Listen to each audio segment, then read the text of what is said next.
he feels himself and he'll play aggressive to get extra resources from already the goal that he has. I think Pace felt him this time.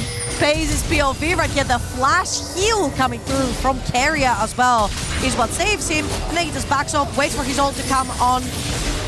You know what? That's why he's a good support, because he let him get the kill. True. Got the order down, got barrier out. Tell the truth. I would have ordered.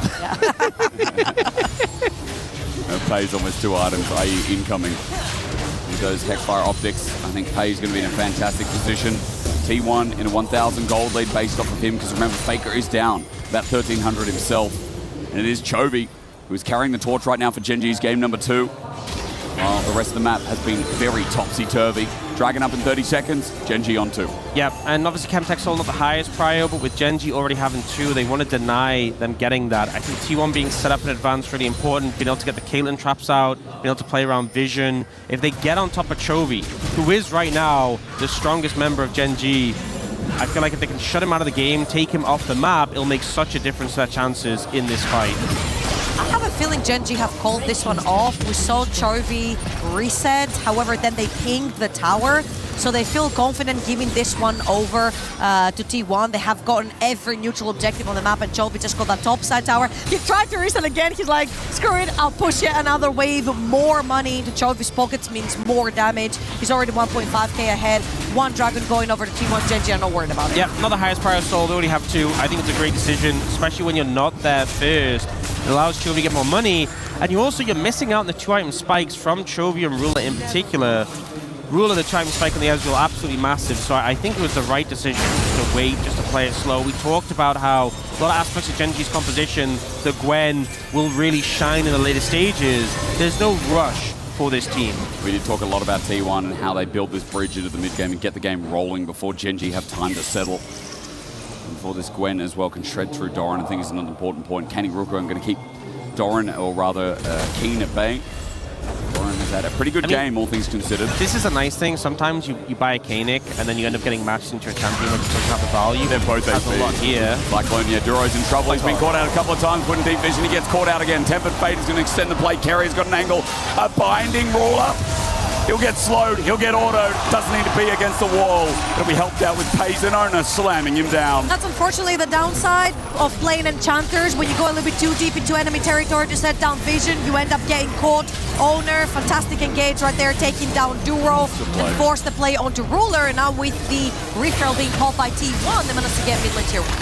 Second charge has come through, but it is just still that outer turret that is the domino here from T1. Faker also getting top push. Owner goes into Fog of War. Bit of respect paid from Keen, but also Doran, remember, caught the attention of that bottom lane turret, and he takes a plate with him as well. And so often as an Ezreal on this item spike, you want to play aggressive around the mid lane tower. You want to challenge for prio. You want to harass the enemy AD carry. Now that your mid lane tier 1 is gone, you can't really afford to do that. And I think part of that tower spike for Ruler was what wanted them to play up, and is what T1 punished. They now have a 2,300 gold lead. Half of that is on Pays. And he's more working towards his 3rd item now. All right, 30 seconds till Baron. Stakes lead to that as Carrier going to spot out a ward, looking to threaten Keen. Everyone from T1 looking into the top side. Doran misses out on the skirting of Vision that Canyon was setting out with the orb. Seeing if they could get a response play, but Doran was backing in the shadows, managed to get back and gets himself the 6 conversions. So that ulti usage going to be looked at a little bit more here. There's 5 seconds till Baron until it spawns. Chovy's been scooping up all that side lane juice that's coming through, all the push that's coming in from T1. He's been scooping up all the creeps, 1.4 gold lead. Kane should be fine right here. It's a little bit of a poke from Keria. However, the one guy I want to talk about right here, never mind, I'll hold it because Doran's under attack. He just used his invulnerability as well. His W's now down, has to use the all-out, presses W again after the reset, looking for Duro on the damage as well. Root under turret, he's still taking up the 6 conversions, helped out a massive chunk as well. Soul Snare dodge away from the rebuttal, brings him in. The flag and drag, the Cataclysm, Doran jump back in, and now he's going to burn again. Down, no! W comes through, it wasn't enough in the end. And it looks like Doran will survive, but the turret will not. Definitely a delicate position to be in, but now Faker looking to cut off Keen, but there's no one now at the other end to force him into him. Barrage comes flying up. Gets the TP. T1 do disappear, and Keen hovers around in case it's going to be a follow-up. Right. As we get a minute right here to breathe. guy I wanted to bring up for both of these games for T1 has been Owner. A lot of weight fell on his back, especially with Pace and Keria falling behind in game number 2. Game number 1 of the Legion, you gotta get ahead. And he has been making the plays happen, almost 100% kill participation, 7 out of 9 kills for T1. And with that Wukong, you've got a lot of power in the engage in your hands. And every single time Owner has seen a champion out of position for Gen G, he has pulled the trigger. So looking at really, especially with Chovy being this relevant threat, if you can get it on top of the Mel, Wukong, there's not much you can really do in terms of the rebuttal. We obviously saw it work out pretty well into Doran when the knockback was reflected. But if they get on top of you, only the Rocket Belt and Flash are the tools to save Chovy. He doesn't have the same level of safety as Ruler does. You see Faker pick up this tower in the side lane. It's 45 seconds until the Dragon, and notably this time around, T1 don't have control of the area. They don't have to set up the vision and the potential to just slam those Caitlyn traps down, which I think means Gen G feel a lot more comfortable. I think it's going to be hard to force in here, but T1 can try and drag them towards the Baron. It is, though, that hunting Baron, the one that does loads of damage. Yep. Everyone's so scared of, so perhaps T1... I mean, it's T1, of course they would. They would. Dragon first, so Gen G moved down after clearing the division. T1 secure that path with Owner dropping a couple of himself. Keen up in top, TP available. Dusk and Dawn now picked up, or rather, second item at least. And for whatever came next is Ruler poking out Owner is nice. Fury giving a shield. Paze gets tagged out as well, and that damage might be enough to give Gen G the confidence to start Dragon. But what T1 actually really nicely did there is they sandwiched around so they can walk inside this river, but with those trades, Gen G have the HP advantage, so they're just brute forcing in river. Chovy front line, he gets whipped up. That's a 3-man cyclone. Ruler has to arcane shift away, but Chovy's dead. The gold is down on Gen G as Doran has an angle. He's got Keen in his sides. Faker brings in Owner. It's a little bit deep as Ruler spaced out with the Azrael true shot barrage. Gonna lay it down and pepper the back line of T1. Pace flushes in, gets his auto, his headshot, ace in the hole. Duro almost dead as well. The flash from Carrier, and Faker will join. They do not let you leave. You will die and fall into your coffin instead. Absolute decimation. Owner and Carrier leading the charge on that play. They find the angle, they shut down Chovy, and they're going to claim the Dragon as a reward. Now with a 4,500 gold lead, T1 are in such a great position.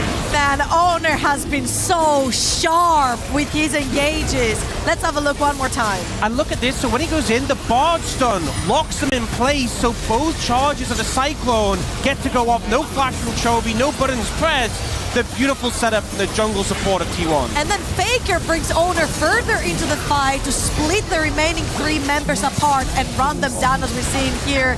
And then Carrier with an incredible journey into Flash Q to get the slow, allowing the rest of his teammates to grab the last kills. You know, this is why teams often don't let Carrier have Bard. Making some great work there, and T1 are decisive. This setup is so good, and Chovy, who had been this main character for Gen G, just didn't get to play the game there. I have a question. What's this Bard skin called? We'll have to fact check that one. Yeah, I'm not sure. all right. We'll get back to you as Baron. It looks nice. It does look very nice. Yep. All right, Gen G, 4 people move up as a choke. Feels like their last fight as T1 have really taken grasp of the game, but Paze half HP on the Ruler. Doran's coming in as well. Onto Chovy, a Pathmaker up against the wall. The all-out Chovy has been delivered again. The food is free for T1 as they move to a 5 versus 4, and a Baron well-deserved. So creative to wrap around, grab Chovy. He is the biggest threat on Gen G, and they have just eliminated it, which means that T1 can chill this time around, because I don't think there's going to be much contest here. But as I say that... Canyon's nowhere near. They're trying to pressure mid instead, but Carrier has ult if he really wants to preserve it. Faker. Oh, they're looking for a flank. Faker comes into the Realm Warp. Doran is there waiting. Ruler is going to arcane shift, but to where it doesn't really matter. The Pathmaker in his way. Ace in the hole, and T1 ready to take us to 3. Oh, he's been spotted on the ult. Oh, just off. Had to throw it down pretty instantaneously, and just a little bit off on that one. Even Carrier isn't perfect on Bard, but T1 are in great form right now. 7,000 gold lead with Baron. Would you see the TP coming in? They're looking for Paze. Gen G just going to continue setting it. They're running out of time. At least as Paze going to take the magical journey. Golden Cliff's not enough. It will help for one for the damage onto Doran as he gets rooted up. Gen G on the chase, the snare. Pathmaker again. This champion invulnerable a lot of the time, but will he finally die? No, here comes Owner again.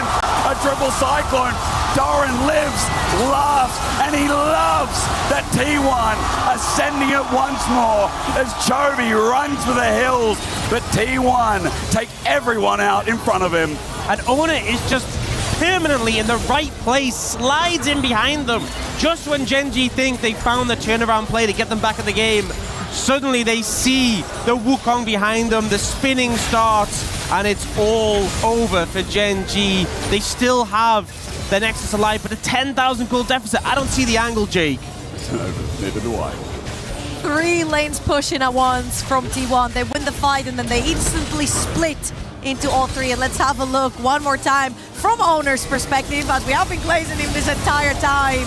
Splits the team apart one more time, gets the double knockup yet again. And it has been a phenomenal game for him. Well, the value on that Cyclone there, getting the full channel onto multiple targets. T1 in firm control now, and Gen.G kind of in desperation mode. They were trying to make that practice play with the TP flank. Did not work out.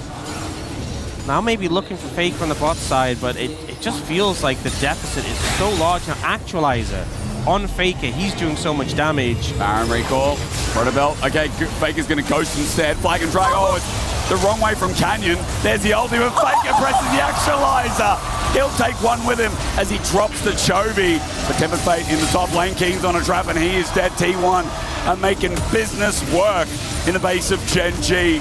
Ruler at half HP after an ace in the hole. That turret still needs to go. T1 will between 2 turrets in the top lane, as this Baron buff is going to deliver them a couple of inhibitor turrets as well. And Faker could have ulted out, flashed out, but he knew that if he burns as much time as possible down that ball, then T1 will empty the base. Flash from Carrier. Chovy pressed the rebuttal, but he'll die. And Owner, we have glazed the hell out of him this game. His Wukong unmatched. Canyon, unremarkable in this game, but he has had his number taken by Owner. Oh my As God. T1 run into the base, the flash going to be burned. Ruler looking to defend. Nexus starts now under siege to go to a game 3, the final one of T1 and Gen.G's tournament. It won't happen yet, but soon as the base is broken. Magical Journey to get Pays out. And he's okay. Canyon wanted to dive him. There's the TP flank, but he can put a trap down on it. The trap goes down. No, not in time. Keen presses the W instead. Flash away from Pace. He survives. Keen gets in his range. Oh, no! Taken out by Doran. Saving Grace, but Keen has the needlework. Gets the shutdown while T1 is still running for their lives. The circus will continue. The music starts playing. Owner dies. And so does the Cassante finally. As Carrier takes a magical journey, but a flag and drag as Canyon looks for the chase. Carrier will live. Fake is still alive on our screen, but T1 got caught on their escape. It's a big influx of gold, able to shut down Pays and potentially set up for this Dragon now, but it would only be the 3rd of the game for Gen.G, and they're still massively behind in terms of gold. But they do find a punish onto T1, who overstepped in the enemy base. Now Faker, I think he just let the Scuttle Crab go. He does have Actualizer. Oh, it is objective bounties, to be fair, so a lot of gold for Gen.G to pick up on the map. This could be their saving grace. Replay time. Let's see where we went wrong as T1 is 4. The TP lands, it is a Gwen, you cannot very easily trap a Gwen. The flag and drag gets flashed by Pace, and what a beautiful drag from Doran on Keen across the wall. However, Pace has run out of spells of displacement, so he will get pinned down. Keen dies, Owner dies. Really nice player here from Gen.G, but Keen might get caught as the TP is coming in. Yeah, this is 5 TP's coming from Doran. He's going to make 3. The Keen should be dying here. Need to work the last value to get the slow path. Making going to be dodged away from. Tries to get Faker and Carry in the process. Jumps up into melee range. Faker's in a little bit of trouble, but Doran will take the kill. Faker has too much machine gun damage. And now 5 versus 4 against the 50 seconds. Yeah, it looked like they were stalling out the death as long as possible, just to try and keep Keen off the map. Notably, Keen doesn't have TP as well, and there's Baron in about a minute 7. He'll be alive for it, but he won't be in position to help contest vision and control. But even now, just for the base push, he's not going to be there to assist Gen.G. Get the auto down. Turret goes. One more inhibitor through mid. That'll easily be taken. The question is, can Gen.G find their defense again? It was on the run. It was low health bars. Soul Snare connects. T1 on the escape path once more. Not going to overstay. They've got double inhibitor down and Baron's up in 40 seconds. The thing is, since it's a 4v5, it's so hard for Gen.G to push heavily outside of the base, trying to contest his vision. Baron spawning soon. I mean, look at this. Canyon tries to walk up, and Fake just actualizes all over him. That's true, Orc. That's very true. May I can look at the glass half full here. There is an unfinished death cap waiting to be finished in Chovy's inventory. He's been scooping up creeps all over the map on side lanes. Perhaps there is a chance that when this gets finished, there is an angle for another one-shot. There's some big spikes, right? The Rabadons, the 4 items from Rula, but we did just see Bloodthirster picked up by Pays. And Faker has the fake 4 items where he has a Seeker's Arm Guard. And a GA on Owner. Yeah, it's a lot of strength here. T1 have firm control of that river, that Baron area. We do see Gen G have a bit of vision on the Baron itself right now. Rabadon was completed there, but they have to find a way to push in and contest this. It's so scary against the Caitlyn. Hayes does get that's dunked scary too. That's Chovy. Rawler's damage is still very meaningful. Remember that top wave is slowly coming in, so T1 trying to bide their time, getting Scuttle. Pays will heal all the way up though from the Scuttle. Baron will begin. Gen G are onlookers for now. Look at Faker, look at the angle he has. Faker with Actualizer could blow them all apart. Take us to a game 3 by himself. T1 picking themselves off the Baron. Canyon looks for an angle, doesn't find Kerry. He's isolated for now. Mega Blaster and gets him away while Faker positions well. The trap's a nuisance for Gen G. They know they've got to back away, defend their base. T1 have played another good Baron. That was so clean. Faker was stopping the angle behind the Baron. The traps were stopping the angle in front of the Baron, so they had to wrap around. The second Canyon tries, he gets chunked down. No smite, no party for Gen G, and they have to back off.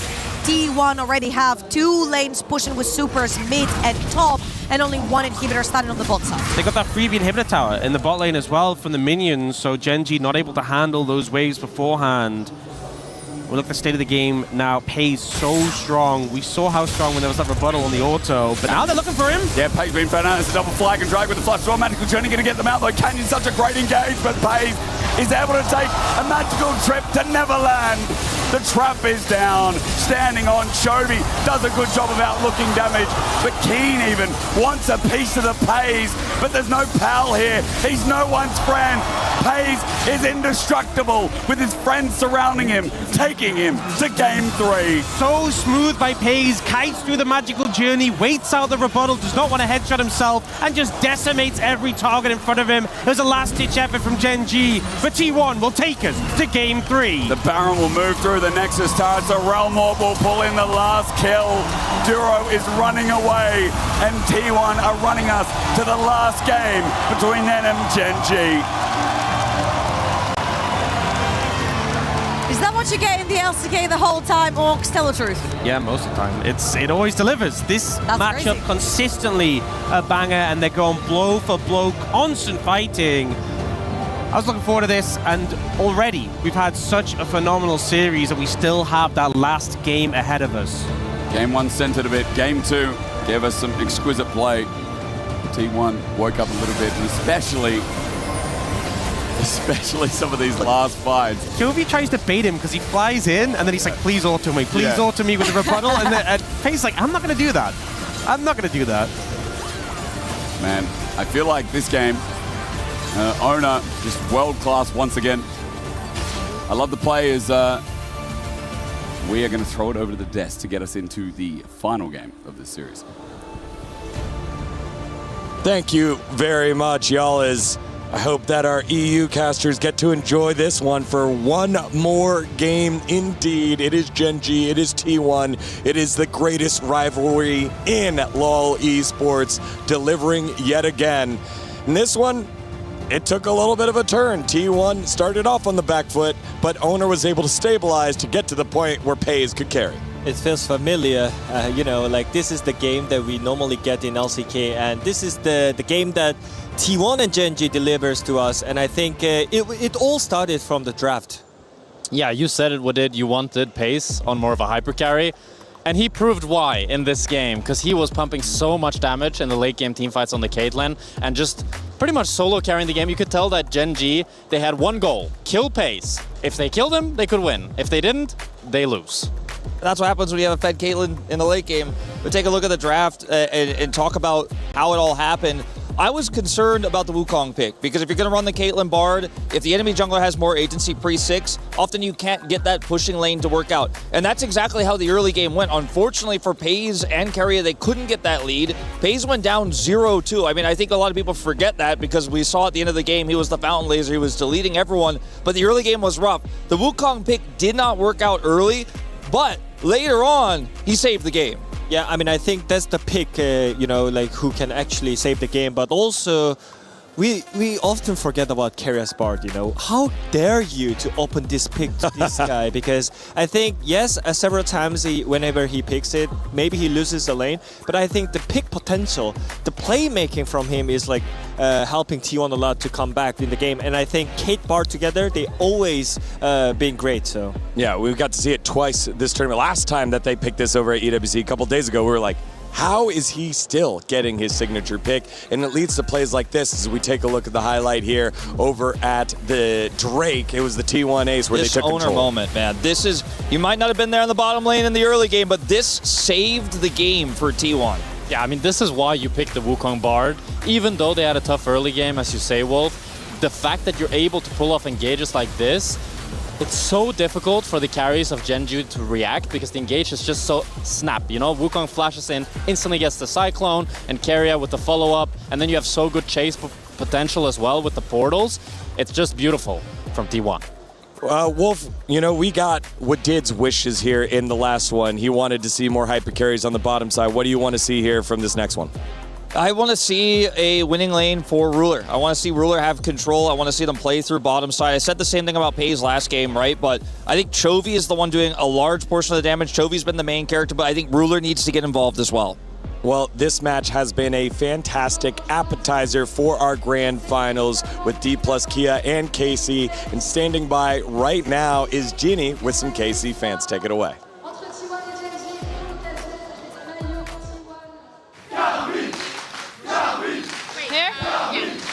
The fans are already out en masse cheering for the teams when the game isn't supposed to start for another couple of hours. This is the dedication. This is the French fandom. This is Carminco.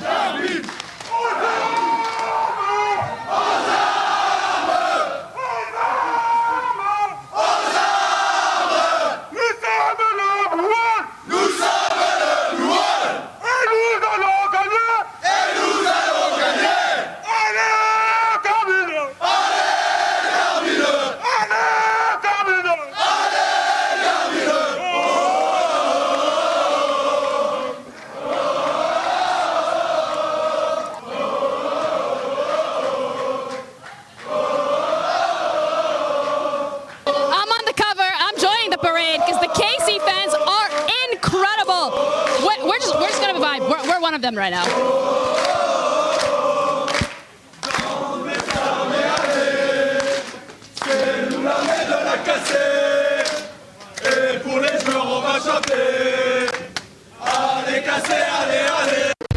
We were there.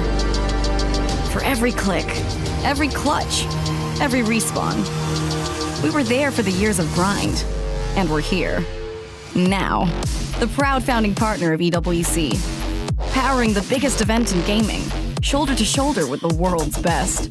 Making history. Greatness deserves a stage. Lenovo Legion. Reach your impossible.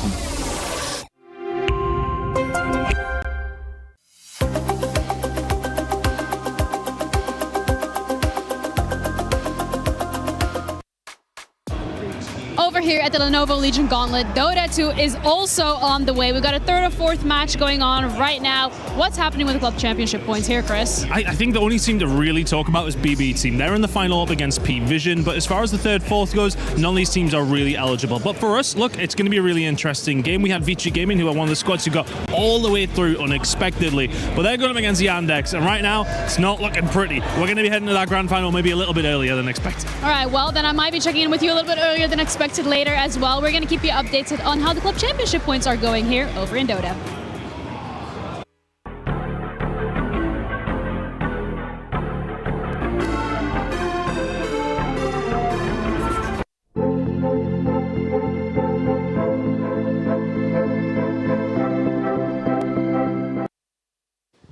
Hey everybody, we are here to solve the debate once and for all. What is better, League or Dota? I'm here with Tyler One. How you doing, Tyler? I am absolutely awesome as always. Wow, that is fantastic. All right, great. Well, I guess we should just get things started here. I could probably start so you can steal all of my ideas and claim that they're yours.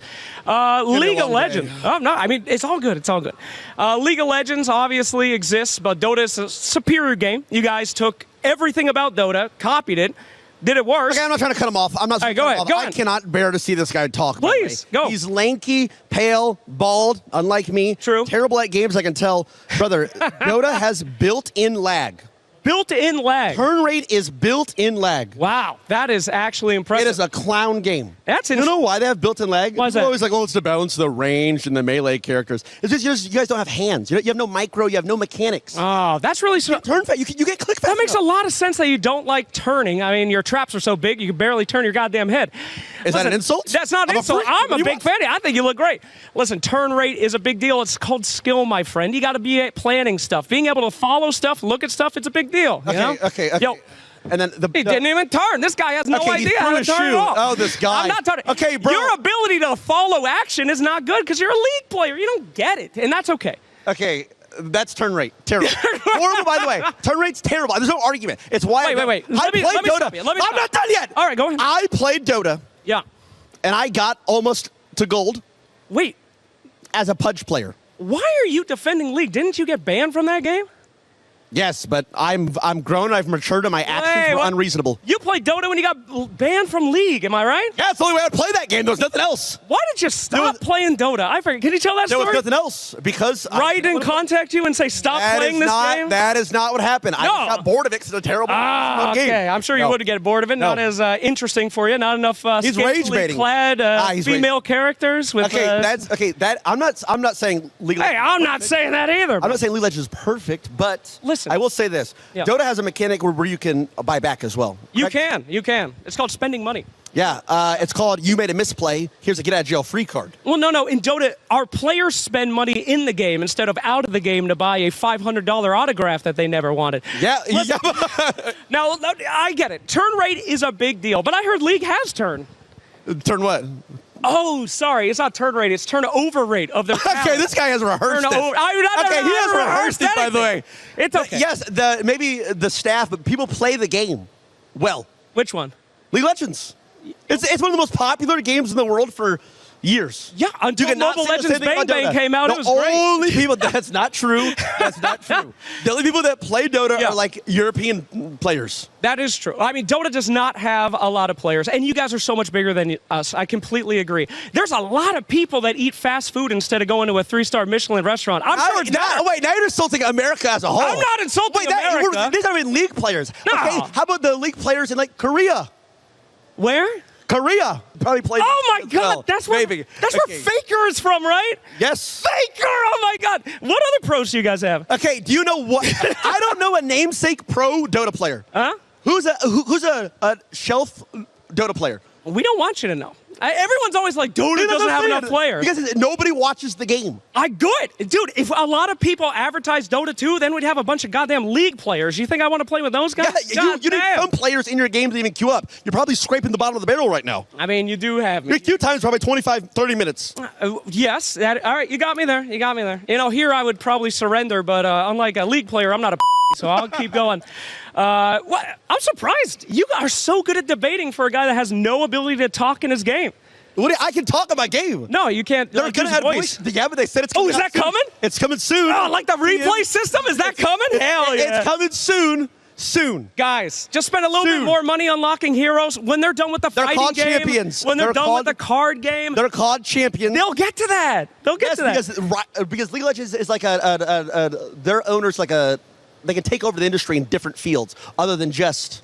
That's really interesting. That's a claim. The industry. Yeah, wait a minute. That's crazy. Let me retract that because I forgot who made that. Okay, let's retract that. Never mind. No, it's fine. Never mind. Yo, if it goes bad, you could just re-release Jinx for the 40th time. I'm sure that will not get even back. they're just lying for camera. Now put them back in. Put them back in the card game. How about Arcane? Arcane did well. Arcane. Where's Dota's show? That is nobody knows where Dota is. You got us there? I mean, our anime was not as good. It is so surprising how much League players love League when they don't have to play that game. It was huge, dude. Okay, that's all right. Fair. Hey, you know what? You got some great points. I got some great points. I got to say, though, at least we can agree we both hate FPS. This guy drives me crazy. We hate FPS, am I right? Lucky there's camera crew and people hear us. We might be in a physical... All right, we are fine. We are fine.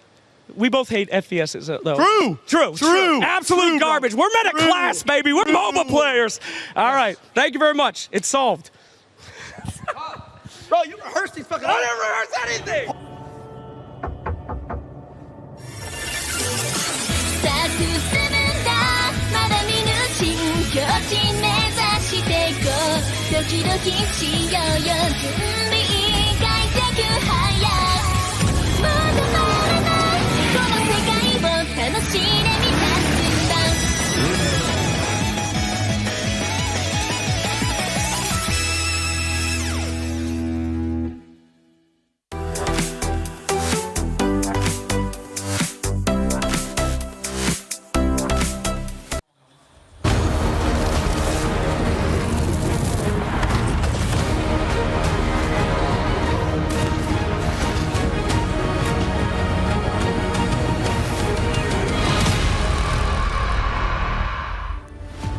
There's nothing like a game 3 between T1 and Gen G as we roll back in, looking to see the spectacle that we're going to be delivered for this. Game 1, scrappy as hell. Game 2, we got the scrap, but we also got more constituted team fights, with T1 bringing that dynamic through the mid-game. Now, Pace came back from certain misery from what was a Gen G-dominated bot side, only to give us the true meaning of Pace Caitlyn. Yep, getting dove early on, both of them dying without Gen G binning any flashes, then dying the 2v2 later. It looked doom and gloom, but the resilience from T1, setting up Pace to carry, Owner with the phenomenal engages, and Carrier's Bard once again putting on a complete show. Again, huge performance. Owner on the Wukong, I felt like his engages were so sharp. There were a lot of times where, as Orcs mentioned, they were combining the double binding from Bard with the double knockup coming through from the Wukong ult and clone. That was a beautiful display of jungle support synergy to get the game back on track. So now the only question is, what are we going to get for our final game? Our final game between T1 and Gen G in this best of 3, third place match, where the difference in points in prize pool is huge between losing and winning. Doran is not going to get his Jace, thanks to T1 themselves taking it away. And once again, Owner is probably going to be choked from this Vi, from this Nocturne, like he has been most of the tournament. A lot of jungle bans coming through, and with it being fearless already, the pool really feels quite thinned out, especially when you look at like the typical meta junglers. I expect Poppy to be banned as well.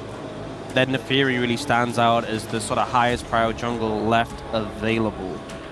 Would be probably looking towards something like Xin Zhao as well, especially if you want to play a more traditional front-to-back, particularly looking at Gen G, who have been seeming to favor kind of that playstyle in this series versus T1.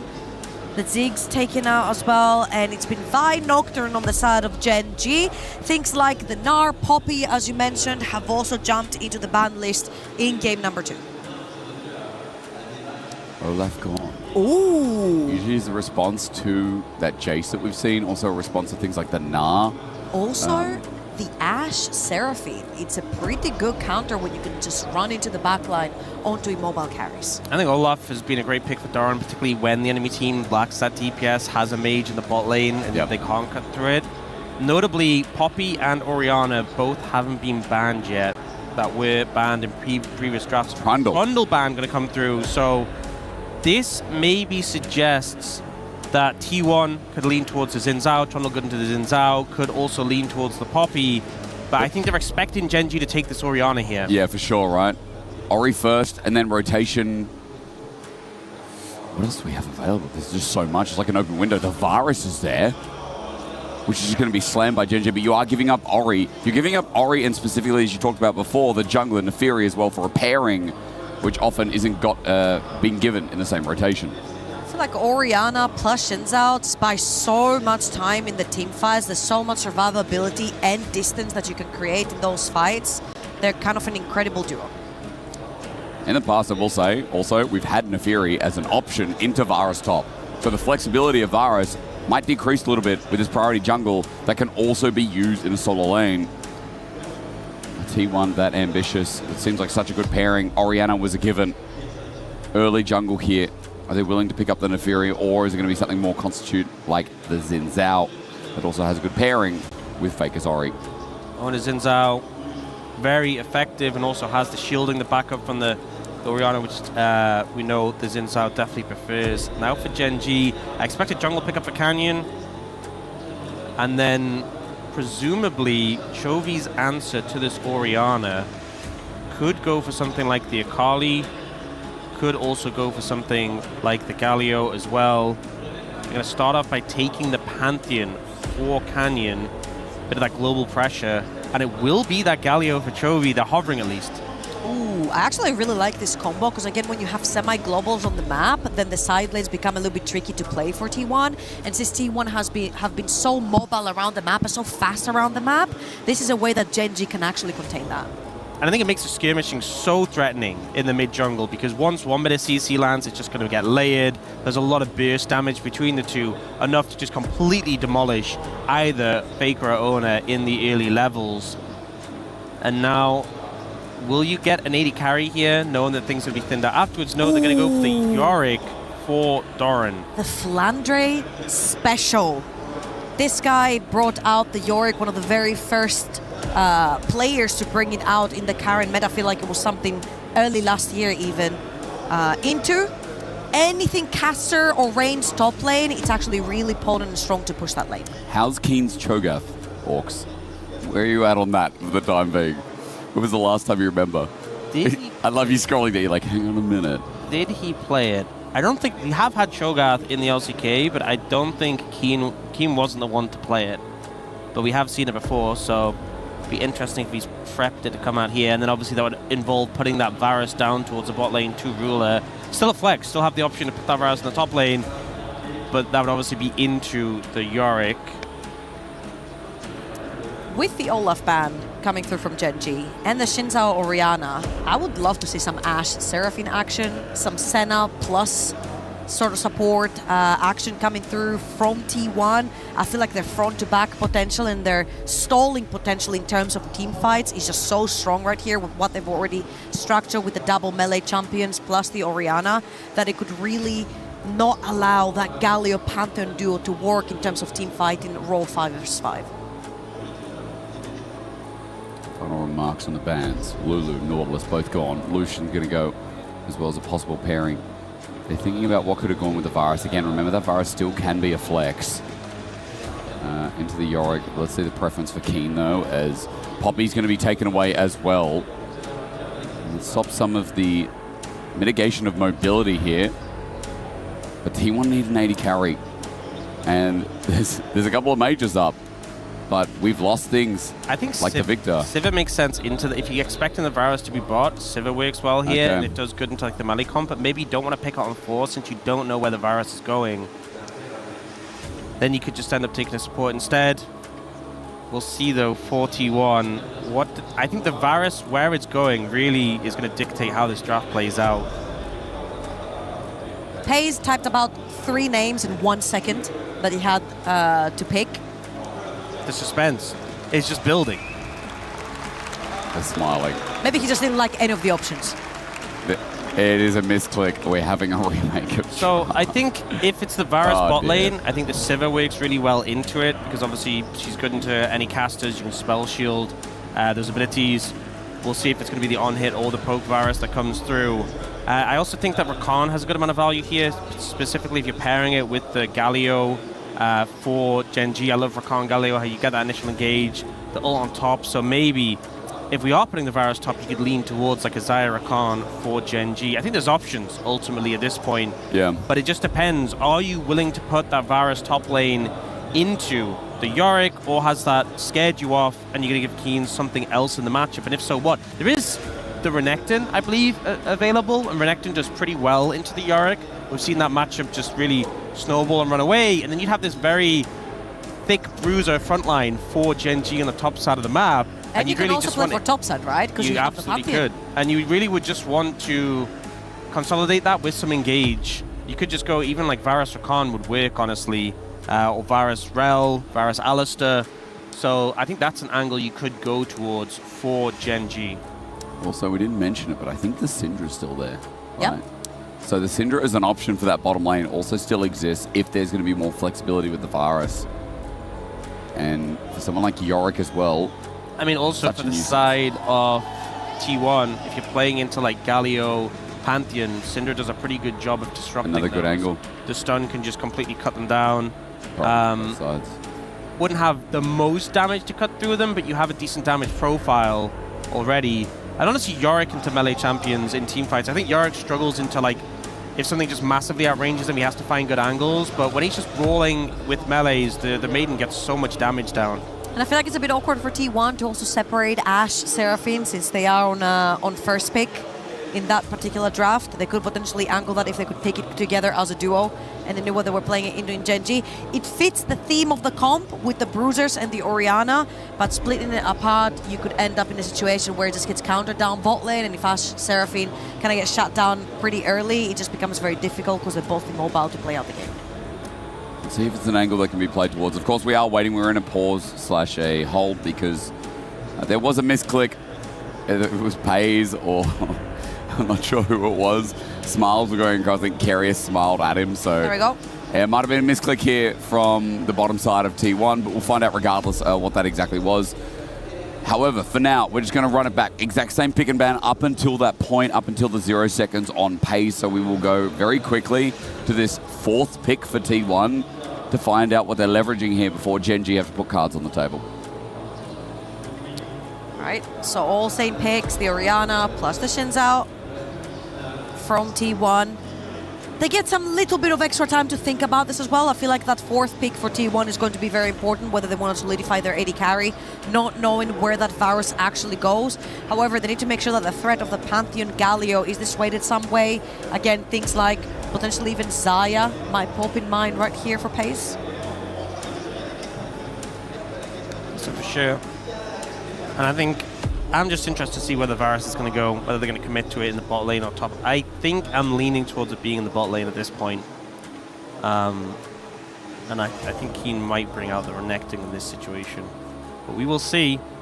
I think if you get walled with the Varus top, very interesting. Here we go. He has now 26 seconds. All right. Well, he had a bit more than that. I think already he would have claimed what it was a lot of the time in these remakes, so he just had to slam it. So it is that Syndra. We talked about the Syndra before. Syndra's going to get locked in, and again, going to be bot lane Syndra most likely. We've also seen bot lane Ori, but more likely going to be that Syndra. And now the question is, Gen G, is that Varus going bot or not? They're going to show us the next 2 picks. We need support. I think an AD carry / top. This kind of makes on-hit Varus a bit uncomfortable playing into like Syndra Ori. Yeah. Hard to walk up, hard to get the auto attacks off. So if it is going bot, more likely to be poke Varus. Though it looks like they might be leaning towards this could be Seraphine carry with an engaged support. You have these bruisers in the Galio and the Pantheon. You can kind of go forward and you can just ult through them. And if it connects onto Pays or Faker, that'll be a 1-team fight. Is there enough damage, though, to do Seraphine with the support? No one's that tanky on T1, so I don't think it's too much of a concern. Okay. And you have a good amount of damage from the rest of the team, and it is going to be Seraphine, Alistar bot lane. So you have the setup, you have the engage, you have this big bruiser front line, and then you actually have the AD carry in the top lane with the Varus. You have that sustained DPS if you really need it. But to be honest, if that initial engage works, that should get a lot of the job done. And now for T1, what are they going to respond with? Pairing up with the Syndra in the bot lane into these heavy bruises. I mean, technically, Rel could work really well. A lot of melees on Gen G, so the counter engage could work. Keria is a Pyke expert right here. He's going to be locking it in. Lovely. I'm a little bit worried for the damage output on the side of T1. I'm not going to lie. So this Pyke definitely feels like a snowball pick, a lane pick, because you have a lot of threat onto the Seraphine, but also into the Alistar matchup. If Pyke is priming his Q in front of you, the best way to interrupt is to headbutt him, but he'll just dash backward and then you're stunned. You're going to get the CC layered with the Syndra as well. It's not a fun matchup for the Alistar early on. It's not a fun matchup for the Seraphine. And really, Gen G need to get out of that laning phase and have that value in team fights that the champions really provide. So I'm going to ask you, is there worry if Keen doesn't have an all-time game? Is there worried if Canyon isn't able to use Chovy, rather, to help unlock the map here What is your concern with Genji running into this T1 comp when there's a lot of comfort, but also a lot of operation within the ultis, within the team fights that feel like there's a lot of threatening angles that come through from these champions? They're very tanky. The shields definitely help prolong the fight. So when you are lacking damage, but you can prolong those team fights, eventually you will do enough to weather the other team down. My problem for Genji is actually getting there. I feel like the level 6 is going to be very important for them, and obviously not allowing Keria to do whatever he wants on the map in the early stages. It's also like with picks like Syndra Pyke who have those executes. If you're not able to get the health bars even close to the execute range, they're going to feel much worse. Pyke, if you do not snowball in this pick, you do not impact the map, the Pyke is just going to feel useless in the team fights. There's too much CC going around, too much damage, they'll just explode you. So I really think T1 need to get the ball rolling and get some momentum. And ideally, if they can free up this Pyke to impact top lane, that Varus, Keen's Varus, should be targeted heavily, shut him down, and the game gets a lot easier. Well, just like the road to MSI, we're at the final game. T1 triumphed, went to MSI, and Genji stayed at home, onlookers at the event. This time they've been knocked out, but moved to the third place match where T1 stand in their way. Revenge would taste amazing in Paris, just like all the food does. But the real question is, can Genji bring us a game 1 like we saw in this series? Because that was exceptional. That's what it's going to take here. I've made my production team hungry. Don't worry, there's another best of 5. They can eat during that because that is going to be a delight.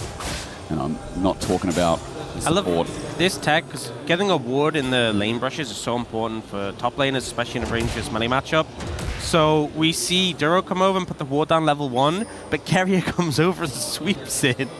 And it's just a little funny interaction matching that. Keria's, and I talked about him impacting top lane. I was thinking, you know, maybe after like 3 minutes. He's there now. He is.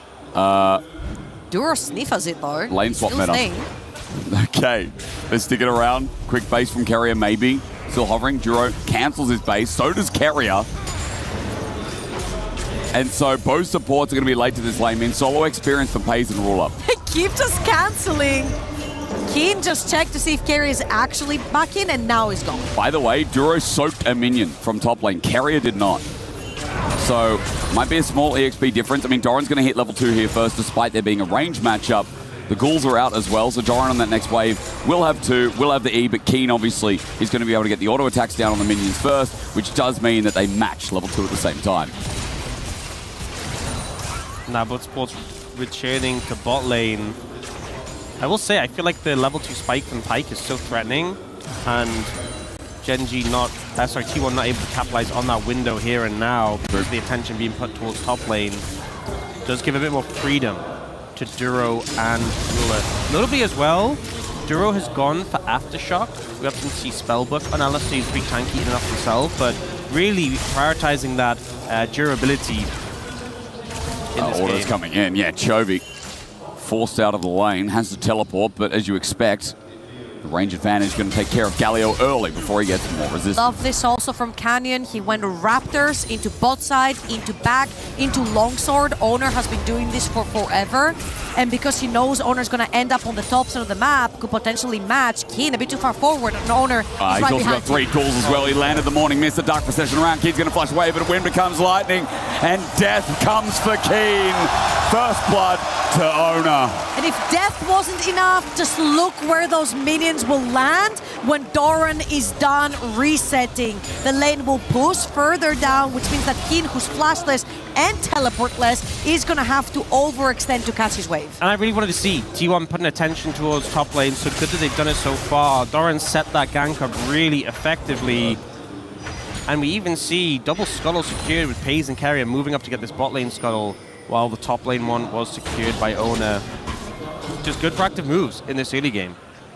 So Pays, who doesn't have to use the TP because he hasn't actually backed away yet as well, moves away as Ruler has with the amplifying tome. TP going to be used. Faker stands his ground, but it's mainly just to clear the waves. Duro's also roaming, supports as they do at level 2, just crossing bridges in the mid lane. And Keria will go back while Duro, remember, slight experience advantage, now has margined out a little bit. He gets level 3 off the mid wave.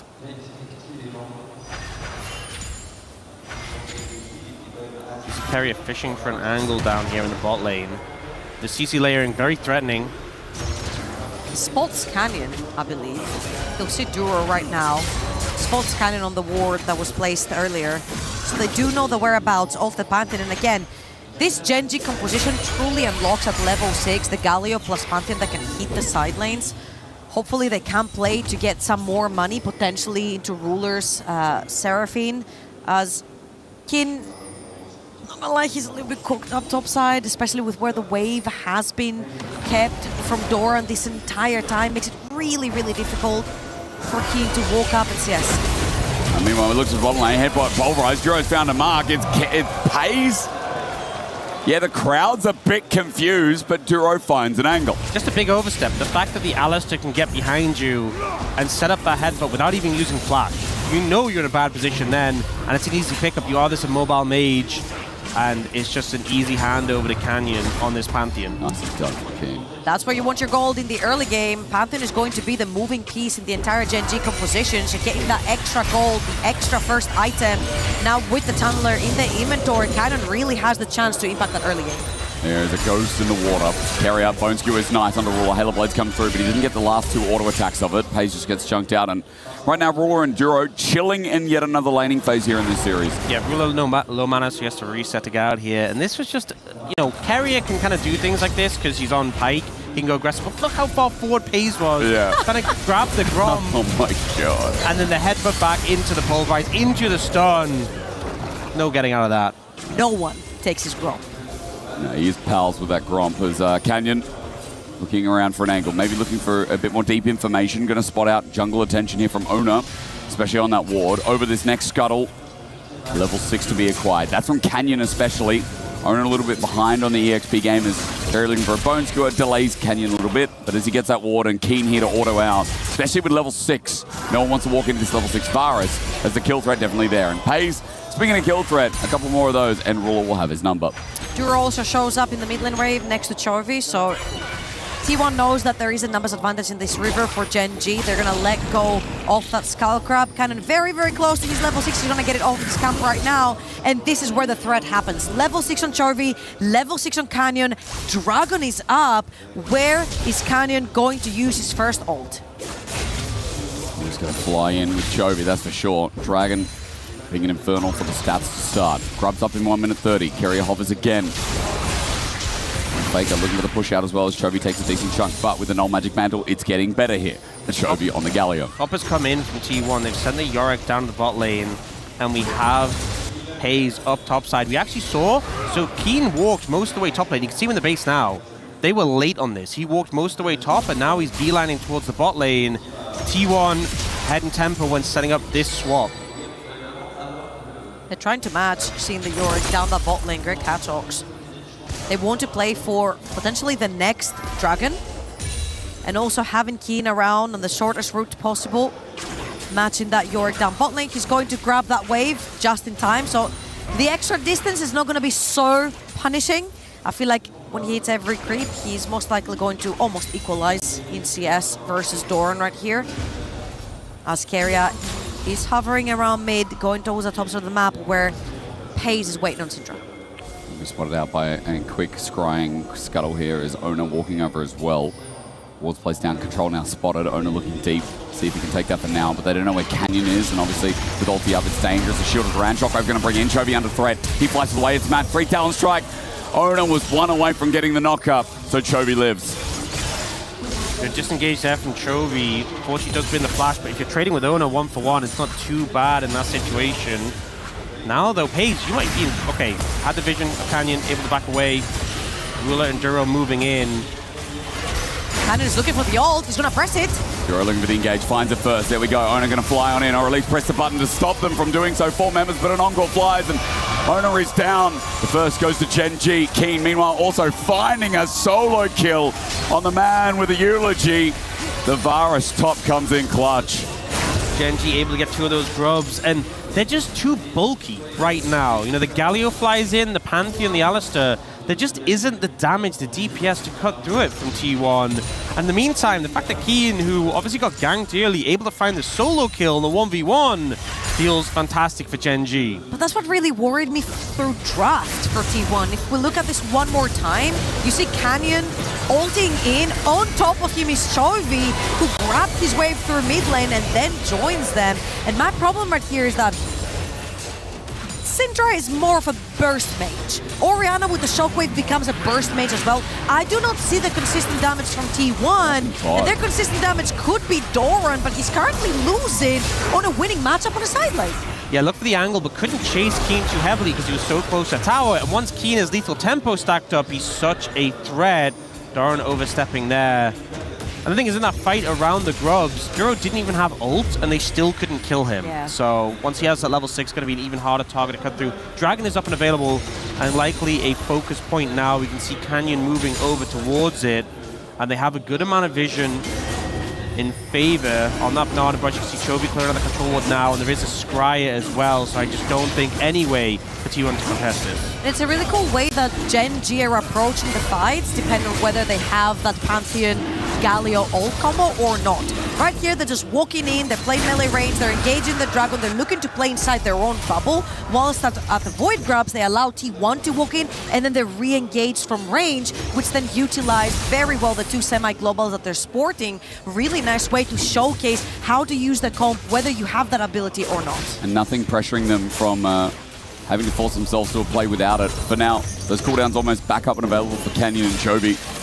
And T1 hovering around the topside play. It looked like Duro was just waiting for the step up from Doran, especially without the eulogy of the Isles. The 1v2 threat, the 1v1 threat just really isn't there from the Yorick. And the sustain and the insane damage that comes through. And I think what's gone well for Gen G, they've been patient, they've been controlled, and Duro's been moving to match Carrier. And Carrier just hasn't been able to have the impact on the Pyke, and this pick is absolutely on a timer. It's going to just be less and less useful as the game goes on, especially in this Gen G composition. So even though the gold is pretty close, I'm starting to feel a bit concerned for T1. They need to start making some proactive plays and finding some momentum somewhere. Talking about T1 being concerned, 9 seconds on that Pantheon ult, and Pace is all alone down that bot side of the map. Raptors is what Pantheon is on right now. However, you're looking at top lane being pushed for T1, bot lane's being kind of pushed by T1 from Pace right now. It's going to take a reset, but you have to expect that now that Thunder Sky is complete for Canyon, he's going to be looking for his next victim. Flash Bone Skewer is a whiff. You don't often say that. Duro disengaged with the headbutt. T1 still want to follow it up. But they're out of gap closes. They are getting desperate, Orcs, I think. That was so close. Duro with a little sidestep. He had heal as well for the movement, but didn't use it. And Carrier commits the flash. You can see he really wants to make things happen. Speaking of making things happen, Doran will have the ulti. Will he pull it out? Flashes instead. Chain's Corruption going to land at max range. Pressing that E now for the ulti. It's a little bit late, though. Doran going to get chunked, and the wife will die. Ona comes in late. The hero's entrance. Ona gets out of it, if only just. The ball now on his head, looking for an audacious charge. Faker needs a shockwave as Pace misses the stun. It's only a one-man onto Canyon. He gets the stun. Ona crescent guards, a re-engage, but Canyon running for his life. Surviving for now. Carrier with the engage gets flashed on by Keen. Forward with the dissonance. Faker will do it himself. He sends the ball out. The stun, the ulti. Keen is dead as well. T1 gets some gold, but Chovy will take one back. A stun onto Faker. He'll slowly, Winds of War the beast. Faker will dodge, but he will die. And Chovy will pick up in one return. And you see T1 trying to get more out of that, but in the end, it's still favored towards Gen G. The exit kills, the trade-off kills coming out pretty huge there here. This setup on the Doran was pretty fantastic. They're really patient, waiting for his flash to make sure that the ult from Keen connects. So he's just guaranteed doomed here. But then when the counter-engage comes in, they have the TP flank for Syndra, they have the rest of T1 moving up. They're not immediately able to capitalize here. So right now it's a 1-for-0 for Gen G. And they end up focusing down Canyon, who doesn't have the Aegis immediately available. The stun doesn't connect, unfortunately. The shockwave does. But I think it's actually the Winds of War later for Chovy that ends up getting a kill here.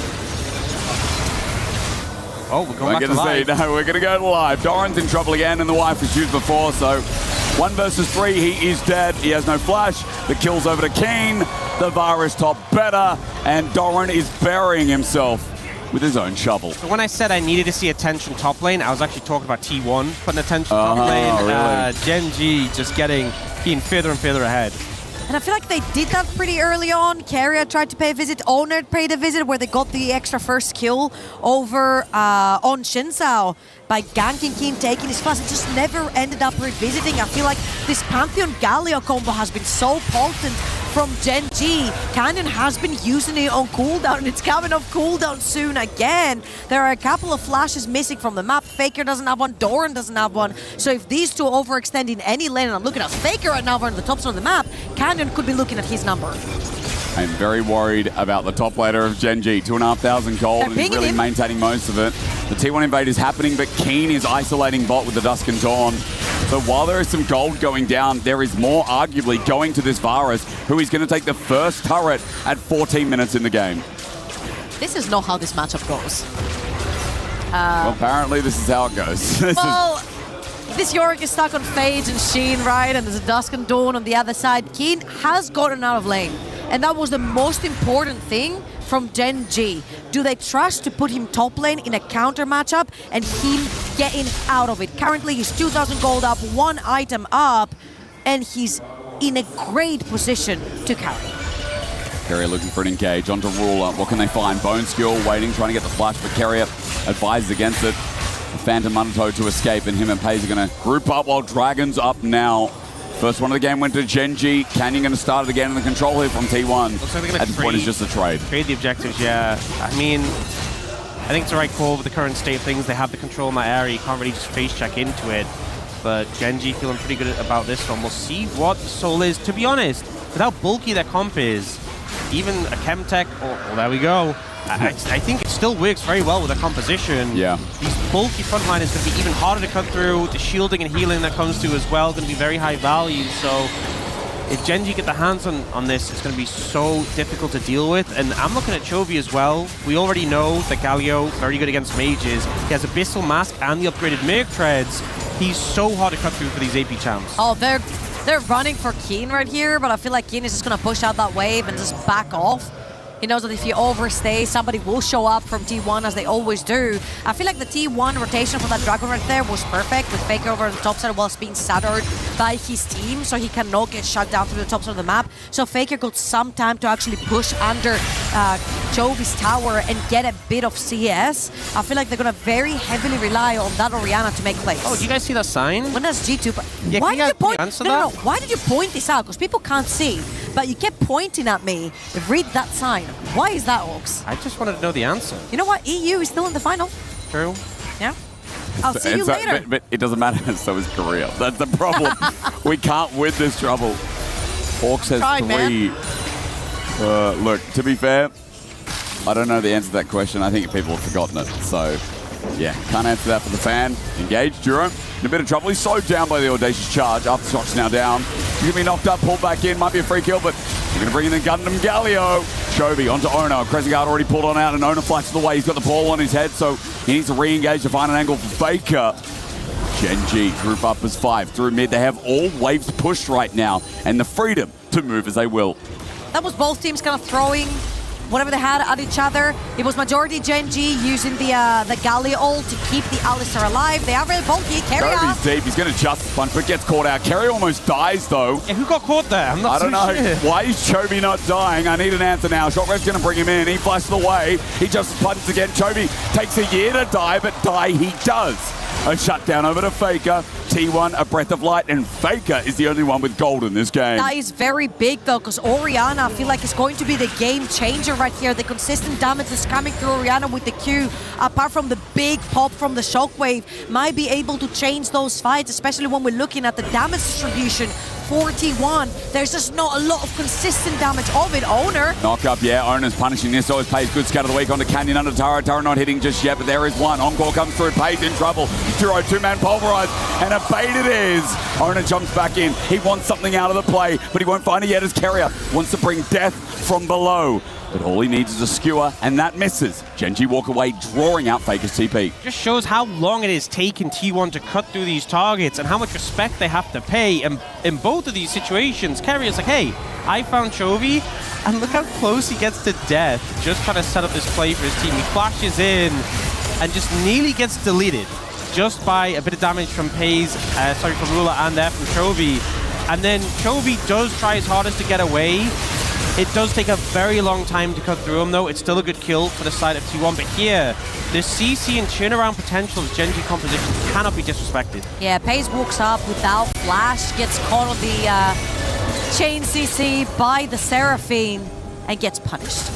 Oh, Doran could be in trouble now. That tower's very low. Here is indeed. He's sticking around. Kerry's coming to help on out, but the turret regardless is going to go down to Keen. Whether they continue the play or not, Kerry are backing away, but Keen is just in these side lanes. Right now, Doran can't match him even with the Trinity Force. That guy is about to have a second item here on this Forest top. I feel like the pace of the game is picking up right here. Cannon also with his ult up right now could be looking. The second that towers go down, this is where Pantheon shines, because you think it's a 1 versus 1, suddenly he dives in, and suddenly becomes a 3 versus 1, as Galio can follow up on that as well, on the side of Chovy. So T1 are going to have to be very careful on the side lane push. 50 seconds on that Dragon, and Baron going to be up and available as well, so I feel like this is a pivotal fight. If T1 misstep, not only do Gen G get potentially 3 Dragons, but also can head over to that Baron.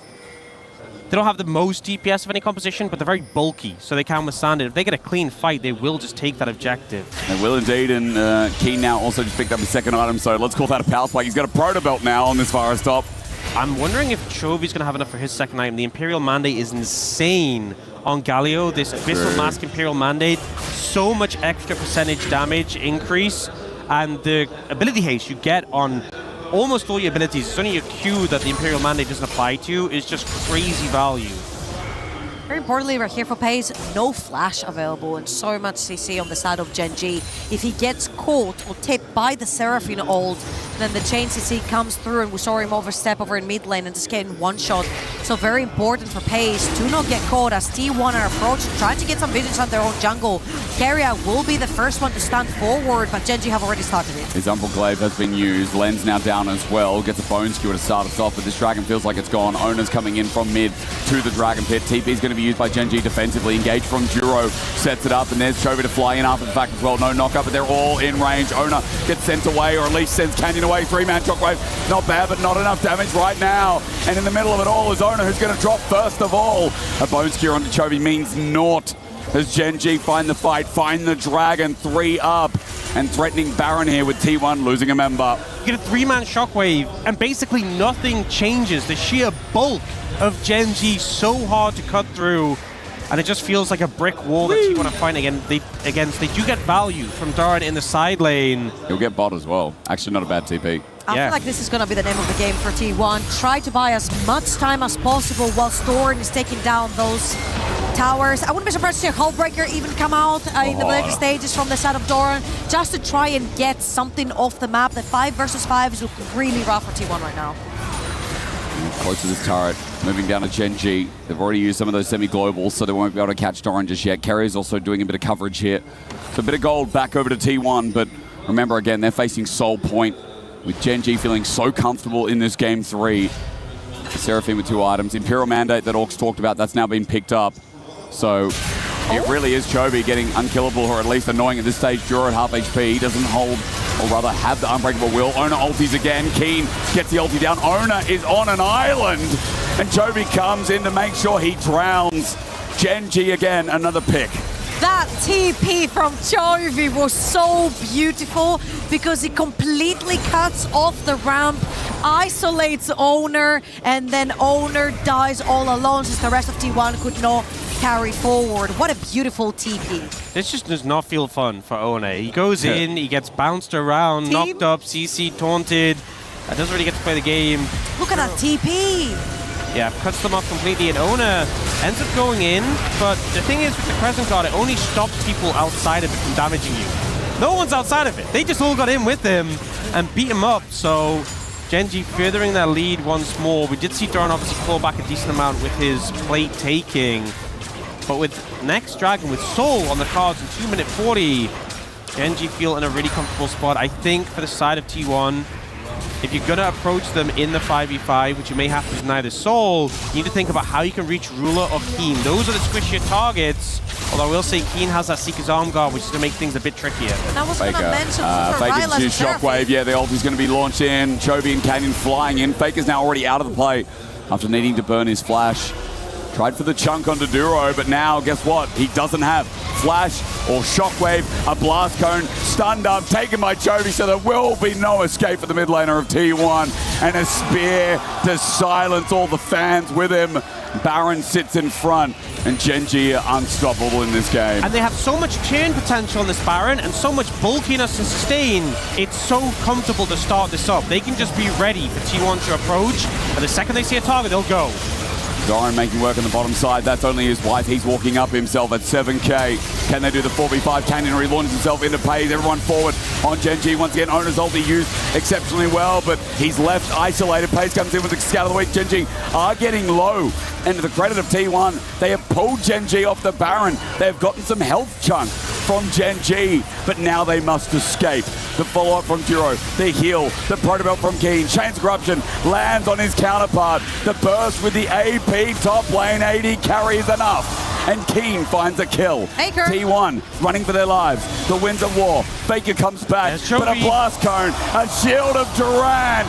Gundam Galio sends T1 down. A mecha unstoppable beast from the mid lane this time. It's not Faker, it's Chovy, it's Gen.G with a wipe. They managed to clean house. The initial turn doesn't find success, but they chase down the targets. T1 even calling reinforcements, but it's not enough to put a stop to Gen.G, and they move back over to the Baron. It was also very scary because Owner was around, so you never want to take even the slightest chance of Owner getting inside the pit. And since they have committed so much to chase them out, might as well take them down as well. Pays very patient with his last auto on the blast code to try and save Doran, but the auto attack had already come through from Keen, so takes him down. And Chovy so patient on this blast cone. The second Faker walks in, takes them both down with a taunt. And you know that T1 kind of get the vibe that if we let everyone die here, the game might just be doomed, because the fact Faker TP'd in to try and save them, really just committing everything to try and get these last members out, but unfortunately we weren't able to do so. Now, 5 seconds until that soul. Gen.G a little late to it, rushing out the base, but in such a strong position.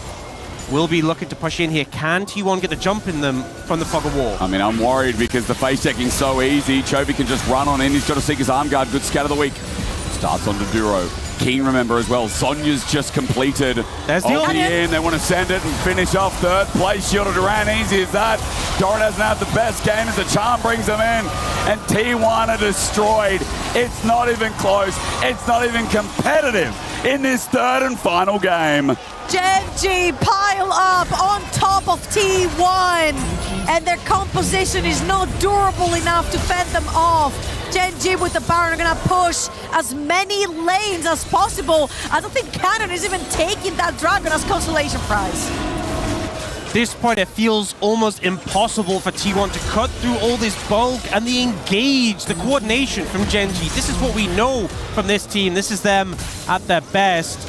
Carius looking for this pipe just feels so useless at this point. The champion does not have nearly as much to offer. But this composition is just so good at tanking T1. T1 have burst primarily.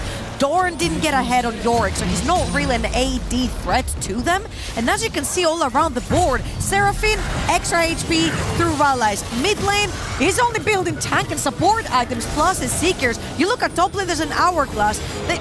And honestly, even the Yorick, like the Maiden does percentage HP magic damage. So not the best help there, not the best contribution. You can see Canyon has gone for a lot of magic resist itemization.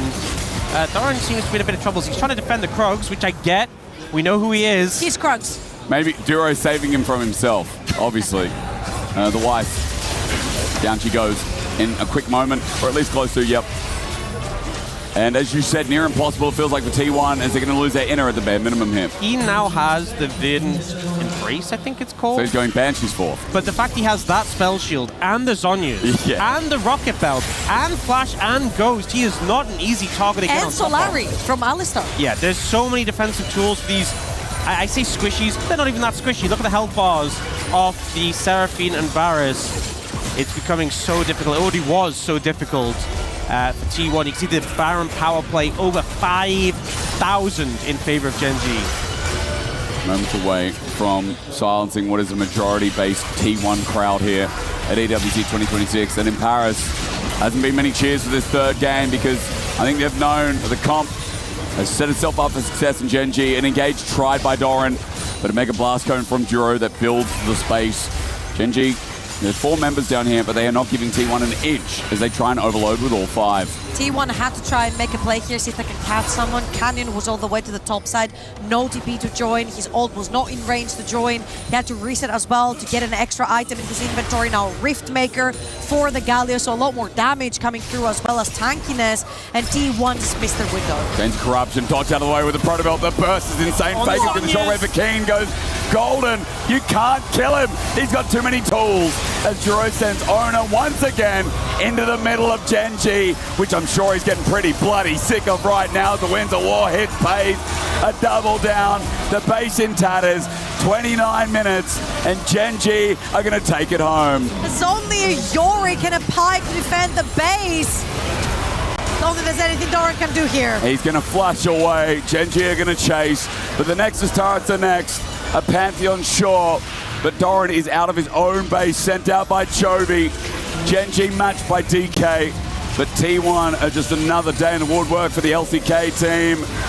And while it was a rough tournament that they're not defending their title, at least they'll be able to take down their rivals in T1. Now it won't be yet, as Kerry does drop. Owner's coming up in 5. Fake is now alive.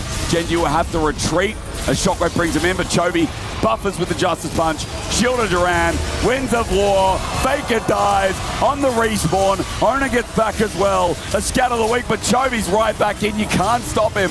And I doubt that you can kill him as well. The next Nexus turret, they turn and go, you know what? We've killed another one. Let's get the Nexus. 3rd at EWC 2026. Unable to defend their title, but able to defend their honor versus T1. Gen.G will win their final match of the tournament, and the reigning champs unable to reclaim that same prize, but will get the 3rd place finish and get revenge against T1, who denied them in the road to MSI. I felt like there was so much patience in this best of 3 from Gen.G.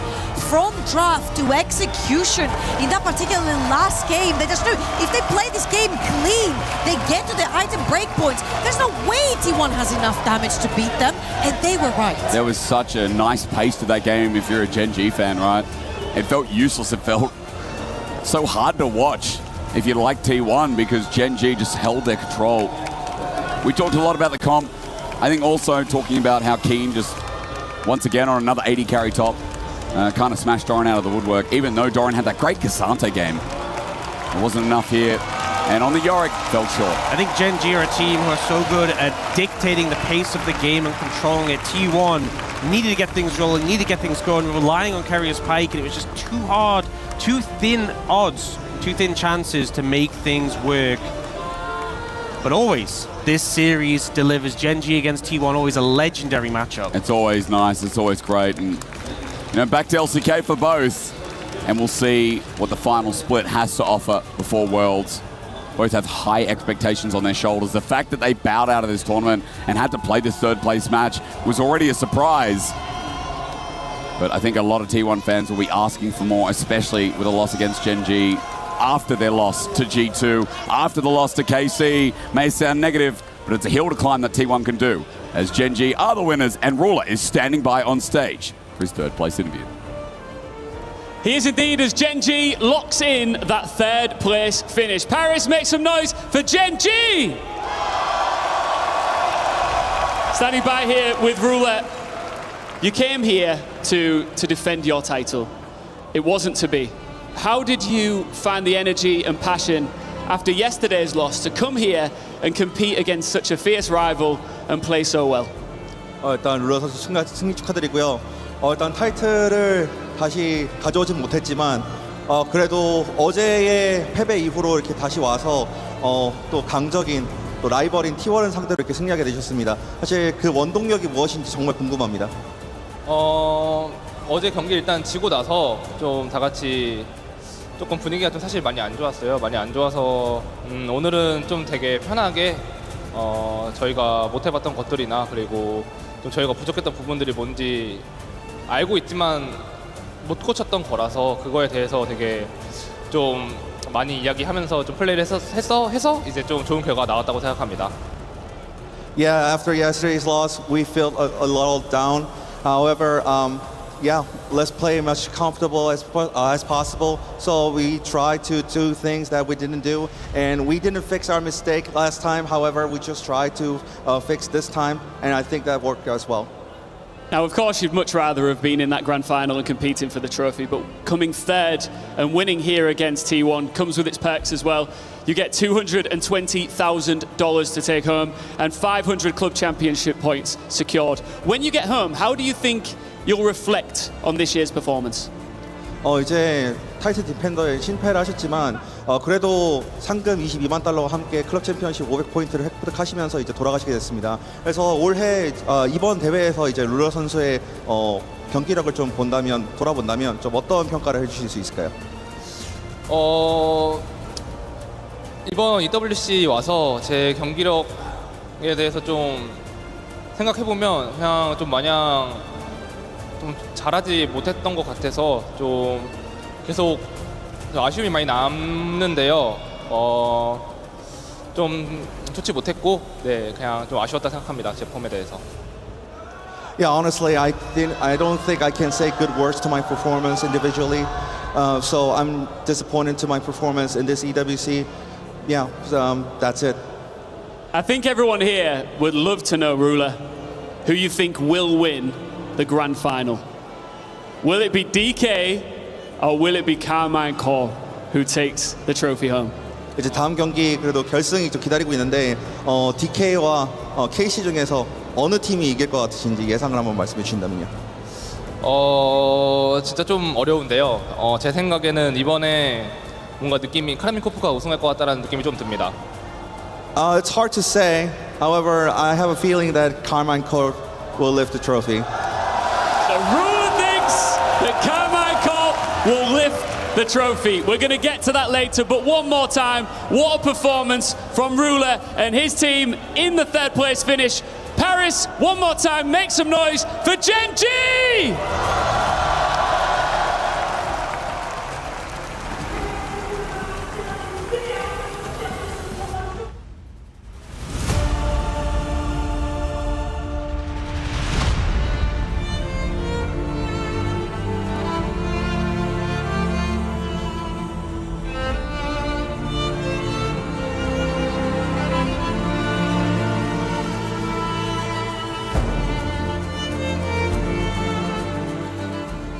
Human body was built to move, not trapped at a desk in one singular posture for 12 hours a day. It's time your chair evolved. This is Secret Lab Titan Evo. Ergonomically engineered for you, gamers, hybrid workers, artists, backing your every move.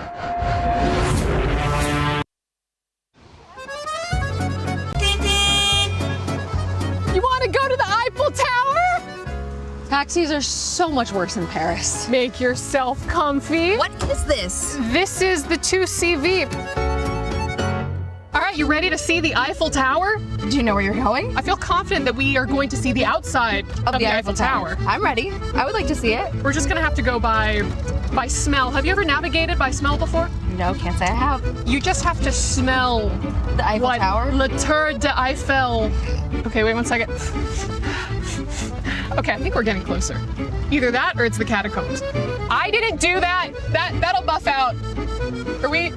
That'll buff out. I went to a cathedral today. Apparently the Crown of Thorns is there. I didn't get to see it, but From Game of Thrones? From Jesus. As we're actually navigating some of this traffic, here, will you take the wheel for a second? Let me just go ahead, take the wheel.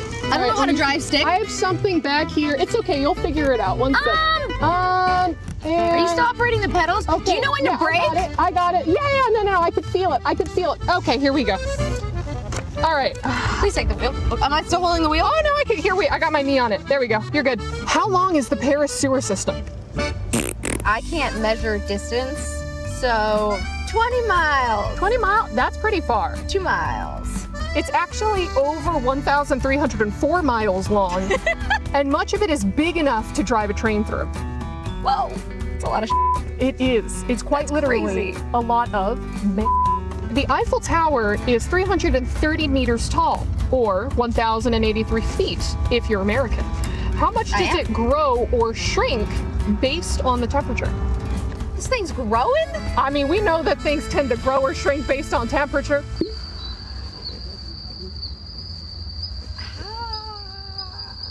Can I have a hint? Yes, it's in inches. 3. Double it. 6. 6 inches. First try, again. 6 inches? I mean, that's kind of crazy. That is crazy. Yes, is I'm gonna- a band that did a JoJo opening. I'm gonna think that you don't know so much about Paris, so... I'm an expert in Paris. I've been here for like 2 weeks now. All at right, this point. well, what can... Regarde la rue! That means watch the road.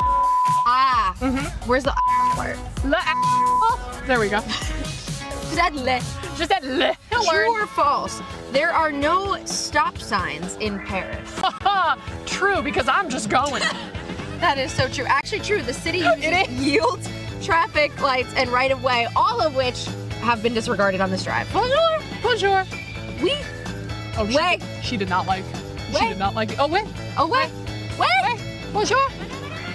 Bonjour. Excuse me, should we a gauche? Should we? Well, I think we're a droite. No, wait, I need to a gauche this. We did a droite. I need to gauche this. I need to gauche this. Ah, so cute! Oh. Très belle, Sean. Hey, watch the road! What? Oh. Okay, that was their fault.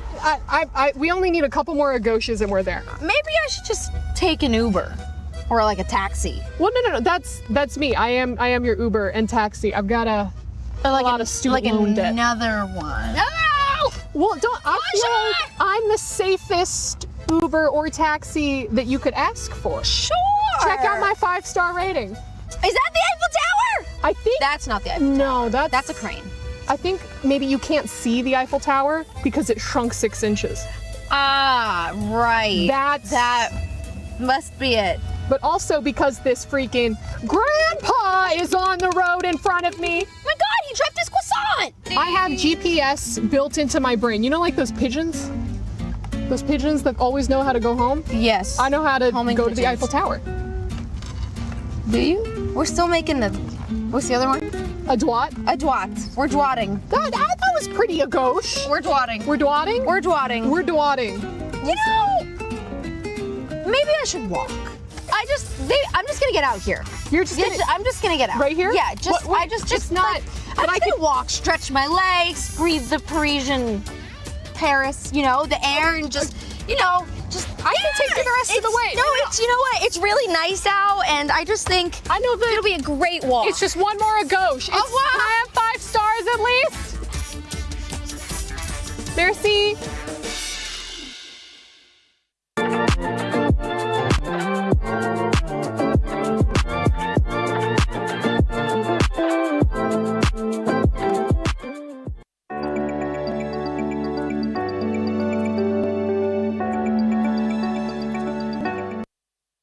Okay guys, it's grand finals time and it's time to figure out who's the GOAT of League of Legends in France. Kameto?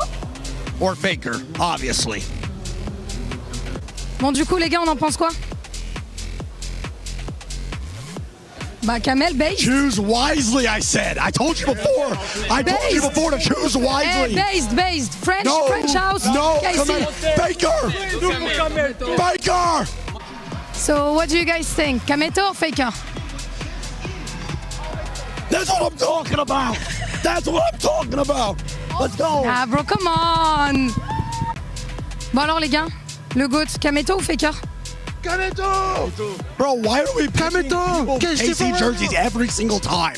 Obviously, they're going to pick their biggest fan. Kameto based, but you notice how the closest guy to you always puts Faker, scaring for his life, Big fans. Let's go, baby. Good choice. So guys, who's the GOAT? Boom! Come on, guys! Let's go! Good choice! I had a feeling. She has a KC sign on the cheek, man. She doesn't give. No, look at her. There we go. That's better. Thank you. So guys, who's the GOAT?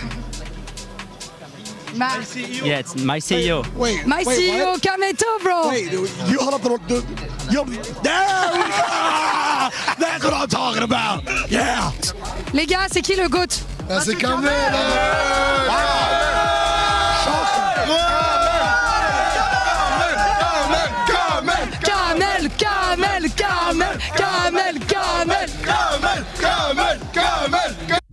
book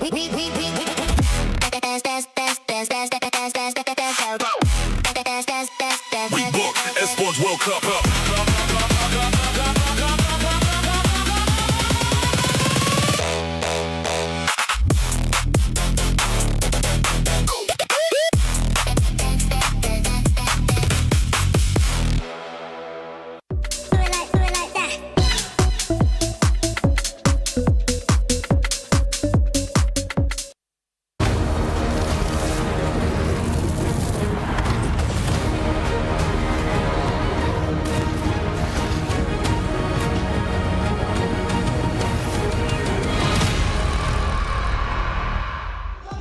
Hello, everyone. Welcome back to Paris for the Esports World Cup 2026, presenting League of Legends Grand Finals. As we set the stage for our unlikely underdog finals, I'd like to welcome onto the studio space Mr. Chris Greeley, head of LoL Esports. Is that the right title? I want to make sure I get that right. Yeah, head of LoL Esports. Head of LoL Esports. Greeley, it's great to see you, man. How are you doing? You too, D-Don. Congratulations on getting married. Thank you, thank you, thank you. How has this venue been for you so far here in Paris in the KC Blue Wall, firing on all cylinders? So loud, man. It's awesome. The drums, the screaming, the flags, just all the energy in the room. It's just been amazing. Yeah.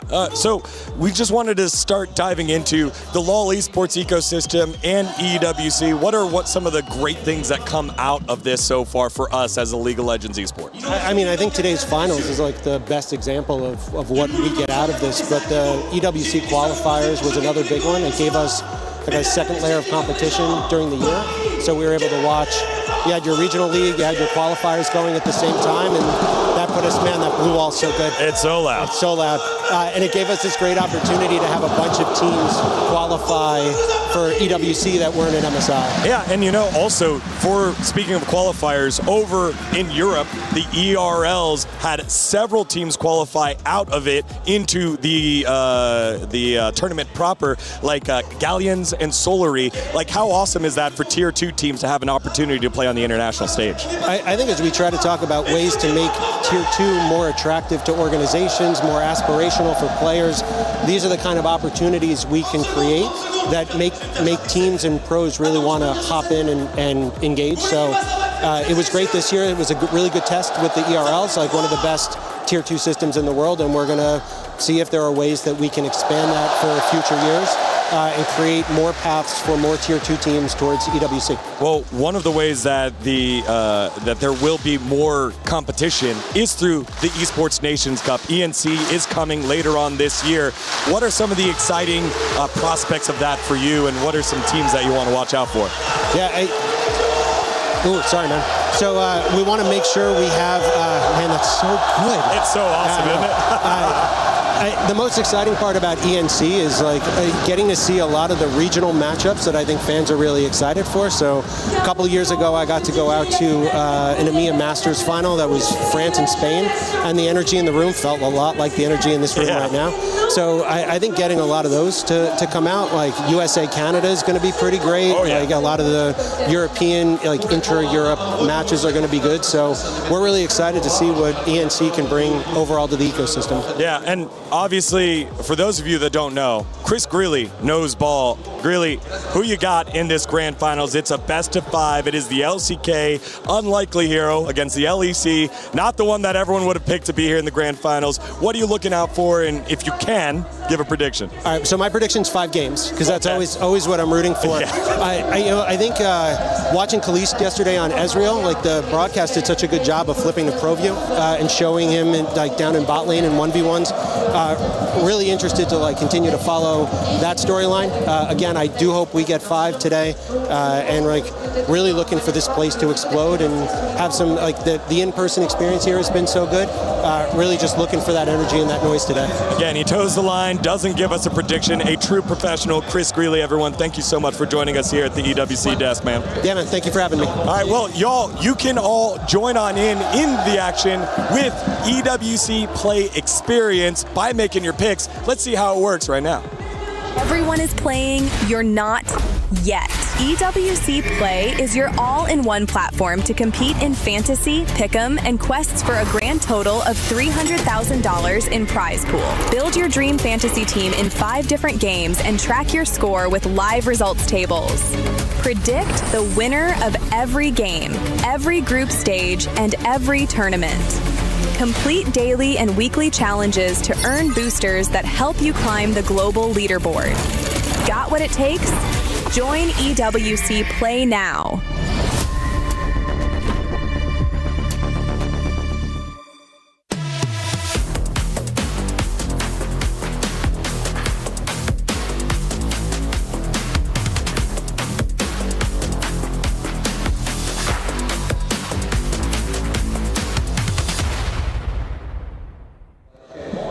Welcome back to the desk, as it is time to set the stage for the big one. It will be a new name etched in history. Will it be the French outfit in front of their crowd, the raucous blue wall after a massive string of upsets, Carmine Corp? Or will it be the scrappy underdog squad from the LCK, the team no one thought would be here? They found a way through the qualifiers, through matches against the LPL. It is D plus Kia. Welcome everyone to the Grand Finals pre-show. Digon here alongside Trouble, Ox, and Wadid to set the stage. It is going to be a great, great match here. Oh, absolutely, especially since we've got 2 teams in the finals already that no one expected. I truly feel like they've gone through some really strong teams. DK taking down BLG, and then you've got, KC taking down T1. That has been incredible. Yeah, well, it is such a celebration of League of Legends here at the Esports World Cup, and we're so happy to have join us the winner of the EWC Creator Program. It is Lou from Vietnam. He's a caster. He hosted over at for the LCK, the KRX live show. Lou, welcome back, brother. It's great to talk to you again. Thank you, Digon. My pleasure to be on the interview. I was surprised. I didn't know I win the creator program. I was told I was on the #1 spot, not winning the thing. Lou, you are by far leading the way. And okay. I think the next person, I think you have like almost 2 million points because all of the fans in Vietnam have activated and followed along. I think the next person has maybe 500,000 points. You have almost 4 times the amount the next creator has. You could probably add up the top 5 spots. What about League of Legends is so huge over in Vietnam? Yeah, I mean, since the beginning of League in Vietnam, since 2012, the passion from the fans is always the same, and it keep growing every year. Especially the last 5 years, we have continuing growing viewership for League. Even the regional league like the LCK, RPL, and the World Championship. So again, thank you, the Vietnamese fan, for the passion you keep for 14 years. So seeing the KUM DRX Roadshow in Vietnam was super cool, and it's been so amazing having Lazy Fuel as part of the LCK. How much did it mean to the Vietnam community and fans to have Lazy Fuel as the first import in the LCK?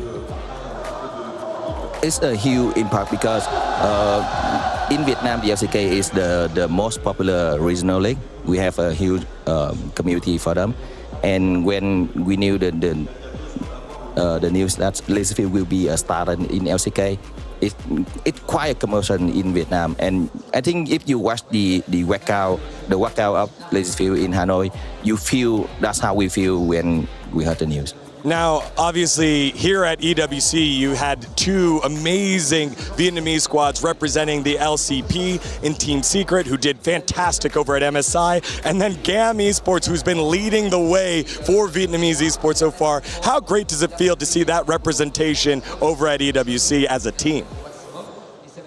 I mean, EWC as a whole is a great opportunity for the Vietnamese esports community, because not only in League of Legends, I think that we have a couple more teams representing Vietnam in other titles as well. So not only Team Secret, not only GAM, we have more Vietnamese in the international esports scene. So it's a pleasure and a big thanks for EWC for that. And we are having fun with the EWC in Vietnam so far. Yeah, I mean, I can't wait to get back to the LCK. see the votes from VNcast, and I know that you're leading the way for there. Thank you so much for joining us. Congratulations on leading the line here at the EWC Creator Program. Thank you, Liga. All right, that is such a great feeling and a reminder of how global esports is, League of Legends is, and Lou, along with many other creators that you know back home. I saw Freeze, I saw my boy Yamato on there, there's a Polish creator that was on there. Again, EWC has such a massive footprint, which is why winning it feels so good, and that is what we're diving into now. Our grand finals, it's D+ versus KC, and this is our Crunchyroll story of the day for both these squads. It feels like they've had such high highs, such low lows, and now an opportunity to reach that untapped potential. I think for both teams, they had so many issues about how they try to deal with the pressure on stage. You know, I think for D+ Kia, they were successful like 5-6 years ago, but now with new rookies, only Showmaker as a veteran leading the team, finally showing up the potential that they had. It feels like they're finally getting unleashed, right? But for KC as well, they've been in so many finals, like regional split and also international-wise. But I think this is finally the moment that they can actually prove themselves on stage internationally in front of the French fans. Yeah, and Ox, going into the tournament, we have our top 5 pick'em squads here for League of Legends at EWC. I don't see either one of those squads at more than 3%. It was actually 0% for D+, 1% for KC. How far do you have to go down before you reach Keep going. teams? I mean, it was so unprecedented, so unlikely, but that's why LoL Esports, why EWC is so fantastic as well. Seeing these unlikely teams make it to the top, and the fact that we are, no matter what, going to have a new winner for League of Legends at EWC, that no matter what, we're going to have a miracle run, it's just fantastic. Well, our next guest knows who he wants to win. Please welcome to our broadcast, Kameto, joining us from the co-stream. Kameto, brother, I have to ask you, how do you feel, and did you imagine you'd be here in the finals in day number 5? I feel amazing. I can't wait for the games to start, but I don't know how I feel. I'm a bit stressed, but I'm excited. It's a mix of everything. And of course, I thought we were in the final because we don't play in a competition if it's not for the win. Kameto, after MSI, were you a little bit worried coming into EWC and having to face again all those giants in terms of the performance of your team? Yes, of course I was worried because the team was not showing their true skills and their true level, and they had like some mental issues, mental block, but they worked on it, and in this competition it helped us to bounce back, and that's what we wanted, so yeah. Kameto, the crowd has been absolutely insane. The support has been non-stop. I can't even imagine how crazy it's going to be if the win comes in. Can you give us a bit of insight? How do you think the arena is going to react? How do you think it's going to be? Well, even I don't know. We never won an international event, and it's in France, so I didn't experience that, so I guess we will see. It's gonna be crazy. Again, has been close in the past. First stand, very, very close. Kameto, thank you so much for joining us. Enjoy the co-stream and best of luck today. Thank you so much. All right, let's take a look at some of the stats here between the regions. It is the LCK versus the LEC, specifically this year, because surprisingly, Trouble, it has been pretty close. You know what? I'm surrounded by LCK casters, hosts, analysts right here, and I was ready to get embarrassed, but I'm not, because actually this year we have been doing pretty incredibly well, and I feel like specifically from the G2 stands, coming out of first stand, taking out Gen.G and FearX, I feel like those stats have really taken off. I mean, it was only G2 who had successful against LCK teams mostly, but I think it's really surprising to see Calm and Cobb actually finally like proving themselves against one of the greatest region in the league. And yeah, final step for KC now. I'm starting to get a bit nervous because I feel like LCK's had the edge for a long time. I think back to a previous time where LCK didn't have the edge. It was 2019, and a lot of things went down in that year. So bit nervous, right? And today that record is going to be settled until Worlds, so a lot on the line between these two regions. Yeah, and Trouble, you're saying, oh, you're surrounded by the LCK guys. crew. you know, we've got a guy over there who predicted KC. And he's from EU, so there is something here. Also, you bring so much hopium, like, you know, we just needed to make sure the numbers were good. You know who doesn't need to worry about having the card stacked on his side? It's Kalist down on the bottom side of the map. He's been so good throughout this tournament and throughout his career, and he proves it yet again. Top 1080 carry in the world. I feel like Kalist, I cannot name it any other way. He plays very ballsy. He knows he's good. He takes trade super aggressively. And the one thing that actually stuck with me is that sometimes it's gone wrong for him, but he just doesn't stop. To me, Kalist has that winner's mentality. It's not about sitting back, being safe, and just trying to do damage. It's about how do I win the game? How do I take the game into my hands and make sure that we're the ones destroying the enemy nexus? And we've seen that on display at this tournament. And also, this is amazing to see how he adapted on this meta. When I asked about the bot lane meta, I was expecting him to like kind of be annoyed, you know. But I think he said that he's enjoying this moment, that like he can just do so much more than before because it requires so many different roles here. So it feels really good to see this French prince popping up. Yeah, well, standing by for more insights is Kalist. We were able to catch up with him before the match. You guys are in the finals of an international competition against none other than D+ Kia. You beat T1 yesterday. First things first, how is the atmosphere in the team right now? I mean, the atmosphere is obviously really good. We came in Paris with the mindset of like showing a different face that we showed in MSI, right? Showing that we can be a good team and we can be strong individuals and also have a great team play. And I think against T1 it showed that we had good individuals but also pretty good team play and resilience. So yeah, we're really happy with the win against T1 and really excited for today's finals. What do you think has been the difference between KC we've seen at MSI and the KC that we're seeing right now at EWC? There's a lot of things, there's like meta read and like a lot of stuff, but the most important I think is really confidence. I think the way we are playing is just mostly changed by confidence, right? Mm-hmm. Do you think the confidence comes from the crowd? Is there anything, like, is that helping you as well? Yeah, I mean, obviously the crowd has like a big part. I think, like, for example, against T1 in the game 3, the crowd has a big part over the win because, like, obviously we don't want to lose at home, we don't want to lose in front of them, and we don't want to like make them feel bad and stuff. So we were really trying hard, and also at the same time they were pushing hard. All of them, right? They were pushing like with their voice and stuff. They were giving us a lot of strength every time we were doing a good play. So it was really giving us a lot of strength to go further. So looking forward then to the final. It's going to be best of 5, probably a long series. What's the mentality of the team heading into that one?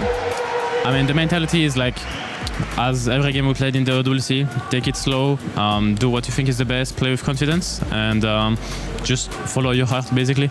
I like that one. Follow your heart. This is the new iteration of KC that we're seeing. Thank you so much for your time for the interview. Good luck on your game today. That's it from us. Digan, back to you. Thank you very much, Jenny and Kalist, for those insights. We are less than a minute away, so let's take a look at our EWC Pick'em predictions from the fans at home, and it is a 66% way of D+ Kia. So, quickly. I need to up the copium right here because we just beat T1, which made it to MSI and did really well there, and we took revenge, so I need some more numbers for KC, please. What's your prediction, Trouble? KC, 3-1. I'm going with D+. Smash has looked phenomenal, and you know D+ are hungry for that win. KC 3-0. What? One of us! That's crazy. Let's fire him, Digon. He's gone for the LCK. You know, it is a squad based on potential, and yet again, another mountain to climb for Showmaker. It is KC and D+ as they do battle to write their name in the history of the Esports World Cup. 뭐 이번 대회에서 제 폼이 만족스럽더라도 아직 대회가 끝난 것도 아니고 뭔가 아직은 좀 이른 것 같고 좀 더 겸손하게 내일 경기 준비해야 될 것 같습니다. 한 5년 만에 국제전 결승에 오게 되었는데 정말 꿈만 같고 결말이 꼭 우승으로 끝났으면 좋겠어요.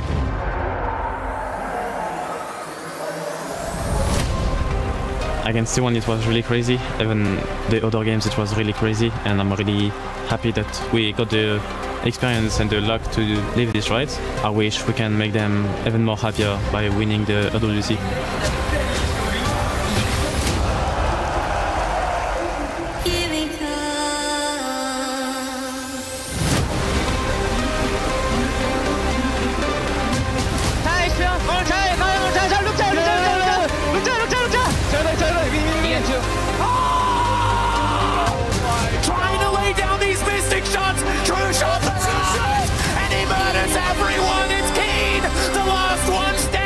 really excited to play this grand final. I really hope we can like leave Paris with the trophy and be happy with it. No one could expect KC down one in the finals. Like looking at the bracket, it would be really exciting, and I'm really happy to play them.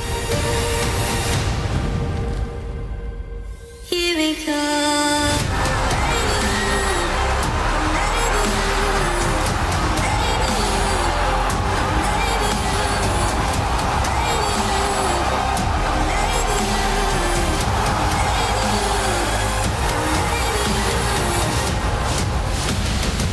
지금 저희가 모두의 예상을 뒤엎고 결승전까지 진출했는데 꼭 우승해서 트로피와 함께 돌아갈 거고 좋은 경기력 보여드리고 싶고 너무 감사드립니다.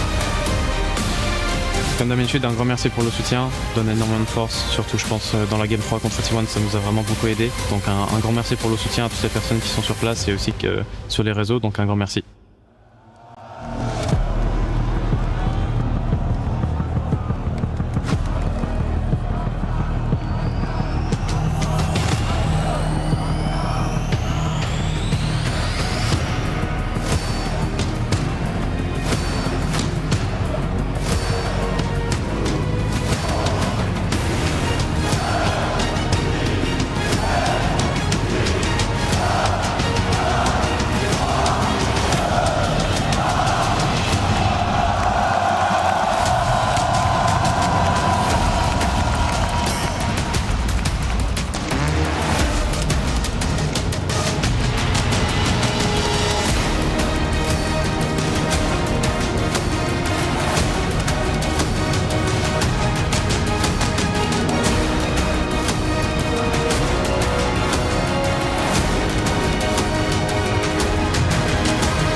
Mesdames et messieurs, bienvenue sur la faille de l'invocateur.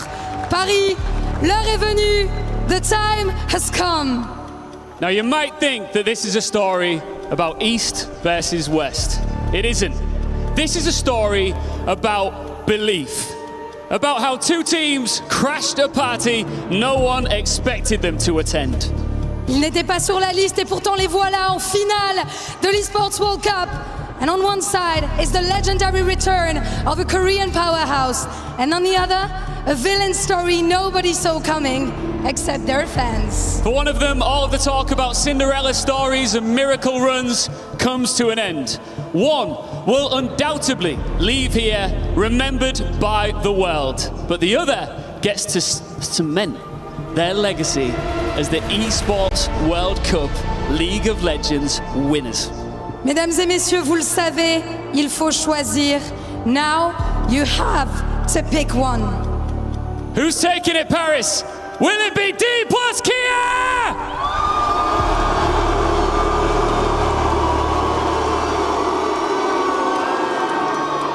Un peu de sérieux. Mesdames et messieurs, qui est là pour KC?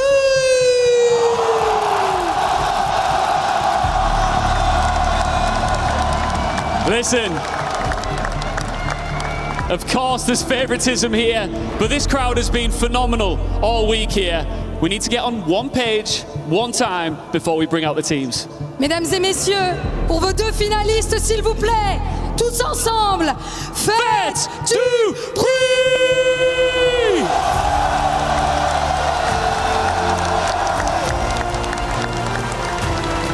The time has come. let's welcome our first team onto the stage. It's D+Kia!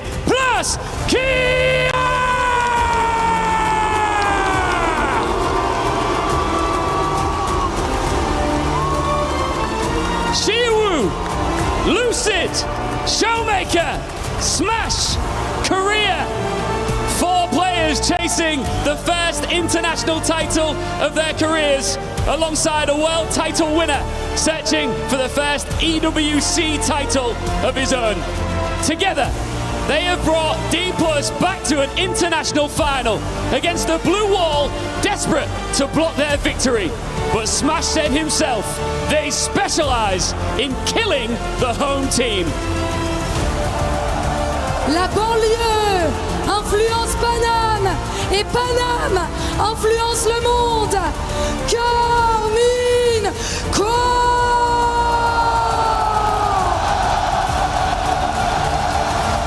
Un shonen, ça se vit et ça s'incarne. Nous avons le boss de la Kim Kanacorp avec Yahoo, son loup. Pas de 50-50 quand Yak est sur le serveur avec un support Stokos, Bouzio et le prodige de Prodigy, Caliste. Alongside their coaches in the quarterfinals, KC did the unlikely. In semis, they achieved the impossible. But now in the grand finals, will they rise above all the lows of League of Legends? And can D+Kia remind the world what this organization has always stood for? The grand final of League of Legends at the Esports World Cup starts now! Fed to breathe!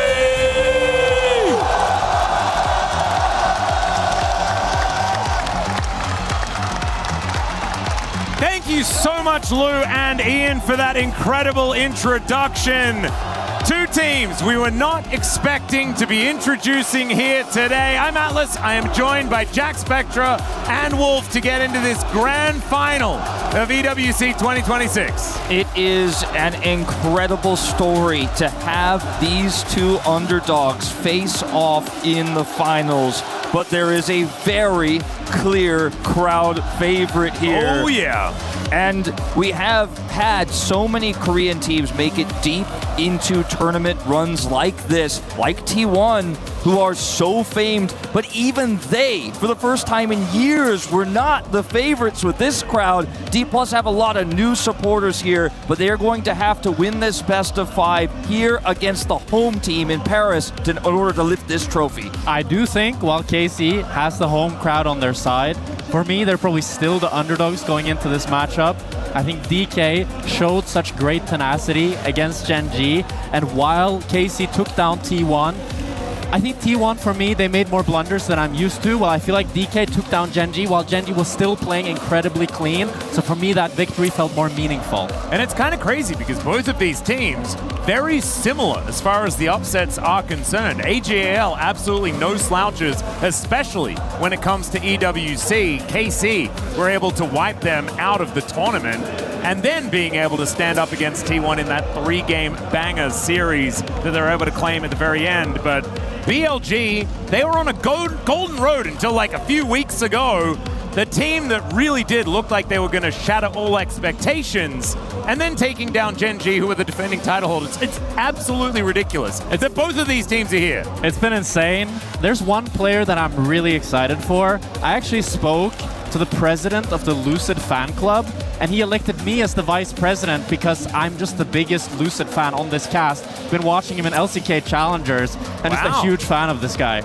I am excited for him as well. I mean, obviously, Lucid has had some ups and downs in his career, right? I think that there's no denying that. I think for me, I favor D+ to win this finals. I will predict them to do it.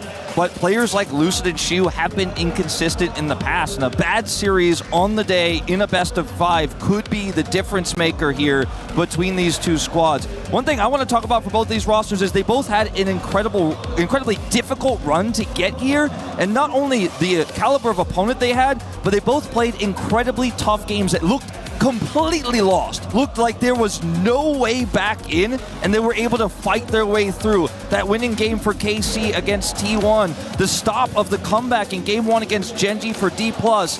Games that test your mental, games that push you to the brink, they were able to survive and fight their way through, and that is what makes these miraculous runs even cooler. And it also makes this final potentially extremely volatile, because how much is emotionally left in the tank for both of these teams to be able to make that clutch move yet again? Because we've said it already, there are 2 series that they had to work tooth and nail in order to get these victories, at least moving towards this point. But here we are, ladies and gentlemen, into the draft for game number 1 of this best of 5.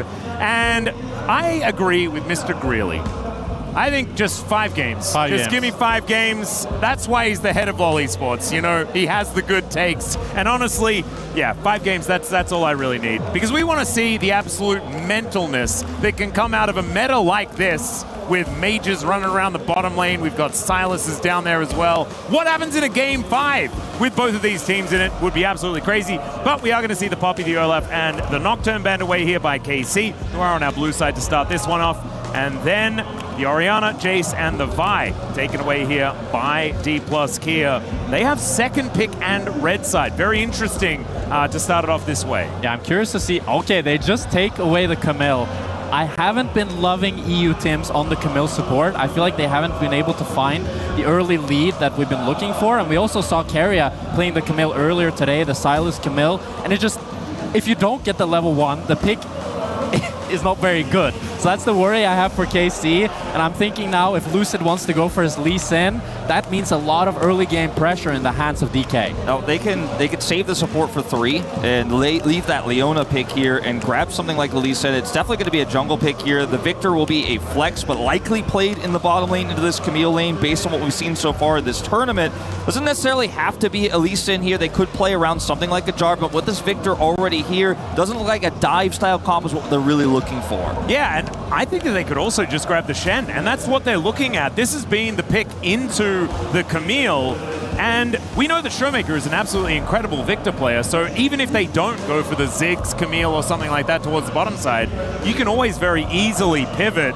This is one of Yehu's favorites, though, hovering the Anivia for the moment, and we'll see whether they do decide to lock in the bottom lane as well. Yeah, it's going to look like Yike is going to pick up the Lee Sin. He fumbled a lot of plays yesterday on it, but he was able to find some crucial smites.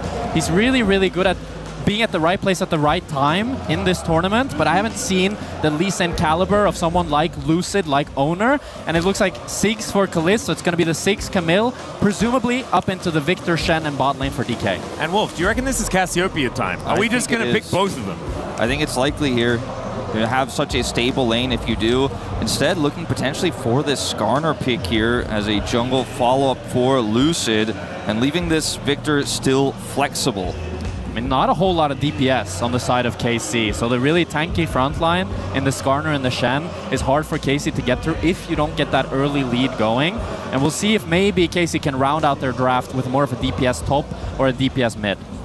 I think a lot of safe blind picks here will likely be taken away. Might see Gnar to go by the wayside. They'll take away the Anivia first here from Yehu. You mentioned already he loves to play this pick. He's played it already this tournament to great success. Yeah, I think the Gnar for Kana would be huge if he could get it.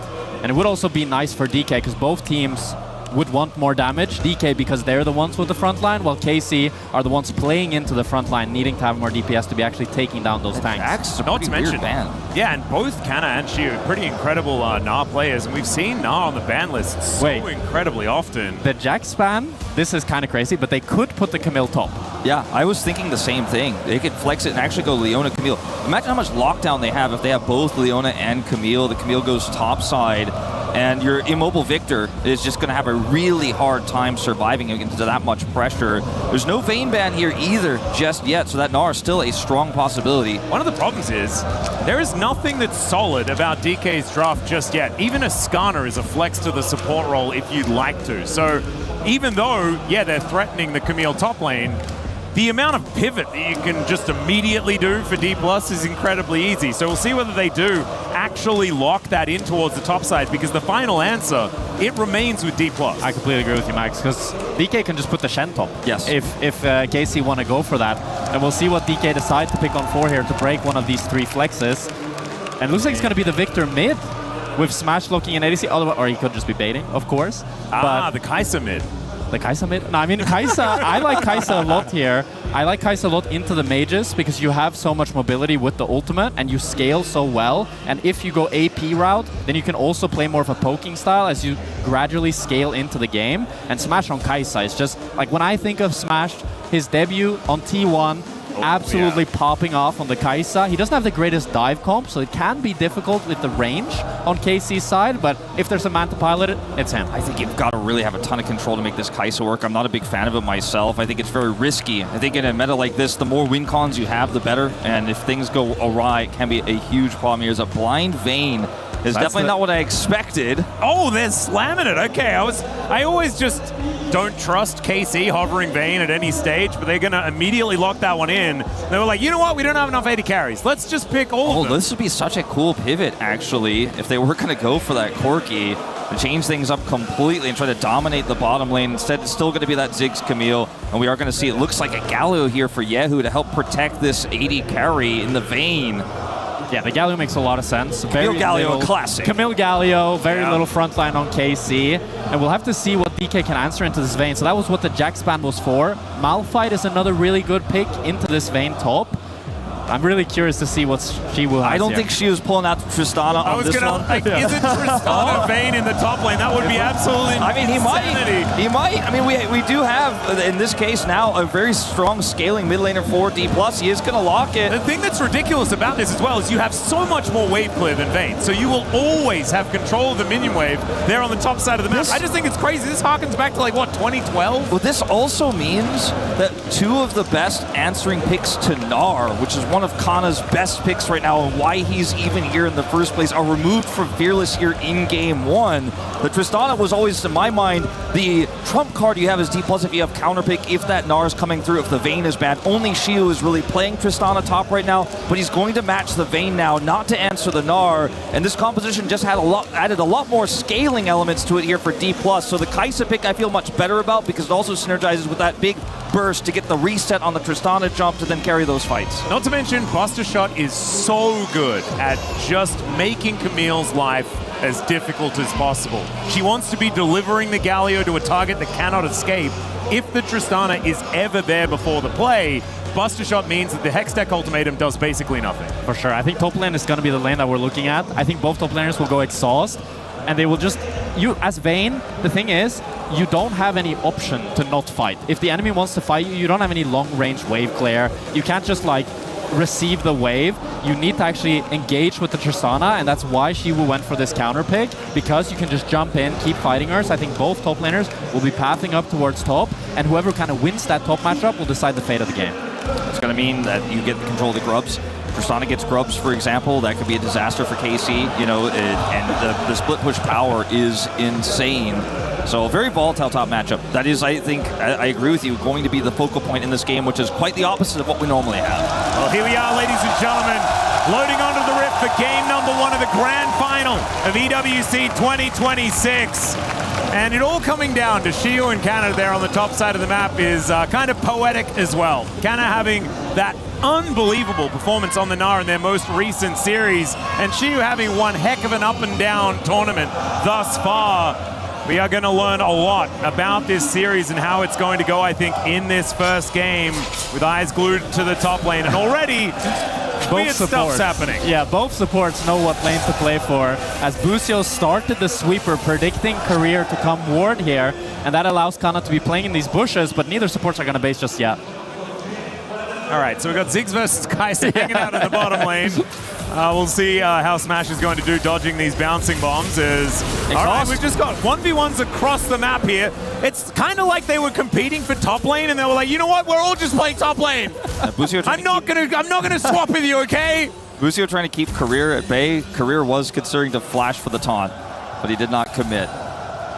Oh, that is the Mayor of Paris, by the way, in the crowd here for the EWC League of Legends Grand Final. That's crazy. It's also funny that Busio and Career are both playing top lane champions while wanting to just stay in top lane. And neither of them has base just yet. While Career looks to finish his, Busio wants to try to roam mid lane here, maybe force a summoner from Showmaker, but he should be fine just hovering bot side. Okay, everything just cool, calm, and collected now. We've got some normalcy coming back to the Rift as these supports do make their way back down towards the bottom side of the map. Busio, I mean, he needs to start listening to me, but decides instead going to go for a bit of a hookshot flash here. The Showmaker gives him the good old thumbs up and says, get out of here, buddy. That's a big summoner committed. Obviously, Camille's quite mobile and can engage from a long way away in the bottom side, but Showmaker's just going to lose a little bit of health, but doesn't even flash, doesn't even flinch here in the middle lane, knowing that he's not really under threat of being killed by this Galio setup. So it feels like a slight edge gained here from D+, but it relieves the pressure for Yehu for just a moment. Yeah, Yehu needs to fix this mid wave now, but he should be able to do it with the chunk on Showmaker. But not the start that Busio was looking for on this Camille. At least both him and Career are pretty much similar XP, so he didn't lose. I mean, he was able to steal some of the XP on mid lane while Career was bot.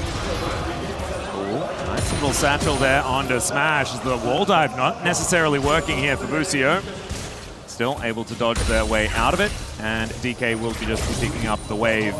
Showmaker now just sticking around here in this mid lane, still very even alongside Yehu. The Galio can have a rougher time in the first few levels up against the Victor, but he has been coping quite nicely as Lucid's going to come on over here and make this a little bit frustrating. There is a gravity well going down.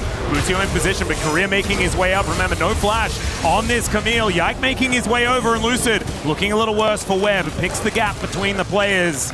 Not able to land that Sonic Wave. That means that everything is just going to calm down. But Yike got the top crab while Lucid was ganking mid lane, and now he can get the bot crab as well. So it's a double crab advantage for Yike, and a pretty good start for him on the Lee Sin. Hasn't been punished yet. You know, so much of the aggression here from KC is starting to get small advantages starting to stack up. And Showmaker still holds his flash. Smash, by the way, needs some help here. Going through the minefield, gets lit on fire here by Busio, and smashes barrier. I don't think it's going to be enough. He has to flash as well to get out of the way. Career getting the damage down, but Busio just walks this one off. And Smash, not a whole lot left in the tank. Lucid is coming down gear. I don't think he'll be able to get punished. Oh, Calist's going to have to flash to get out of the way, so that is at least something here for D+, but they are on the ropes. It's so much aggression from KC in this early game. They are not pumping the brakes in this one. Obviously, we had the 2v2 top side into the late stay there for Busio in mid. This is a huge deny here on the back initially. And then they get the aggression on the Showmaker, don't get his flash, but put pressure on, get that lead there, then go straight to the bottom lane and threaten Smash. They don't get any kills, but they are certainly putting the pressure on. Yeah, Calist getting that cancel on Smash means that he can reclaim the CS advantage that Smash had built up. The first few levels of this matchup, Kai'Sa is quite a bit stronger due to her auto attacks while dealing damage, and Six doesn't do anything until he gets a few levels. So that was why Smash had that little bit of a CS lead, but now being completely equalized is really nice for Calist in this early game. Yeah, it looks like the pause is on the D+ side of things. KC just being patient here, waiting to make sure that everything is sorted out effectively. And having a look, trying to figure out exactly who it is as well. Not clear. Not entirely sure. Just it's Shiv, because they're on the screen. I'm trying to crane my neck around and it's just like right here in front of me. Making me feel a little bit silly, but that's absolutely fine. Shiv, let's hope that everything is going to be sorted out. He's in a difficult matchup there up against the Vayne, and actually currently has the only gold lead of the team against Canna 4 now. I've really enjoyed the pressure, though, that KC have put on, and honestly, this is good for us. Yeah. It gives us a little bit of a moment because there has, like, the tempo of this game has been kind of extraordinary out of KC. I think we're seeing a very similar game from KC from how they've been playing in their last few games. They just keep looking for plays over and over again, and that's what improved so much for them between MSI and EWC. At MSI, they were much more reserved. It felt like they only went for very few plays, and if those plays didn't work out, the game kind of looked over for them. But in this tournament, they just keep pushing no matter what, and that's what's given them the edge against so many of these teams. Yeah, I actually find it kind of crazy, because I was talking to Dagda before the KC match that I cast in MSI during the play-ins, and he was like, oh, they're just basically mini Gen G, you know, they're going to be playing slowly, it's going to be cool, calm, and collected. This is a team that really does like to get their ducks in a row before they get things done, and that hasn't been the EWC experience for this squad. I just find that, as we're going to re-pause here for just a moment, make sure things are good, I find it to be a very risky play style in a best of 5, especially in the finals too, because if you are of that mindset of we're going to constantly push, the moment it stops working, the moment you lose that momentum, it could actually be quite mentally draining to play on the edge of your seat constantly and be the aggressor when G+ can otherwise just be defensive. Not to say that it's not a valid strategy. In fact, I think it's the way League of Legends in most cases should be played, is always trying to push every single advantage. If it does stop working or you start to lose confidence, it can really hurt. I think this, for me, is what KC is the best at. Like, when we looked at KC in the LEC, it always felt like mechanically they had the best players in their role, but they were missing that something to really beat G2 and be a complete team. And I feel like the fact that they've doubled down on the fact that we are going to try to outplay you in every single skirmish, and we're going to keep going for that. Oh my god, the KC We're doing KC shoeies? Oh no, we're not doing a shoey just yet. Sorry, that's my Australianism coming out. Maybe if they do win, we'll get a shoey out of those guys. We'll have to get the cameras back on them. We will see. The crowd. Such a high-profile game. We had the mayor of Paris. You know, there's having the crowd be against you, but there's having the city be against you. Yeah, we needed to fly the mayor of Seoul in or something. No, I guess the only thing that would have been crazier than the mayor of Paris showing up to this match is if he opened his shirt up and had a D+ jersey on underneath. I'm sorry. Like, I think it was his son sitting next to him or something like that, and he's like, "I'm sorry, son," and just like rips open his shirt. It's been me all along. I started following in 2020. I just love Showmaker. You know, people think about Kana as a T1 guy a lot, but they don't remember the D+ times as well. Neither do I. A time to forget. My mind. As Kana is completely equal in this matchup up against the Tristana. A really nice early game from him. Have to feel that some of that probably was from Busio, trying to match all of Career's pressure. He even gets... This is a huge push. I mean, he's got a nice farm here. He obviously is going to get a plate. Yeah. And you start to get these small advantages in a volatile matchup like this, especially when neither the top laner has teleport until that unlocks later on with Roll Quest. It can be a disaster. He was able to do this, by the way, without a buy. And this is the first back for both of these top laners, so a good start here. And now it gets a lot easier for Kana as he picks up the cloth armor, gets the HP from the Phage. As Kalista has no flash here. All right, bit of a return gang from Lucid, looking to make his way in. Picks up on where that satchel was taking him, but it's like Kalista will be able to make his way out regardless. KC not wasting any time, just sticking on this dragon. And does have a lot of health. It's a mountain, of course, but still looks like Yike will be able to get on over here and take this one down. Busio just protecting. And Yehu has prio in mid, and he has his ultimate, so there's just no way to contest here for D+ at all whatsoever. So they tried to look for Kalist, but even flashless, he's able to walk it off. So a huge win here in the small exchange for KC. Yeah, and part of that as well was the fact that Smash was still level 5 from the fact that he got denied the minions earlier. If he was level 6 when he landed the Void Seeker, could have followed it up. But overall, Kalist kind of baits the gank, wastes Lucid's time. KC get the first dragon. Yeah, talking about levels as well. I mean, Career is only level 3. That Stand United is going to be a really important piece of the DK team fight, right? Like being able to use that killer instinct, get into the backline and smash, and then having your Shen travel with you is a big part of what makes this composition kind of cool moving into the mid to late game. But yeah, Career does need double the levels if he wants to be able to actually use that ability. See whether he's going to be sticking around in lane for a little while longer. Busio already level 4, almost halfway towards level 5. So that Hextech Ultimatum, which is also very pivotal, will be coming in first. There's a nice condemn into the wall though as the Q going to connect. There's the rocket jump, gets the buster shot onto this Lee Sin as the flash comes forward. First blood to Kana. You got the cannon, but it wasn't worth it. They were waiting for that precise moment. Cannon's going over. Shiu doesn't want to give it up. And that is just a perfectly timed gank from Yike to come in at the exact right moment. He has a farm lead over Lucid. Now he's got the first assist of the game. Kana landing the condemn to set up Yike's Sonic Pursuit. The fact that they're able to both get a plate, crash the wave, deny so much from Shiwu. It's a fantastic start for Kana. And he also picks up the plated steel cap, so the matchup for Shiwu is you always want to continue jumping in, continue trading, but now Kana is so tanky that it's going to be really, really difficult for Shiwu to be able to replicate that. So he gets the cannon and gets condemned to the wall here, the exhaust, but not even necessary as he feebly tries to ult Yike away, but Kana has the damage here, only takes a single turret shot, secures the kill. And this matchup, we talked about how volatile it is, we have a clear front runner now. Certainly do. Meadow feeling pretty happy about how this one's going so far. Relatively early days, but an 800 gold lead is pretty decent here for Carmine Corp.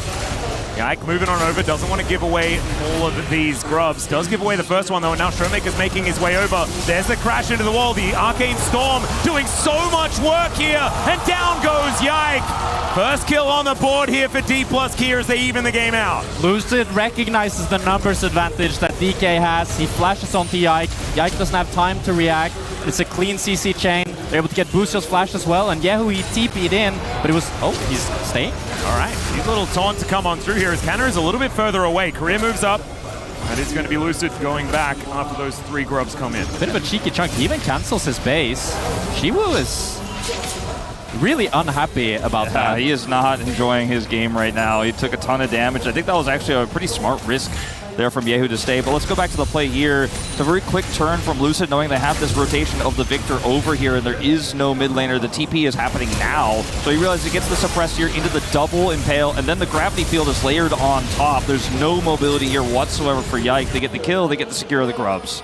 3 grubs for Tristana. That's at least a nice consolation prize, but he's going to need quite a bit more help to actually start winning the 1v1 again, to be able to be the one pressuring and actually utilize those grubs.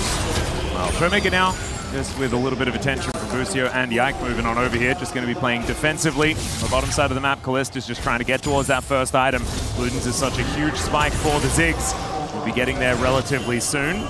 Something we haven't talked about so much is this Vayne pick is really, really good apart from the Tristana matchup. So the fact that Kanna has survived this matchup, like when I think of my favorite ADC to play Vayne into, it's Kai'Sa. Because she's so short range, she always needs to interact with you as Kanna gets the stun and gets another good trade. And then you're also playing into the Skarner, the Victor that you can dodge so many of his spells. You're playing into the Shen where it's so easy to dodge or even cancel his taunt.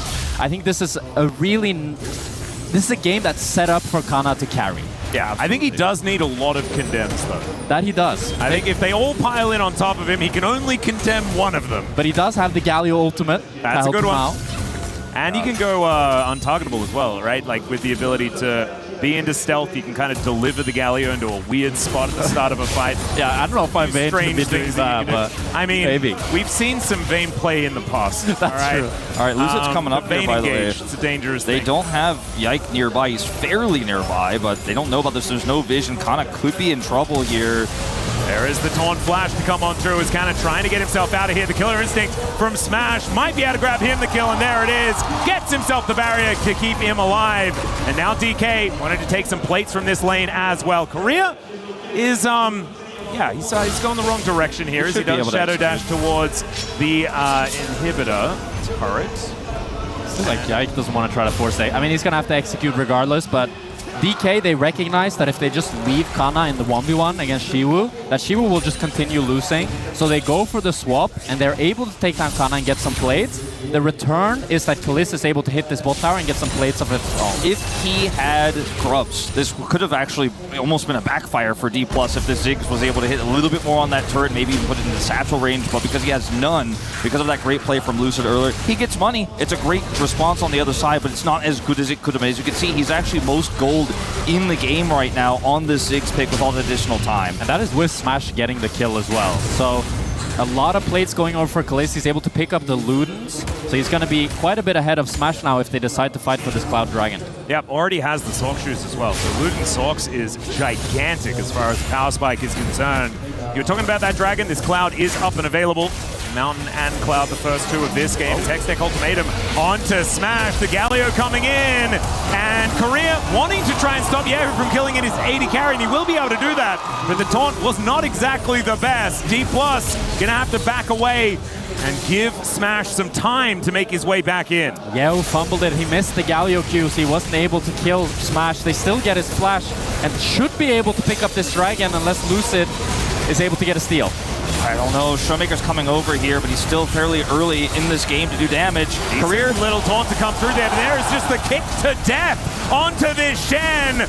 A lot of buttons now on cooldown though as KC losing their health bars as well. Lucid secures the Dragon and the Void Seeker comes on through. Great satchel to interrupt Lucid, but you can see Yehu taking so much damage. The Impale! kill will pull back Busio. And D+, they get the Drake and a double kill for Smash's Kai'Sa. A clean, slow fight here for D+, and he returns to the fight, ends up picking up the double. He was massively far behind on gold. Now he's got a 400 gold lead. I do want to mention briefly there was an all-in on the top side attempted by Conley, tried to knock Xiu back, and neither of them ended up dying. It ended up being just a reset up there, but that was also happening during all of this action. They now have their teleports online, but did not moments ago, because here's the fight again. It's very interesting here how DK, after Career dies, they recognize, despite the fact that they're playing 2 versus 4, because Yike used the kick and Busio is so chunked, and the fact that Smash is moving, they're the ones that can take control. They can push KC back, and then after this, they're kind of spacing KC to not give Yehu this taunt,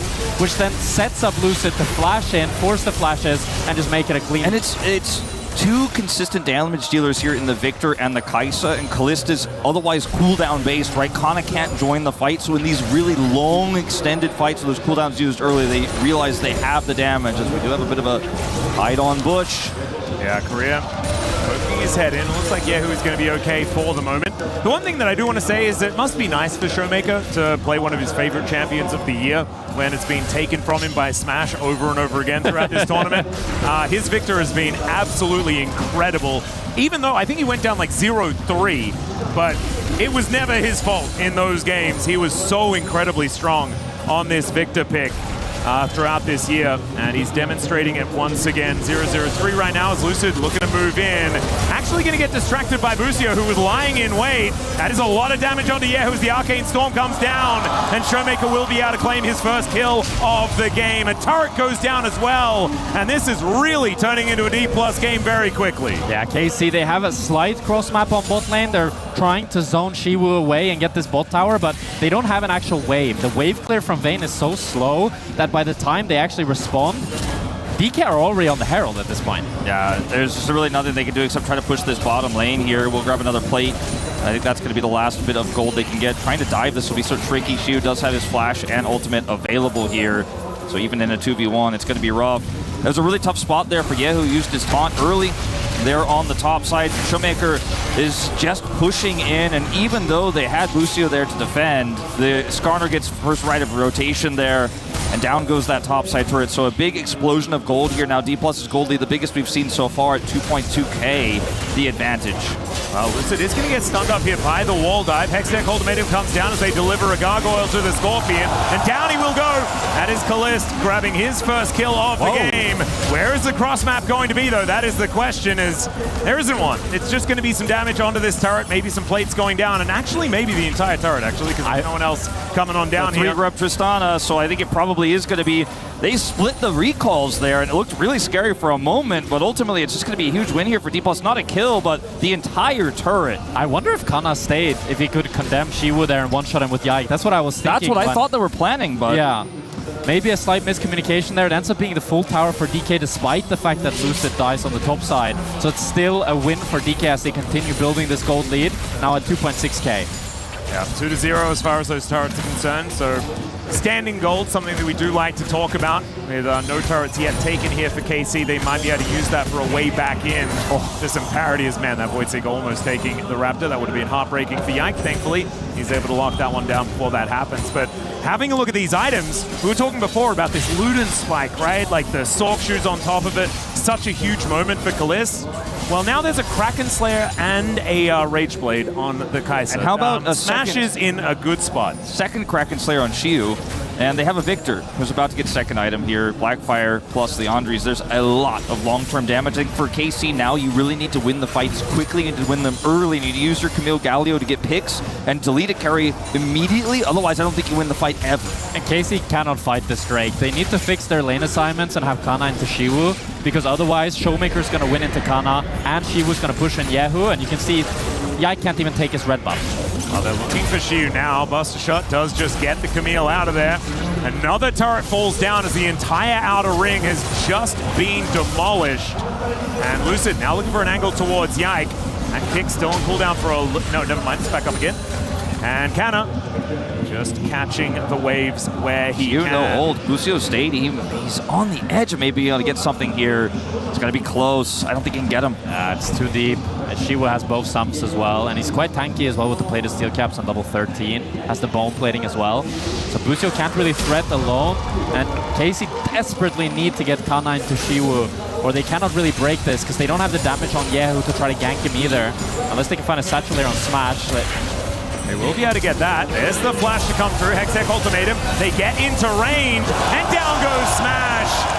That is a brilliant little pick, but Lucid still going for the fight. Flash out there from Showmaker, but the answer is there from Yike. Doesn't hit the Q, though, and the Arcane Storm will be able to help take him down. Takes a little while, though, and there goes Lucid on the other side of the fight. So an advantage going over to KC. And this is what we talk about with KC. They just keep fighting, keep fighting. If we're getting pushed in every single lane, they just sack one lane and decide to put numbers, and we're seeing the full power of Camille Gallia on display. And this is exactly the type of insta-pick I was talking about. You have to get the kill before the fight really begins. The worrying thing for me is that even though this is successful and Showmaker teleports into middle of the team fight on Victor, right, flashes to follow here, it's still such a close fight with one of the main carries deleted instantly. And I think that's a sign that maybe the hourglass is running out of sand here for KC. If they can't turn this game around soon, it may just be too late. I agree with you, but Lucid also really peeled nicely there, because Yike was setting up to kick Showmaker as soon as he TP'd in, but Lucid instantly stunning him, and then Yike going a bit too deep, trying to get that insect. It means that while KC are trying to find their angles back in the game, they have diminished the gold lead by 500, but it's still DK that's in control. They're going to be able to continue pushing in all three lanes, and KC need to find another play, but you can see the recipe that they have for success. Anna's about to cash out his call. He's got 6 stacks left on that. He'll be putting together a second item soon, but this Victor is the biggest one on the Rift. Double items here for Showmaker, who's incredibly fed. It does so much damage, so if you kill one of these 3 carries, there's still 2 left. Yeah, it's the Arsonist Victor as well with the double burn items. He will definitely be doing a lot of work there. In fact, triple burn if you include his Keystone. And he's got 7 stacks of Dark Seal. Oh yeah. He's big. He does have no flash though. Yeah, and that is definitely a big deal because in the last fight, I think one of the biggest things that went wrong for KC was the fact that Yike couldn't get onto this Victor, and I think that that was a bit of user error as well. If they're able to play that one out a little bit better, take down both the Kai'Sa and the Victor, then it's very comfortable Baron on spawn, securing the rest. Triple carry, Leandri's Blackfire. They think they have the speed to do this, or at least are going to look for a turn. I think it's a little bit too risky, and they agree. Yeah, this is very dangerous against Kalist, because if he lands, I mean, he's the one getting poked out right now, but I feel like if he lands a few bombs, he can really chunk DK, and a huge 6-ult when they're on the Nashor can be really dangerous. This is probably the most Baron damage we've seen all tournament, by the way. Like, this composition just shreds the Baron. As a domestic commentator of the LCK, D+ doing Baron, looking for turns, threatening, then turning the poke back onto KC. This is not a D+ I saw a few months ago. This team has had serious growth. They're being so decisive here heading towards the late game. This is a different D+ Kia, and I like it. Well, let's see whether they can actually find an angle as KC things very dark towards the north of the Rift. And it's a Christmas tree on DK's side. Man, they have really opened the shutters. They can see everything with all of those wards. Rocks being thrown around here by Lucid. The minefield just avoided. And why is Ascana a poke champion in this game? It's very strange. He's just throwing rock after rock, looking immortal with his Spirit Visage now completed alongside that Protoplasm Harness. And yeah, I think they should go for another turn. They've got Shio on the top side, taking down this turret as well. KC are in trouble. They can't come in here easily and deny this right now. They have to rush over, but they just have no vision. If they try to walk in, they'll just get caught. I think they're just going to have to give it up. The bomb is desperation. Yeah, it does spot out that this Baron is being taken down as Yike. They need to keep him out of the pit. The problem is, I don't know whether he can get in. There is the secure from the Kai'Sa. And D+ Kia, they'll just grab themselves a purple buff and they'll go back home. KC, they underestimated how fast DK could do the Dasher. Busio based, and with that they weren't able to face check, so they kind of had to wait for him to come back. They will be able to try to set up for Dragon. No, they weren't able to do that. That's very rough for KC here. They got the mid turret. That's at least something, and that's really huge when you're running a Camille composition like this. At least it gives Busio some potential extra angles if they get map control back to actually dive and catch Smash in the mid lane and set up picks with the Galio. Camille, maybe that's one way back in. It's not going to happen right now, but at least they got that one little counter pick there in the mid lane.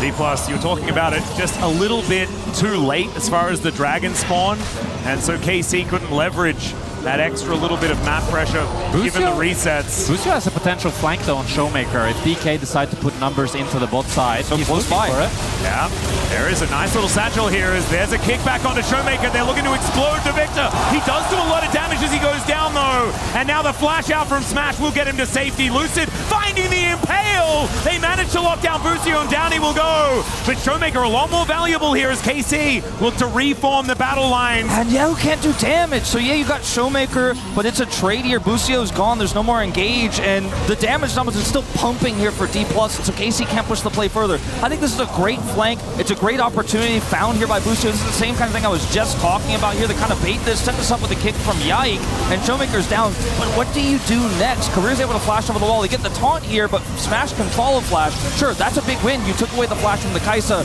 but D+ just have more damage output. You get flashes on both the carries, but the fact that you're not able to convert that into a dragon speaks volumes to how strong the rest of DK's carries are, even when Showmaker dies. And I would be so annoyed at the fact that the role on the Dragons was Ocean in this game if I was KC, because they have so much like upfront burst, right? If you don't get through a target, they just stand back and their health bar just refills. That's assuming they're able to grab this next one in about 5 minutes time. But even with the 2 Oceans that they've picked up here, it's going to make it that little bit more frustrating to make this burst composition work. And now we're looking at a Shiu who's massively ahead, right? Now the side lane into the Vayne has been fixed. Now it's controlled by D+. Yeah, she was really strong. Busio does still have the flash, while Smash and Showmaker use theirs in the fight. So if he's able to find another flank like that, where he can flash hookshot onto the carries, set up the Camille Galio ultimate, we've seen them one-shot the carries before, and there's still no stopwatch on either Showmaker or Smash against that. And that is a very cool hat that has been purchased by Callist as well. As far as 3 items are concerned, that is a large amount of damage that he's representing here onto the squishies of DK. I think D+ need to be aware that there's no major objective up here for 3 or 4 minutes. And while their flashes are down, they should just clear waves and play safe, because there are so many tools for KC to steal away this game if they make a mistake, if they overstep, and they absolutely have no reason to right now. They have a lot of vision around the map they can fall back to, clear wave by wave, and not necessarily try to pinch inside. Sure, that'll give some time for some of these members of KC to catch up like Kana on this Vayne, but I think it's the appropriate response here given the commanding lead they have right now. They do not want to toss this one away. And this has been, you know, the hubris from some of the teams here at EWC has been their downfall. See whether DK can keep the respect levels high, make sure that they play this one out by the book in order to lock this one up. Callist giving him the good thumbs up that he's been throwing around all tournament. They have control vision around Busio. It's almost like he's trying to say like, oh, maybe you guys should try to go for a play here. But he's otherwise just going to sit back and clear the wave. This is the kind of play I'm talking about. They're hiding here, waiting to see if D+ will make a mistake. And so far, they have just not taken the bait. And Callist, while he has so much ability power with the Rabadons, with the Shadow Flame, he still doesn't have the Void Staff to actually get through Lucid. So it's really going to be up to Kana to be able to take down the front line for DK. Oh no, and these luxury items are starting to come in. You were talking about the arm guard, the Zhonya's. That arm guard has been completed now for Smash, so he is not a target for Busio to jump on, right? Alongside this Galio anymore. That will be being put together by Showmaker as well, unless he decides instead that he wants like a Death Cap or a Shadow Flame or something like that, because he is Showmaker who does just like to do the damage, if he can find it. I mean, I feel like Seeker's Arm Guard counters this comp so damn hard. It's going to be really, really difficult for me to imagine how you can try to get that Camille Galio combo once Showmaker gets his Seeker's Arm Guard as well. I guess you can still look for Shiwu, but that also speaks volumes to the fact that there's 3 carries on DK that you need to worry about. The triple carry comp is one we've seen from D+ a lot, especially when Shiu picks up this Tristana. This was their best archetype all last year, right? We were calling for it, we were asking for it. And they only ever did it like, you know, 20% of the time. It's one of the things they were running on the qualifiers here as well to get to EWC in the first place. And what we call this KC comp in Europe, the shotgun comp.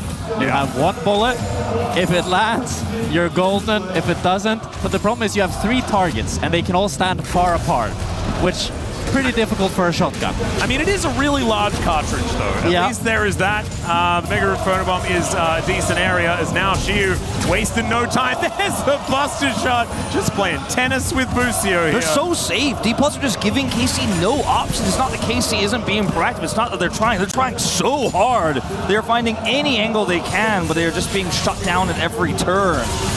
Smash looking for a little bit of a window towards Kalista there. Doesn't find the void. Baron's up. 5 seconds time, exactly right, Wolf. There is the purple buff available for DK to allow this siege to actually work. As these levels come in as well, speaking of siege, she is going to have a pretty good time. That draw a bead really allowing him to hit from a really long distance away. Ike, though, catching onto this wave. Busio once again in a frustrating position. A Void Seeker is going to go wide. Busio on the flank. Yeah, Korea finds himself the taunt on towards this Camille. The wall dive is going to connect onto Showmaker, but Busio is just dead. He avoids the heroic entrance and flashes away from Yahoo. The kickback as Yike gets on in there, but the Victor is still alive. Smash once again not finding the W, but Kalista is so far away from this battle. Yike still trying to bounce around, but it's Shu that locks down that kill, and Smash will come in with the Acathian Rain. D+ Kia wipe the floor with KC here in this late game, and they're looking for the Baron. And career flash to block Yike's Sonic Wave to save Showmaker. And the stopwatch from Showmaker bought so much time as they see the pro view here from Smash. He kites back, and then he ultis onto the engage from Lucid, kills Kana, gets onto special Kalist. delivery. Yeah. And he tries to W flash. Kalist flashes away. He doesn't quite have the damage to take down Smash, and now it's a Nash for DK. They can play for the soul, and KC's hopes for game one looks dire. They're trounced, I think, in this one, unfortunately. D+ read them like a book in that fight, and the arm guard value you just mentioned, Jack Spectra. It's that moment. They block the engage there, and then there's a follow-up from Career. Guess what? Showmaker buys Zonia's. He's got another one for the next fight, and they're even further ahead now. It starts to feel like we've already seen many Hail Mary attempts. I don't even want to say that that's the only way back in for KC. It's going to be D+. It's on them if they make a mistake here in this one, but they have every single piece of the map controlled, and the last possible objective to take for now is that Ocean Soul, and they've got their eyes on it. Busio's looking for Shio here, but he's a bit short. What? Okay, that's some damage as he dives on top of him. Busio will be taken down, but the heroic entrance is going to come in. They do lock down the Ocean Soul in the meantime, as it is a 1-for-1 support for top lane. Probably okay here for KC as far as that trade is concerned of champions. But I mean, Ocean Soul, we said it already, it's such a frustrating soul for KC's composition They still got to deal with. They're pushing up mid. And the bottom lane as well, as Victor has just hobbled his way over and is looking to break open the base down there. Lucid gets taunted, doesn't even really notice as the mini Arcane Storm comes down, and the Galio can do nothing about it. He goes golden, he looks good, but that is still going to be a dead statue on the Rift. And the first inhibitor will be taken down in this mid lane. Bottom lane as well, going to get destroyed as D+ are just looking to steal everything. There's another Impale that will connect. A Killer Instinct from Smash for the immediate follow-up, and KC gonna have to go back to the drawing board, I think, after this game number one, as D+ Kia, they look ready to win EWC. Fantastic game one from DK. They had them pushed in every single lane. Kalist doing some good damage, but it's not going to be enough to same game one. I like KC's resilience, how much they fought back, but DK remained in control, they remained calm, and they kept pressuring, and it was especially when they got that first Nasher that it felt like the game opened wide for KC. I think in some ways, I want to champion how well D+ Kia played through that mid to late game, because we've often seen this team stumble there. We've often seen this team not close games out because they're not ready to make that tough call on Baron. But also, I want to say, KC, like you said, they kept looking, they kept fishing, and a lesser team would have been caught by so many of those Busio flanks, would have gotten punished.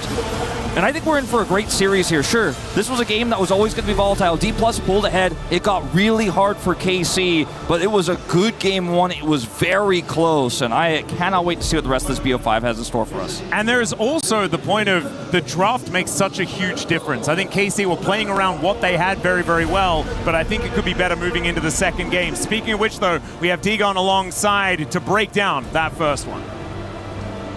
Thank you very much, guys. It is the LCK squad striking first here. D+ Kia take the victory in game number one, much to the chagrin of the blue wall of Carmine Corp. But it is 1-0 D+. And I think the approach that they went with the draft, they were just talking about the casters, was really inventive. The fact that they had this Tristana into the Vayne, who also has the Buster Shot against the Camille. You look at the composition of KC, Camille, Galio with the Ziggs on top, you know what the game plan is, but two of the enemy carries can build stasis with a Seeker's Arm Guard, which they got later in the game, and the other one has the Buster Shot to break the Camille out, and I think that meant it was actually really difficult for KC when they fell behind, because a lot of their attempts just didn't quite work out. I feel like we've seen a lot of Lee Sins today that can't really quite get access into the backline, the taunts, the Seekers that Oaks mentioned earlier. It pretty much becomes that this champion gets really strong in the early game, but late game he just becomes a kick, and if you cannot find that either, it's kind of like a 4v5. Let's take a look at some of the replays here, starting off on the bottom side of the map where Kai'Sa was the protagonist in this one. I mean, I gotta say, DK was kind of greedy to picking up Kai'Sa and Victor in the same team against Ziggs Camille, but this attempt that they tried to kill Kai'Sa in the bot lane, it didn't work out, and I think this helped DK to have so much space in the early game with the scaling picks. And it's crazy that they use these big tools to make that play happen. It's unsuccessful, and yet they still go for the fight afterwards. And they also just commit the Lee Sin kick there to take out Korea.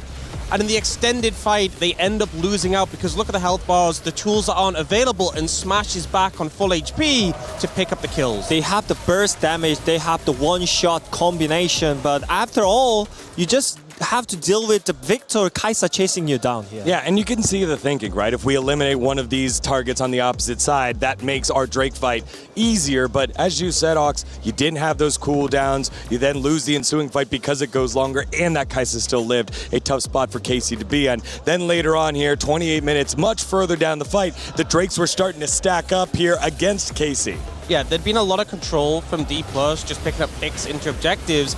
Here they look for Showmaker trying to take him out, but the stasis, the value of this disrupting that engage, and then he can flash after the ult is timed out. And look at the cleanup Smash, just trying to run down Cleast. Doesn't quite find him, but the fight is firmly in D+'s favor. Also huge props to Lucid right there, breaking apart the fight. He was zoning constantly the two carries from KC of walking up and killing that Victor. So you can see the access was there, but once the Camille goes in, gets one shot, Lee Sin cannot follow up, your carries are not around, and just fell apart for KC. I mean, now we should talk about the draft once again, because I think this is their second time bringing up the Kai'Sa against the AP bot lane.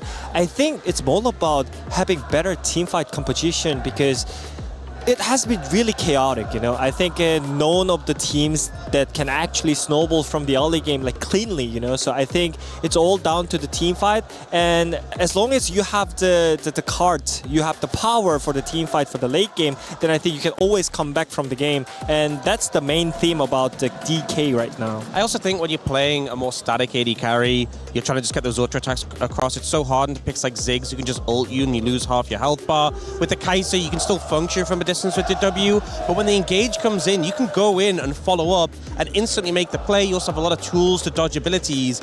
I do agree with what we did said. I think the laning phase can also always be a little bit delicate if you're picking Kai'Sa into the likes of Ziggs, but if you get through that, which they did manage to, then you're really powerful in those 5v5s. I just felt like seeing them versus T1 and how well coordinated they were. I felt like Busio and Yike really truly made the difference in that particular series, and I just didn't quite see Busio on the same page as Yike in this one, particularly since you really need to get that Lee Sin ahead.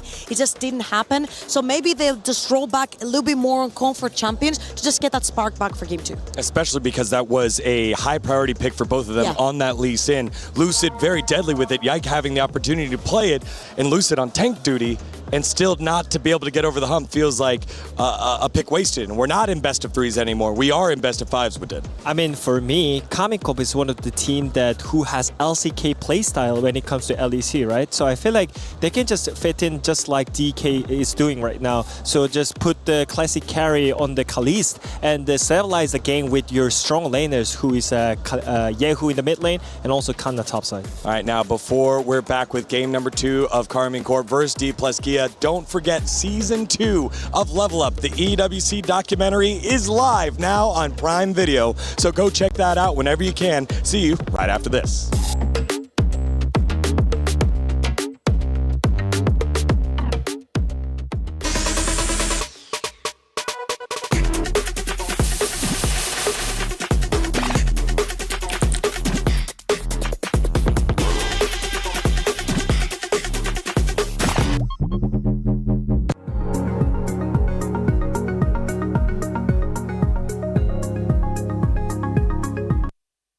in Korea, you are either a winner or you're a loser. This would be the first reverse sweep in an international finals.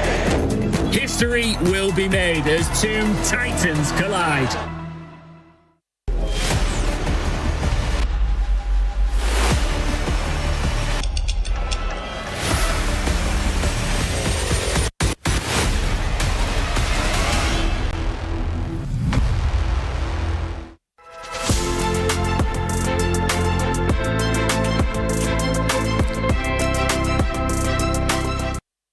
안녕하세요. T+ 기아 미드 맡고 있는 쇼메이커스라고 합니다. 안녕하세요. 저는 T+ 기아에서 정글을 맡고 있는 루시드 최영혁이라고 합니다.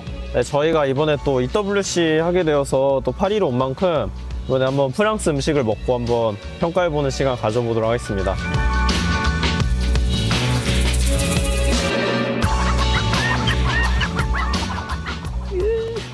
그냥 칩인데? 감자칩? 맞아? 프랑스 국민 과자인가? 뭐지? 치즈칩, 치즈. 냄새를 한번 맡아볼게요. 생긴 건데, 냄새가.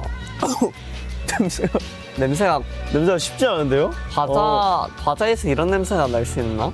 어떤가요? 응? 냄새랑 다른 맛이 나는데? 아닌가? 약간 우유 맛이 나는 느낌인데? 몇 점 주시겠어요? 저는 한 8.5점? 8.5점? 저는 진짜 맛있습니다. 저는 제 취향이 아니라서 저 2점 줄게요. 2점. 좀 제가 이렇게 뭔가 어떤 부분에서?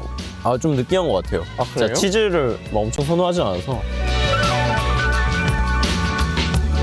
오, 이거는 뭐죠? 이거 그냥 빵인가? 미니 쇼콜라? 안에 건포도인가 이거? 그냥 빵집에서 파는 빵 냄새가 납니다. 일단 무슨 맛이에요? 맛있는데요? 프랑스 콜라인데 초코 들어있는 거. 와, 아니 너무 맛있는데요? 맛있네요. 맛있네요. 제가 또 빵을 좋아해서 맛있습니다. 응? 뭐야 이번에는 그냥 음료수인데? 오렌지 주스 탄산? 그냥 약간 그냥 오렌지 주스 냄새 납니다. 먹으셔볼게요. 그냥 오렌지 주스에 탄산 들어가 있는 느낌? 말 그대로 그런 것 같아요. 맛있습니다. 이것도 8점. 한 7점? 왜 감점됐죠 얘는? 그냥 그저 그런 것 같습니다. 그저 그렇다. 저는 맛있었어요. 과자랑 비슷한 것 같아요. 뭐지? 치즈케이크 같은데요? 일단 되게 맛있는 냄새가 납니다. 맛있다. 케이크는 아닌 거죠? 점수 한번 매겨주세요. 저 한 5점? 5점. Not my style. 저는 이거 9점 드릴게요. 와, 이거를 9점 준다고요? 굉장히 맛있고 이게 더 느끼한 것 같은데요? 다 드신다고요? 끝나고 몇 개 더 가져갈게요. 맛있습니다. 저는 빵을 더 갖고 싶긴 한데. 예? 이게 뭐예요? 버섯인가? 달팽이네. 먹어보고 싶진 않아요. 엄두가 나진 않네. 냄새 한번. 가위바위보 진 사람이 냄새 나죠? 좋죠. 가위바위보? 안 내어진 거 가위바위보. Try it. Let's go.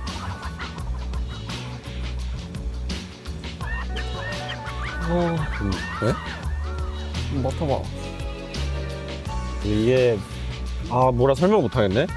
약간 안 좋은 냄새와 뭔가 그 바닷가 냄새 나는데. 뭔가 그런 느낌도 있고. 점수요? 저 10점이요. 왜요? 너무 맛있을 것 같은데 못 먹어서 너무 아쉽고요. 10점이라고요? 네, 저 한번 트라이 해보고 싶은데 너무 아쉬워요. 저도 10점 드릴게요. 저는 프랑스 하면 또 생각나는 게 에스카로그이기 때문에. 안 좋아하실 것 같은데. 이게 제가 너무 먹고 싶었는데 또 괜히 대회에 지장이 생길까봐. 그렇죠. 나중에 한번 트라이 해보는 걸로 하겠습니다. 이렇게 한번 프랑스 요리 다양하게 한번 먹어봤는데요. 되게 맛있었던 것도 많아서 되게 재밌었던 시간이고 앞으로 EWC에서 좋은 모습 보여드리도록 하겠습니다. 감사합니다. 감사합니다.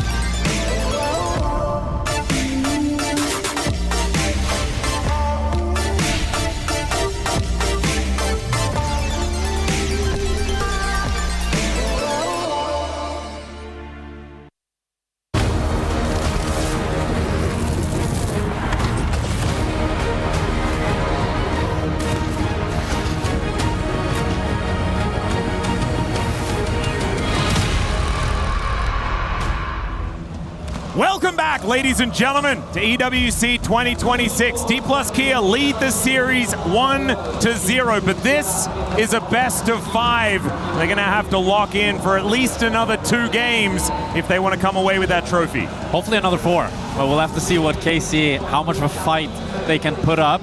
As game number 1, the draft was difficult to execute. They tried their hardest, but they weren't able to find the picks that the draft needed to be able to find that win. And DK were really disciplined, not giving KC that angle, showing a much higher, more consistent DK than we've seen in, years? I mean, it's been so long. Yeah, it really has been.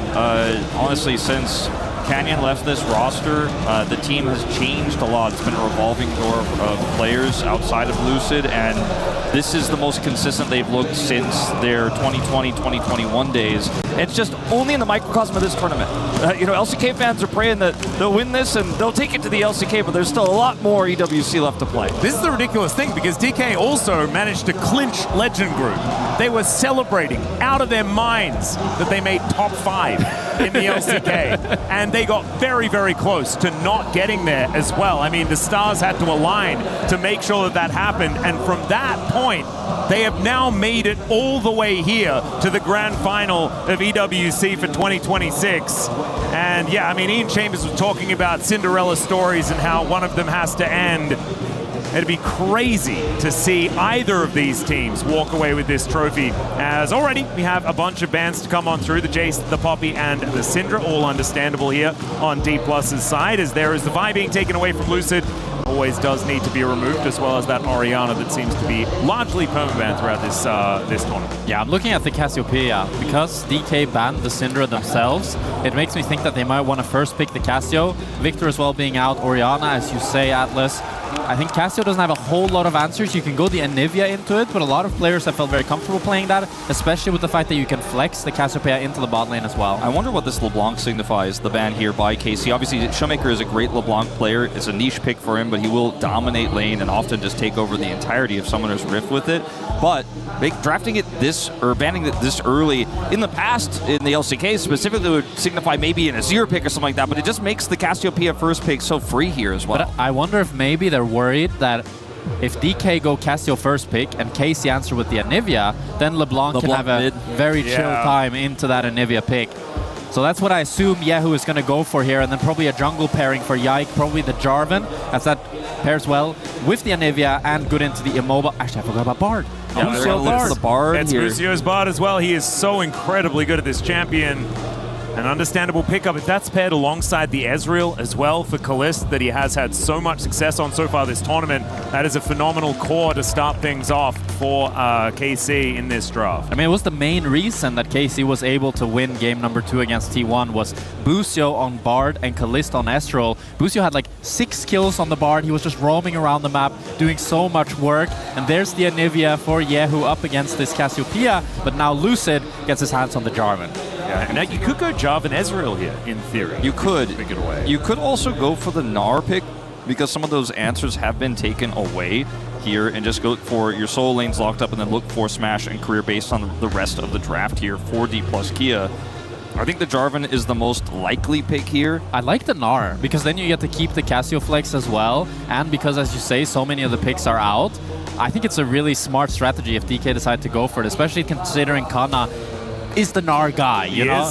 Yeah, it just feels like a great denial pick here, all things considered. The one that I think would be quite strong. Shiyu, not known necessarily for his Gnar play, nowhere near players like Kana or Zeus on this pick, but definitely one he's played a lot in the past. He's been great at shutting it down as well. I think he's a little bit more famous. He's more of that. an anti-Gnar rather than the actual Gnar player himself, but he has had some games on it, of course. There is that Ezreal that we were talking about, great into the Jarvan as well, so really does feel like it serves double duty. Not only is it a great lane alongside the Bard that you can get out of a Cataclysm, which is going to feel great. And Kalist, pretty good at this particular champion.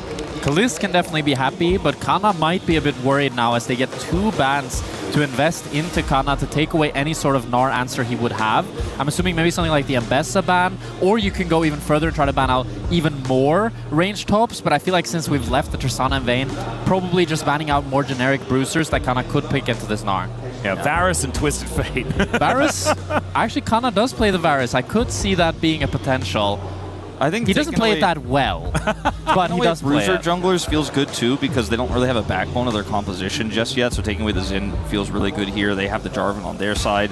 Obviously no Lee Sin, no Skarner. So we'll see what Yike is looking for in this draft. We saw the Kiana paired with this Anivia in that semifinal match to great success, but I don't think this is necessarily that kind of draft. Nautilus is gone. I think that's a great ban here because it's one of the best ways to lock an Ezreal down guaranteed in a team fight. It was an incredibly similar draft that Yike played the Kiana, though. It was literally these first 3 picks, and KC decided, we're not going to have a front line, we're just going to play this like a pick comp, and just put up the Anivia wall, put the Kiana ult, put the Tempered Fate from Bard, and poke you out from range and never give you that normal standard team fight. And they were able to execute it against T1, so I feel like doubling down on it, I would like it. And they ban it, so we're all on the same page here, I think. I guess. As we'll see what KC decide to do now, as they really do need something explosive here for setup. And is it just the Varus? I actually really wouldn't mind it for Kana towards that top side of the map, and you can pick it away. Otherwise, Smash might be able to take that himself. Obviously, locking in a jungler does give you the ability to understand exactly what you're up against and then pick accordingly for the top side. That is what they're looking at. Fulfills a similar role as the Kiana. Your goal is to just one-shot whatever target you first come across. I like the fact that they're delaying top until 5, because that way Kana can see all 5 champions here and lock in something that's good. The worry I have about Varus is I feel like if Kana makes one mistake, Lucid can just cap top and make him completely irrelevant in the game, especially if DK decides to look at a strong bot lane. I think there were 3 strong options here. One of the third one might raise some eyebrows when I say it, but there's the Caitlyn, there's the Varus that you could have played into the Ezreal, and there's also the Kalista. I feel like when you have this Cassiopeia, you could have looked for a winning Kalista push, but instead, Caitlyn Lux to come out here. For career, we've seen this before, and Smash is an amazing Caitlyn player. Picked up the slack in the Challengers squad. It was swapping between Guma, obviously, as well, and learned from the best, right? Yeah. Back on T1. Very, very strong on this pick, and it is going to be a risky mid-game with this, but when we get to the late game with 3 scaling options here, including the Gnar, D+ have a lot of late game power. Yeah, I imagine a lot of the EU fans understand just how good Smash is. This is the new Gnar counter pick. It's kind of coming up. It's a thing. Yeah, this is going to be very exciting to see whether KC can play through Kana towards that top side, but we do have Ian standing alongside who's managed to find an absolute prophet in the audience. Absolutely, of course there's an overwhelming amount of KC support in here, that's obvious, we're in Paris, but DK has its fans too. DK fans, how we doing? They're feeling good. They're feeling good. Wow, this is loud down here. So Helen, listen, you've got an amazing story because you downloaded the EWC app and you made a prediction a while ago. What did you predict? So basically, there's an EWC app which is super awesome, and they closed their entry for the Pick'em tournament winner this Tuesday. And who I picked, of course, is D+ Kia with 0% selection. I can show you. So you knew right from the start you had so much belief in this team. Now, you are in a very hostile environment. The French are loud and proud. How intimidating are they? Well, I don't really hear anything, to be honest, isn't it?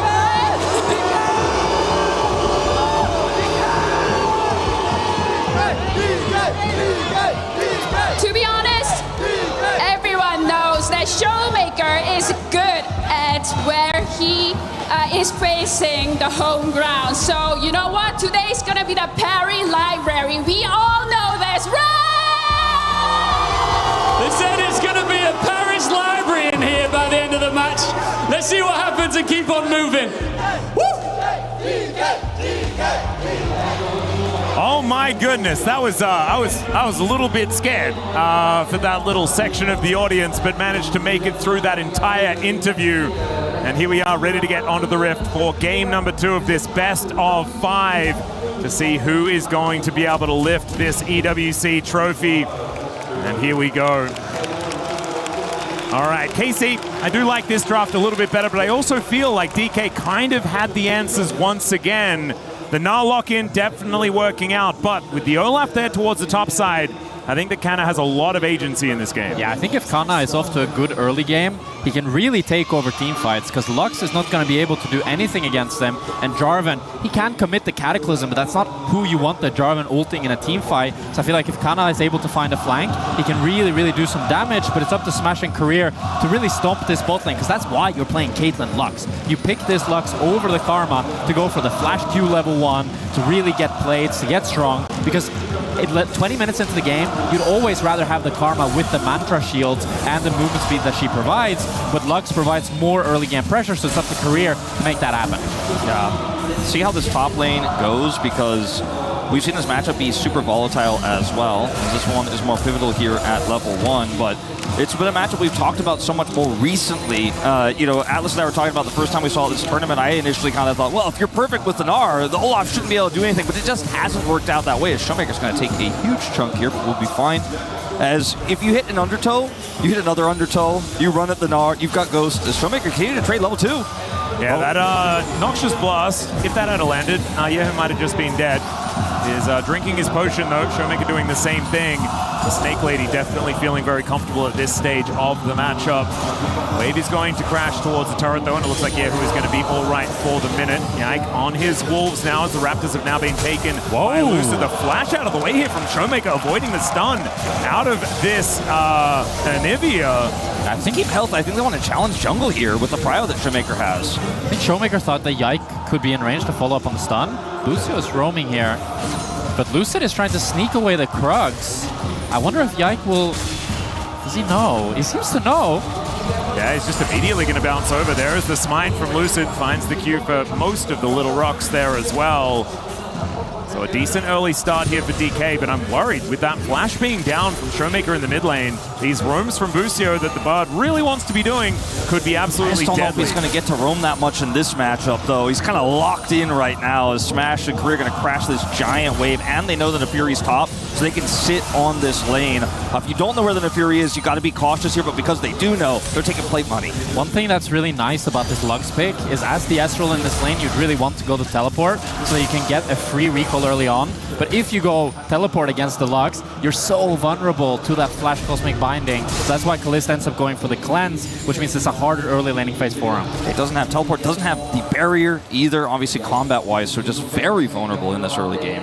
As they're looking to punish this flashless Cassiopeia, but Showmaker is very aware of it and is willing to sacrifice a little bit of lane here in order to be safe. I mean, Yehu is stepping forward with 300 less HP, so nice that Showmaker realizes. Yike needs to try to cross mid lane here and get that bot crab, but I'm not sure if he'll be able to get it just due to how strong DK's laners are, with Showmaker being full HP, bot lane being completely pushed in. Wait.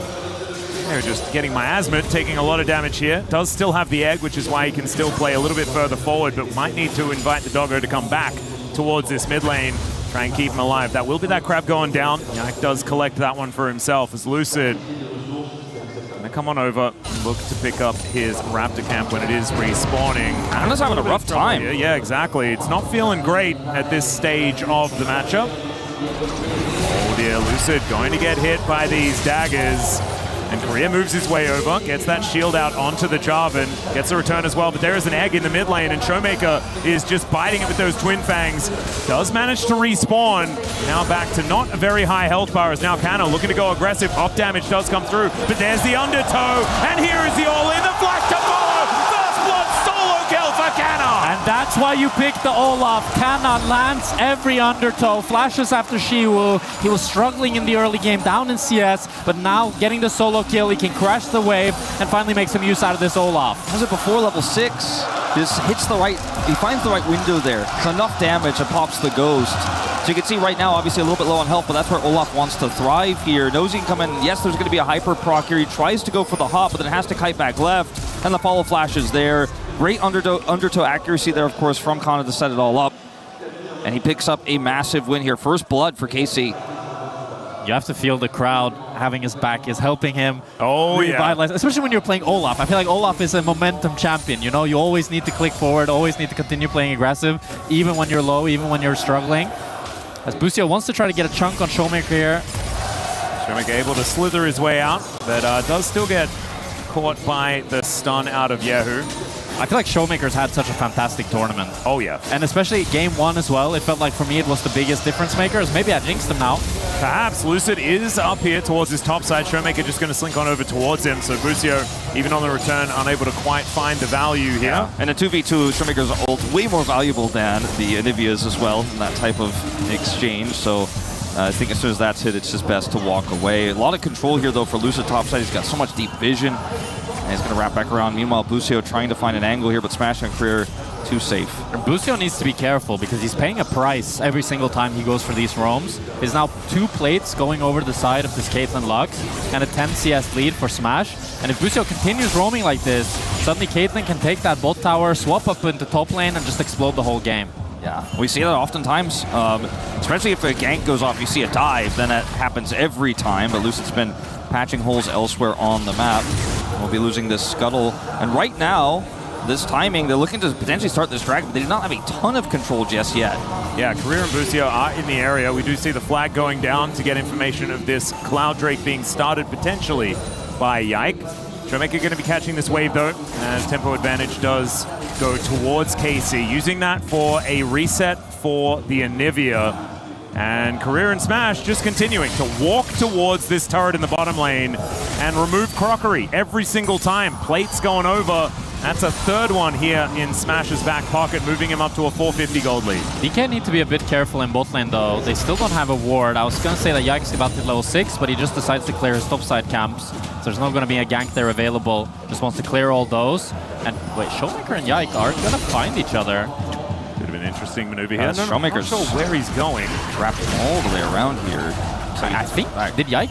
I don't know if Yike spotted him. I think he was maybe in the bush. Otherwise, I feel like Yike would have tried to chase and delay his tempo, not let him recall. But still, he has to walk quite far, so he's going to lose some minions in mid. Speaking of losing minions, Kalista is struggling in bot lane. Showmaker's not going to commit the TP, interestingly. He's just going to walk all the way back and sacrifice some CS here, put himself 300 gold behind in total as a result. As plate, I believe, also, yes, did go over to Yehu. Ooh, not going to matter. The sneaky little trap hidden behind the turret. Very, very nice there from Smash, but Kalist not going to be dead as a result of that one. But as everything sort of settles and waves reset, it is still 2 waves in advantage here for Smash, as well as all of that plate money that went his direction. As Busio magically journeying over, does miss the Cosmic Binding though, and is now just going to take a lot of damage from these Twin Fangs on the return.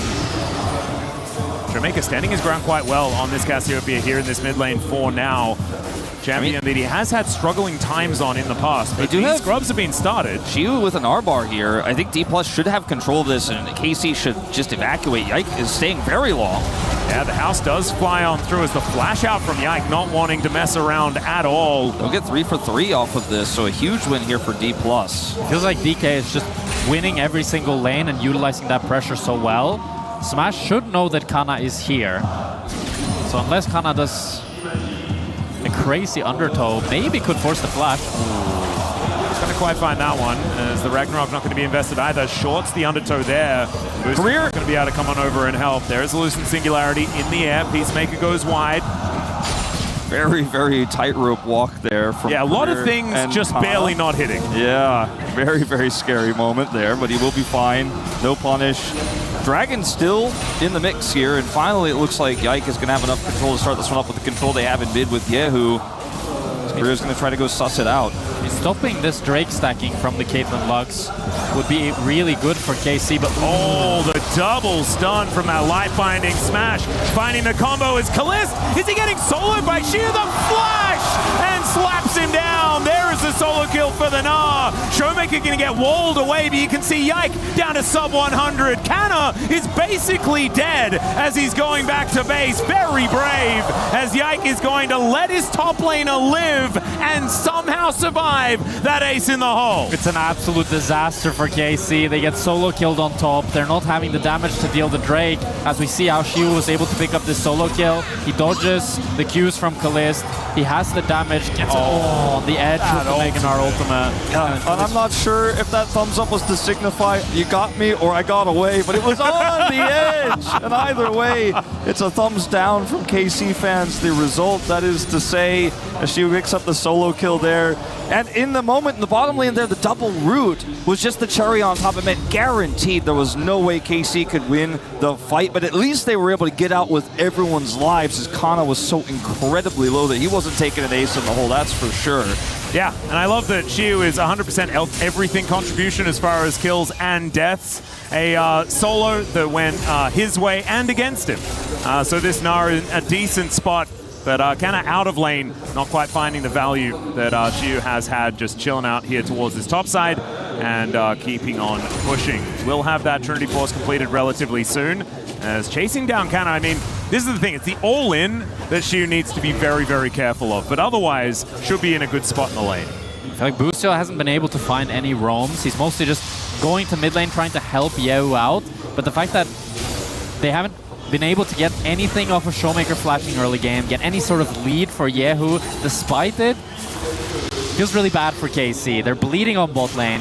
The top matchup, while Kana got the solo kill, he's still getting pushed in. There's no lane for Yike to play through. And it just feels like KC's outclassed across the board as Kalist gets chunked once again. Opportunity here for Yike, potentially. He is here faster. They have the magical journey. Smash, may get punished. Yeah, Arcane shift forward. There's the ulti from Yike to close the distance, and down goes the Caitlyn. No response. Tempered Fate and a whole career in place. Lucent Singularity is down. The Cosmic Binding somehow missing. That Light Binding just gorgeous from this Lux player as the hop comes in. She was dead again, ladies and gentlemen, and Busio will follow suit on the bottom side of the map. Still, KC come out on top with that extra kill, but there is the flag and drag bringing Lucid over. Yike gets the doggos back though, and these Darkened Daggers do a lot of work. Lucid trying to at least keep this fight going until Korea makes its way over. But it looks like Yehu not going to be helping out as Showmaker making his life annoying. Man, this one is so much closer than game one. Yeah, Busio, great Bard portal there to finally break the formation of DK and actually open up this game. KC getting a lead now. Kana getting the solo kill back to back, showing the power of this Olaf. And hopefully he can then use that to transition into a bigger lead and get push in top. Because I feel like looking at Yike's game plan, you can see how far down in CS he is on Lucid. Lucid is playing so well around these prio lanes, consistently invading Yike, full clearing his jungle. So Yike needs his teammates to actually help him out in this game. I don't want to say it's a drop in the bucket, it's a significant pick, but doesn't overall change the game state here on the bottom side. Smash is still going to pick up first brick here. Got this massive push, so you slowed it down, but it's not going to actually ultimately be a massive game changer in the early parts of this one. I was going to see exactly what went down here as you hit an undertow, you got the ghost available, pressing R, this time he's got it. Xiu just cannot escape, it's getting run down. The more significant play though, I think, was that kill in the bottom, and like you said, finally Yike is able to get a punish on this pushing Caitlyn lane. The follow-up though from Career trying to catch him backfired in a big way, so it's one step forward, one step back for KC on the bottom side of the map. At least this Olaf is huge because someone's going to have to get backline access, and he's going to be the one. He's going to be the one running towards Smash and Showmaker with impunity in these late game team fights if they can get there.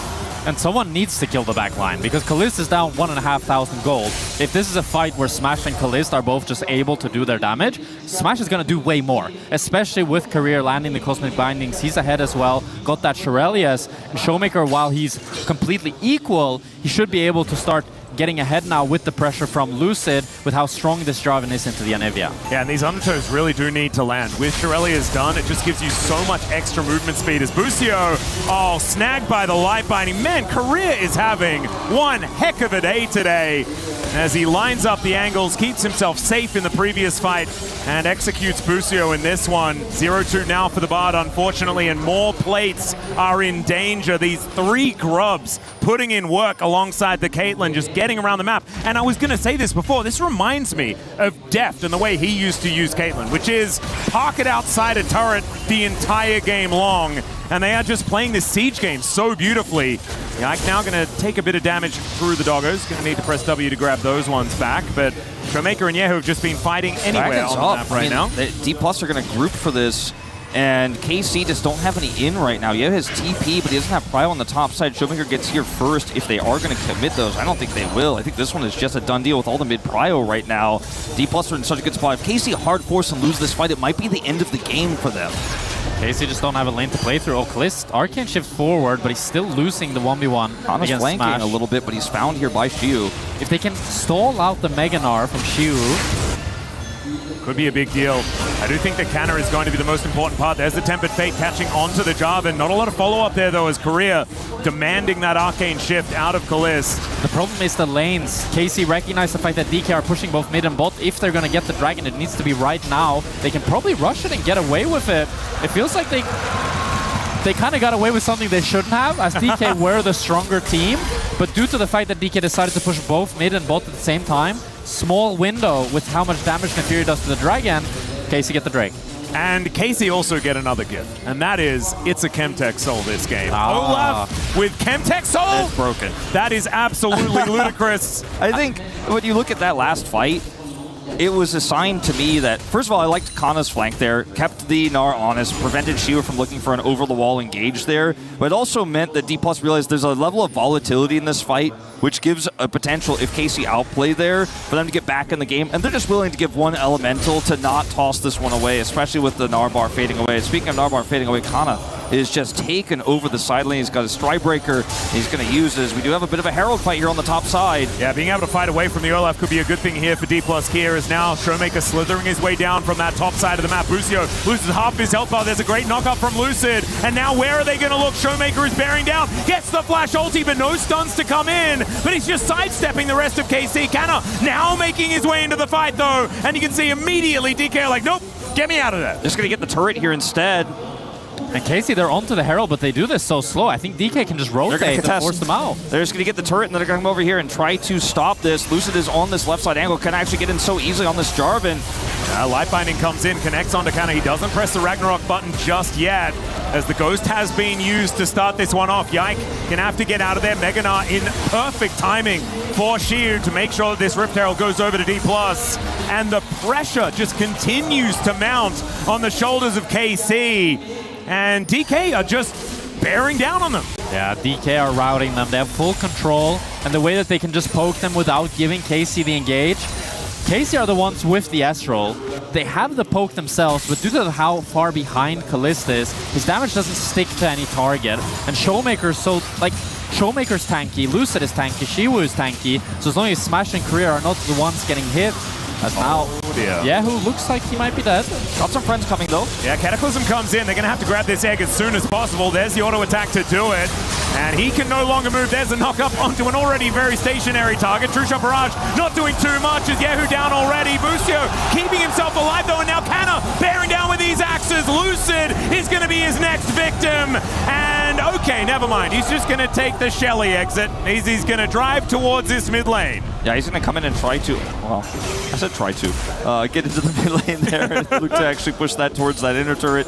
All the while, it is going to be a whole turret taken here on the top side. I think that was the right play from KC though. You got to look for stuff like this. You cannot just sit back and go, oh, we lost control. We're just going to play it slow and safe here because this composition isn't going to scale up. When you see Yehu get caught here, you got to just full send on defending him. You got to play through egg. You have the egg here, so you actually have some additional time, even though Kalist can't get here. And ultimately, did this really work? Did they get a ton of control back? No, but they got to go Olaf in here. They get a kill. This Olaf is going to be their late game win con. It's going to be a really hard path to get there, but at least they get something back. It comes at a heavy cost though, as that top turret is wiped out. Once again, Korea is just incredible, by the way. The Ragnarok wears off and instantly he's tagged by a Light Binding. Like, I can't hit the Light Binding on a stationary target, let alone timing it perfectly through a wall.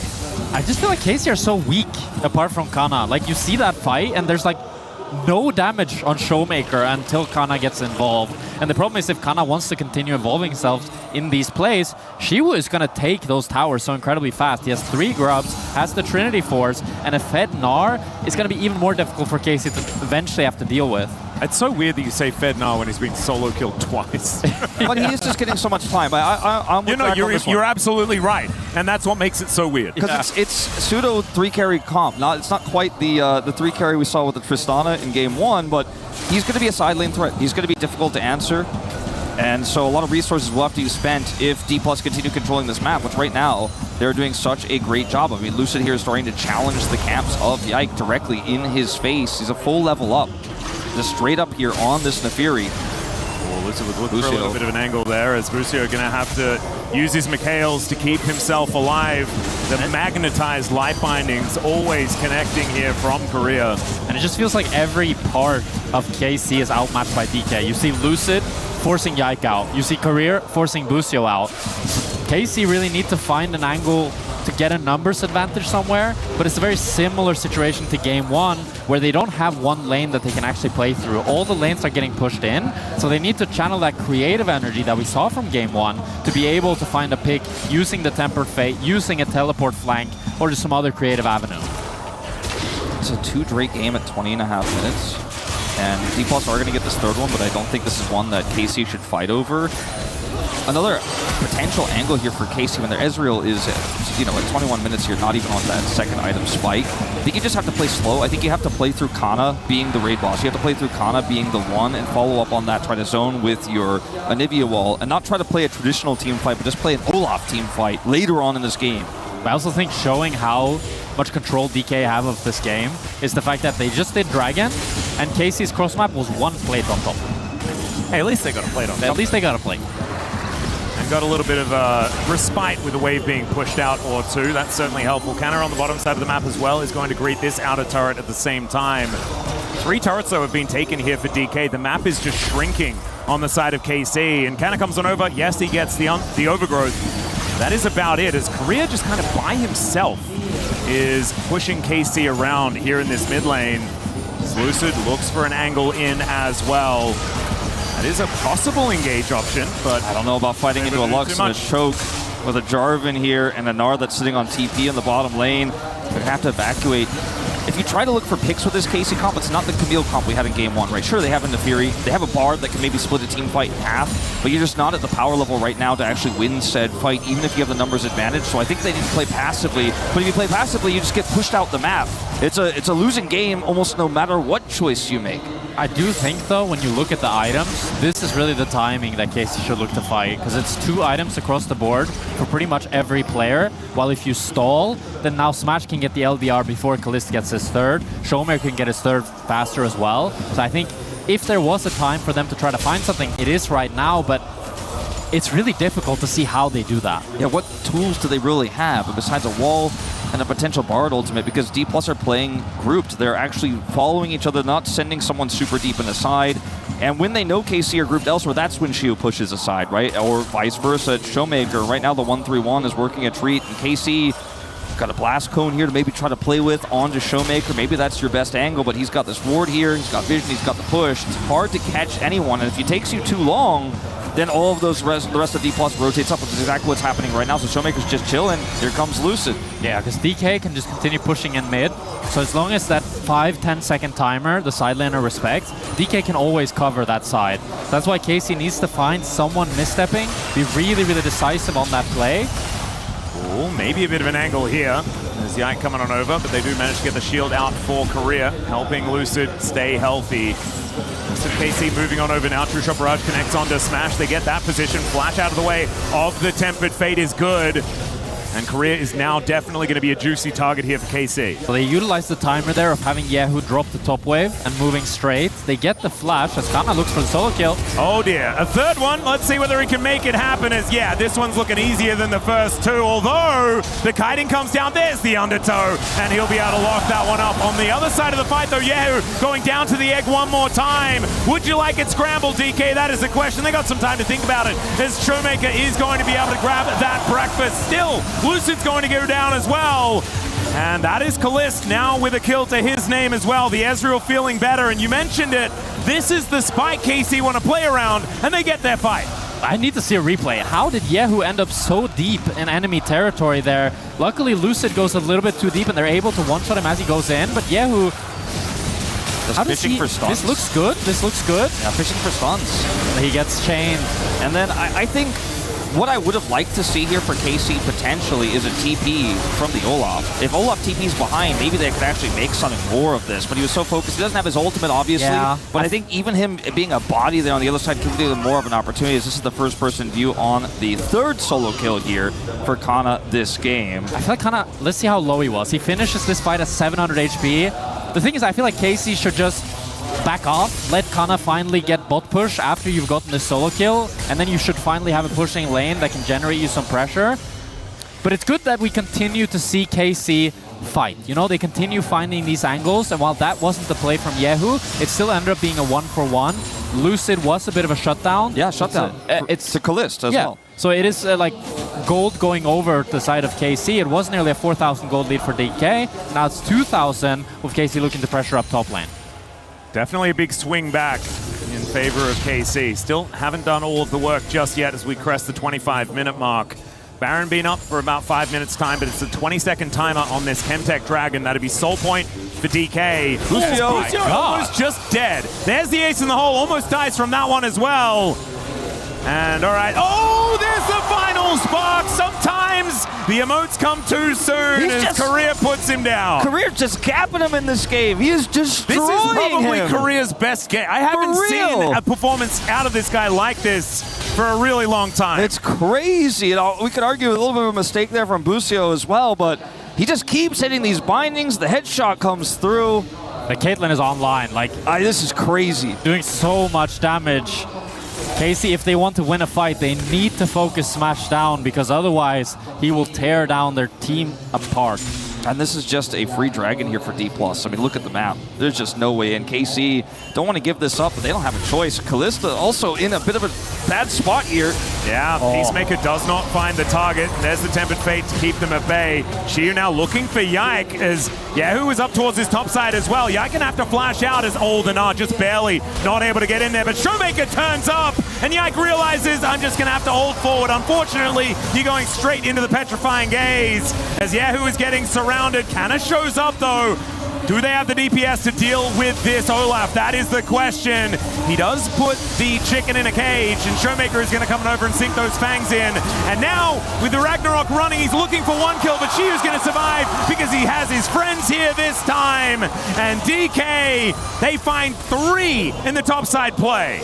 And I mean, this is the moment where D+ proved that grouping like this and reading the plays from KC, having these fast rotations, having the support of anyone who's trying to get pinched is always going to work when you're this far ahead and you have this much map control. As Bucio hung around for a moment here, but likes being alive, and we'll just let this Baron go. As a final spark will stop Kalist's back one more time, and D+ are so in control of this game as we go back to this initial setup here. DK has silenced the crowd here. Yike wants to try to dive Shiyu, but down. He's just so weak. He can't actually fight him 1v1. Shiyu recognizes the bluff. Showmaker knows that Yike needs to go onto him, lands the Petrifying Gaze, and now Kana's TPing in, but what can an Olaf do here? He can't do anything because his DPS is gone, right? Yahoo is still early days here and very vulnerable in this fight. And the Ezreal is in the mid lane. Can't get access, has no cryo into the Caitlyn, and is just pushing the wave as he's cheering in the mid lane. Well, there's nothing he can do. He drops a true shot to try to snipe Shiyu, but he's unsuccessful. And D+, by the way, instead of letting their top laner get caught there and avoiding the fight and getting a dragon, they win the fight, then they get the dragon. So now they have soul point. They got wins on both sides of the map. We'll see if Shiyu can escape here. Oh, well, I think this one's going to be a difficulty because just one Olaf has been a problem so far. Does have Meganar coming up, though, as Bucio finds the Cosmic Binding. Still, the pressure here from D+, just a little bit too much. Meganar is able to get away. The Dragon is taken, Soul Point is claimed, and they're going to look to take down this turret as well, because I feel like that whole last section of play had nothing to do with Smash, who is now, like, 3.5 items. This Caitlyn is ludicrously strong. Yeah, that was pretty much a team fight without Smash. That was all Showmaker and Shiyu. So now, if Smash gets involved, it's going to be so much more difficult for KC. Oh, Lucid just going to put them into the Cataclysm. Final Spark comes down, but Lucid's in a bit of trouble. And now it's Smash's point of view. Takes down Bucio first. There's the second as Yike goes down. He is put behind the wall, but the rest of DK are getting on in there. Xiu, possibly a bit of an overextension, but Smash goes back to his favorite thing, and that is dismantling the house of KC. Inhibitor turret goes down in the mid lane. Showmaker chasing out Kalist on this top side, and there is the knockup from Lucid. The 1-2 punch of the mid jungle looking good as D plus Kia are poised to pick up match point here at EWC 2026. Dominance. Yeah, that's the only word I can think of. It felt like DK had full control of this game the entire time. Even though Kana got 2 solo kills, it didn't feel like KC ever really had a pressure point to play around to be able to find an advantage in this game. They're going to look to cancel the bases. The Temper Fate lands, but you can't really do anything. Well, Korea is looking to get out of the way of Yehu here. Goes down to about 50% as now kind of runs in, looking to try and kill Smash, but he just flashes away and gets the headshot down onto this Viking. Now Busio and Yehu, they are so incredibly low. All these fights is just like Kana and 4 potatoes, you know? T-Boss like, all right, kill that Olaf, and then the rest of the team is just not going to be able to do anything. Yehu has no mana. In the last part of that fight, he spent so much time trying to whittle away in this early part of the skirmish, but look at the fight that KC are trying to take here. They have no control. Lucid's able to flash away, and then once again, you just can't deal with all of this damage coming out of Smash. Yeah, I feel like DK can play the fight however they want because Lucid can tank the backline for 5 seconds, while it only takes 2 auto attacks for Smash to kill the backline and front line of KC.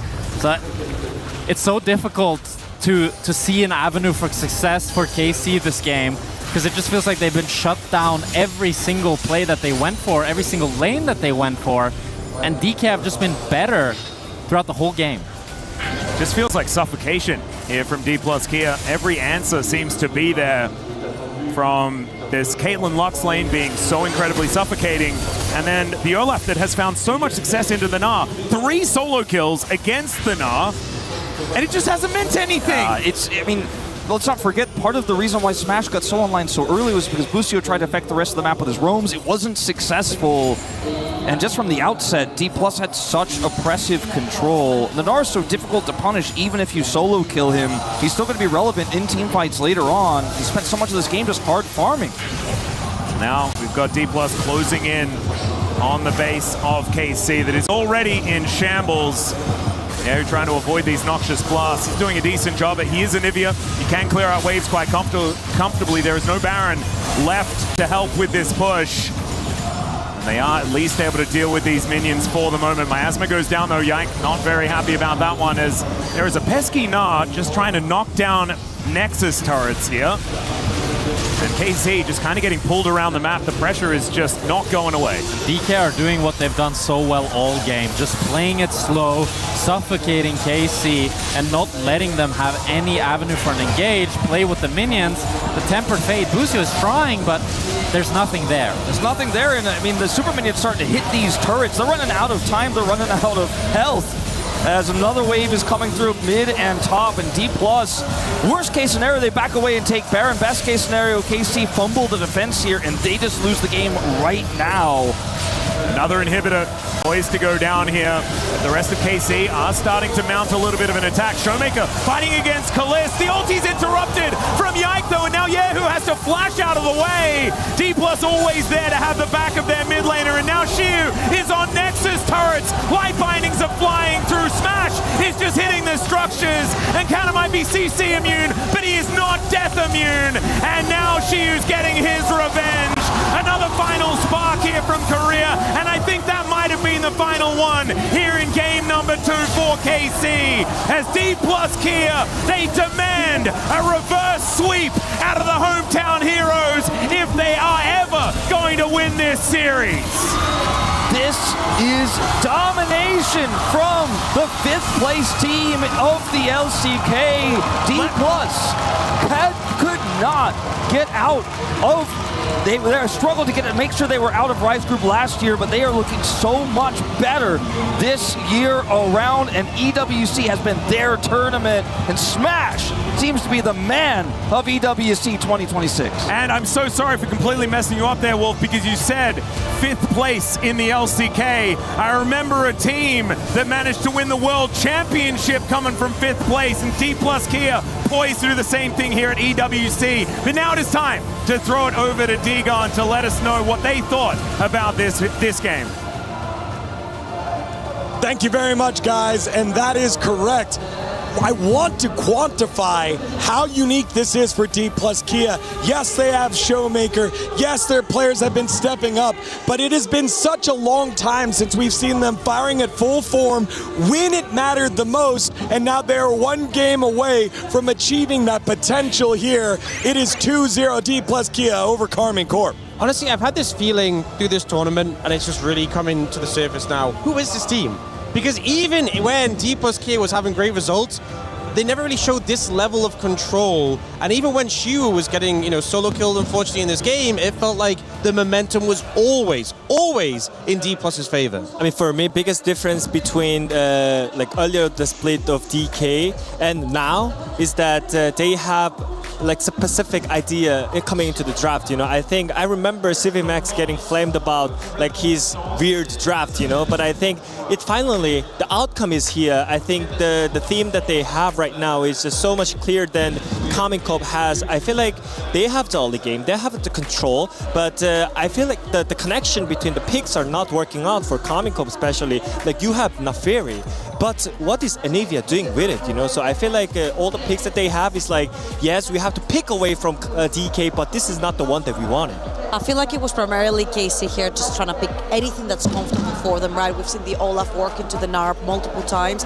The first 3 picks were the exact same 3 picks they picked versus T1 on their way to the reverse sweep yesterday, so it worked to boost their comfort, and they tried to do the exact same thing here. I feel like the big difference, the Smash and Career have been shutting down Kalista and Busio over and over again. I know we've seen so much Caitlyn Bard, but then pulling out the old school Lux here, the Caitlyn Lux bot lane with so much kill pressure, and then Career just having himself such a fantastic game. The snipes, the stopping of recalls, he played so well as we take a look at some of the highlights here from that last one, starting over at the Herald. That was my favorite thing that DK did here, because I felt like they said it in the cast as well. There's been so much patience on this DK roster. You see Lucid engages because she sees Olaf down bot lane. The second the TP gets channeled, they've used everything, so make it flashes forward. They pull off of the Rift Herald, knowing that Olaf is there. Shiwu shows up as a mini-nar. What do?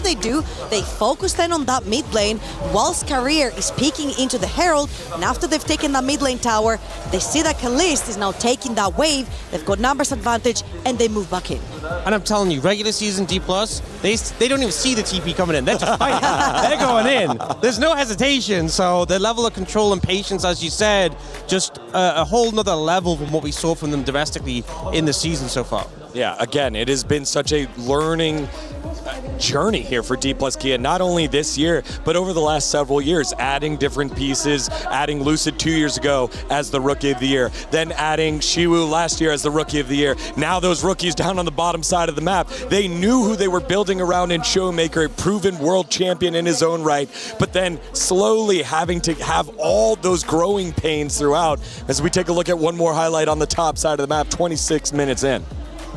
And this is a situation where Casey trying to be proactive, trying to make a play happen, but I think D+ just responding really well to it. And despite the fact that she was been put really far behind, just completely bullies Yike out of the position. And as the team moves in, I think the Petrifying Gaze, fantastic on a Yike. They know the TP's coming in, but they just managed to deal with all the threats in such a controlled manner. And the disconnection between the Karmine Corp players, your Ezreal, AD carry, Kalist is in the mid lane, but some of the players are committing, TPing in, so this is not gonna work. DK is just having free kills here, collecting all the golds on the top side, while them having the same plan, while having them being on the same patch here. Yeah, and then finally, if there is going to be a bright spot, someone that's going to bring back Karmine Corp and revive this crowd here at the Port de Versailles Expo Center, it's going to be the man in the top lane, in Kana, who has played so great, not only throughout today, not only throughout this tournament, but this year. Yeah, it's been a lot of good for D+. D+ are 2-0 up in the series, but Kana did his best in this game to make things happen, and as we face the prospect of a reverse sweep being needed for KC to win this series. Connor has been showing up in this game, and they're really relying on him. I think the rest of the team needs to step up, but if they can enable that top laner, who's able to find these great solo kills, that he's definitely a point at the map that can give them pressure and carry. I feel like when we're talking about enabling, there has been a guy who's unfortunately been kind of invisible on the Rift so far, and one of my favorite players on KC, and that has been Yike. I feel like he found an incredible 3-man knockup on the Wukong versus T1, constantly with a goal deficit to turn the game around and win it for them. I feel like I'm looking at the Wukong, I'm looking at the Shinzao, I'm looking even at the Kha'Zix, which is his signature pick, to try and get that confidence back, to try and turn it around for KC. Well, Did, you're the one that called out the KC upset over T1. Didn't he say 3-0? He did say 3-0, so he might be correct, just for the wrong team here. Who do you need to step up here for KC? I think it's Yehu, because I feel like Showmaker is just having so much free time in the mid lane, having so much momentum. I think Yehu having pressure into that matchup is going to help KC into the game 3. There is always a fantastic environment here at the Esports World Cup, and we have cosplayers standing by right now with Ginny. Right after this, you're watching EWC 2026.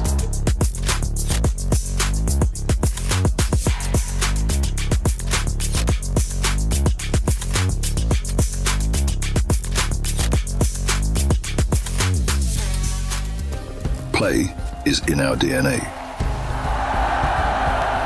Whenever we let it out, it becomes our superpower. Now imagine an entire city being built to supercharge it. Kadir City, powered by Play. We got some of the most incredible cosplays that I have ever seen in my own life. So it would be lovely for every single one of you to give me an introduction.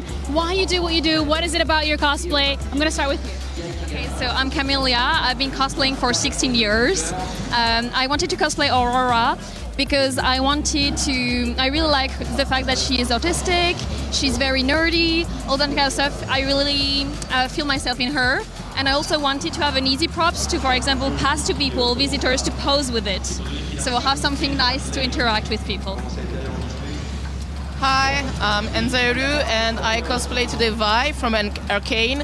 And why I choose this character is because it's my main since more than 10 years. So actually that's the perfect shot for me. Hi, my name is Kumi. I'm a French cosplayer and I'm currently cosplaying Zaya because obviously she's one of my favorite main, and I just had a little bit of bandage that I did myself to just make it hide up, and that's it.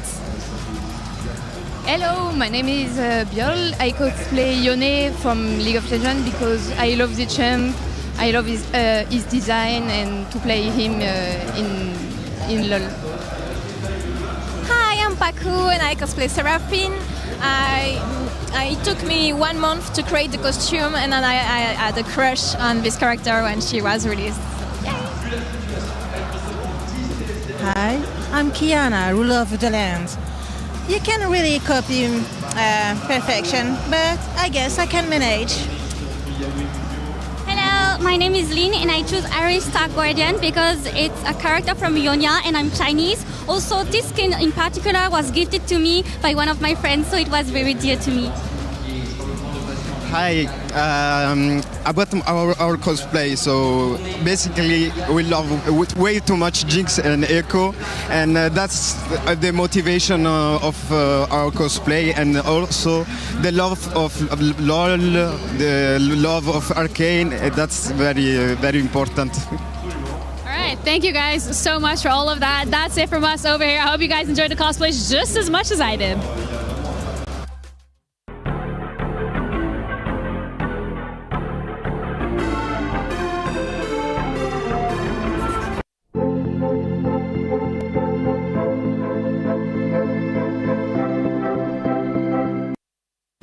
I'm here with Da Vinci, Delici. Da Vinci. Da Vinci, Delici. Whatever. Whatever that the may best be. that suits you. Yeah. Most important thing is you have a fantasy team on the app. Yes, exactly. I did my fantasy team. Can you run me through that? Yeah, of course. Let us start with the AD carry. I went with Ruler as a classic one. Ruler never disappoints. That's fair. That's fair. Yeah.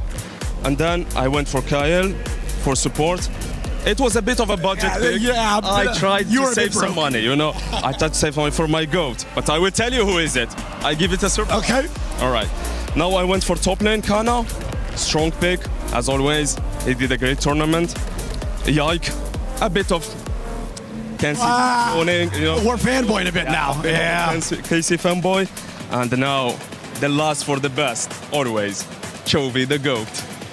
Okay, you're trolling. You were completely broke. You had no funds left. That would obviously be Faker, but that's fine. Faker, yeah. Faker is too expensive, to be honest, because he's really the GOAT. True. You know? Facts. But let's keep it on Chovy, you know? Yeah. And now, most important thing, you probably had a blast doing this. Yeah, that was super fun, to be honest. I never expected that it would be like this a good team for my pick, but I think that I managed to do quite good in this tournament. And yeah, being a KC fanboy was good too, you know, since we are in the final and hopefully gonna win today too. So yeah. Yeah, what a blast. Yeah, what a blast.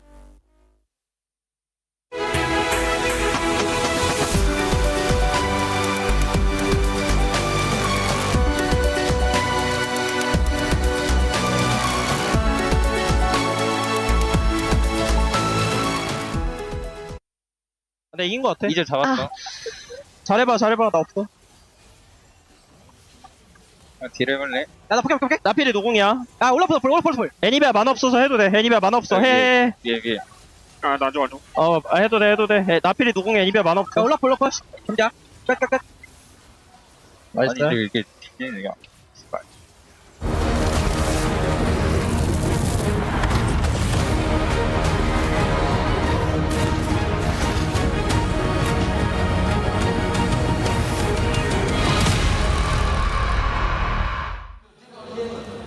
Welcome back, ladies and gentlemen, to EWC 2026. It's the grand final. D plus Kia on the precipice of doing what we would have thought would be the inconceivable. But there is one thing even more unlikely. One thing even more ridiculous. I think I know the answer. What is it, Wolf? A reverse sweep from KC? That's the one! On stage in Paris? This wasn't a question and answer section. However, I'm really glad that you knew the answer. Oh, sorry. I just wanted to raise my hand. It is still on the table. It is still on the table. KC gonna have to dig so deep, though, to figure that one out because Jack Spectra, this has been a rough one so far. Yeah, I'm brought back, though, to MSI 2026. Top Esports versus G2. You didn't have to go that far back. That was like last week. That was, yeah, a few weeks ago. Top Esports versus G2. They were dominating them in the early game, and they won both game 1 and 2, and it felt like it was going to be a 3-0. It felt like EU's hopes and dreams were shattered. And then they got reverse swept. True. Look, it has happened before. We have seen it before. We haven't seen it at an EWC League of Legends finals yet. Our third one maybe could be the charm. I do want to point out that KC actually went for first pick and not second pick, or for a potential counter pick for Kana going into this one, so changing up the style a little bit.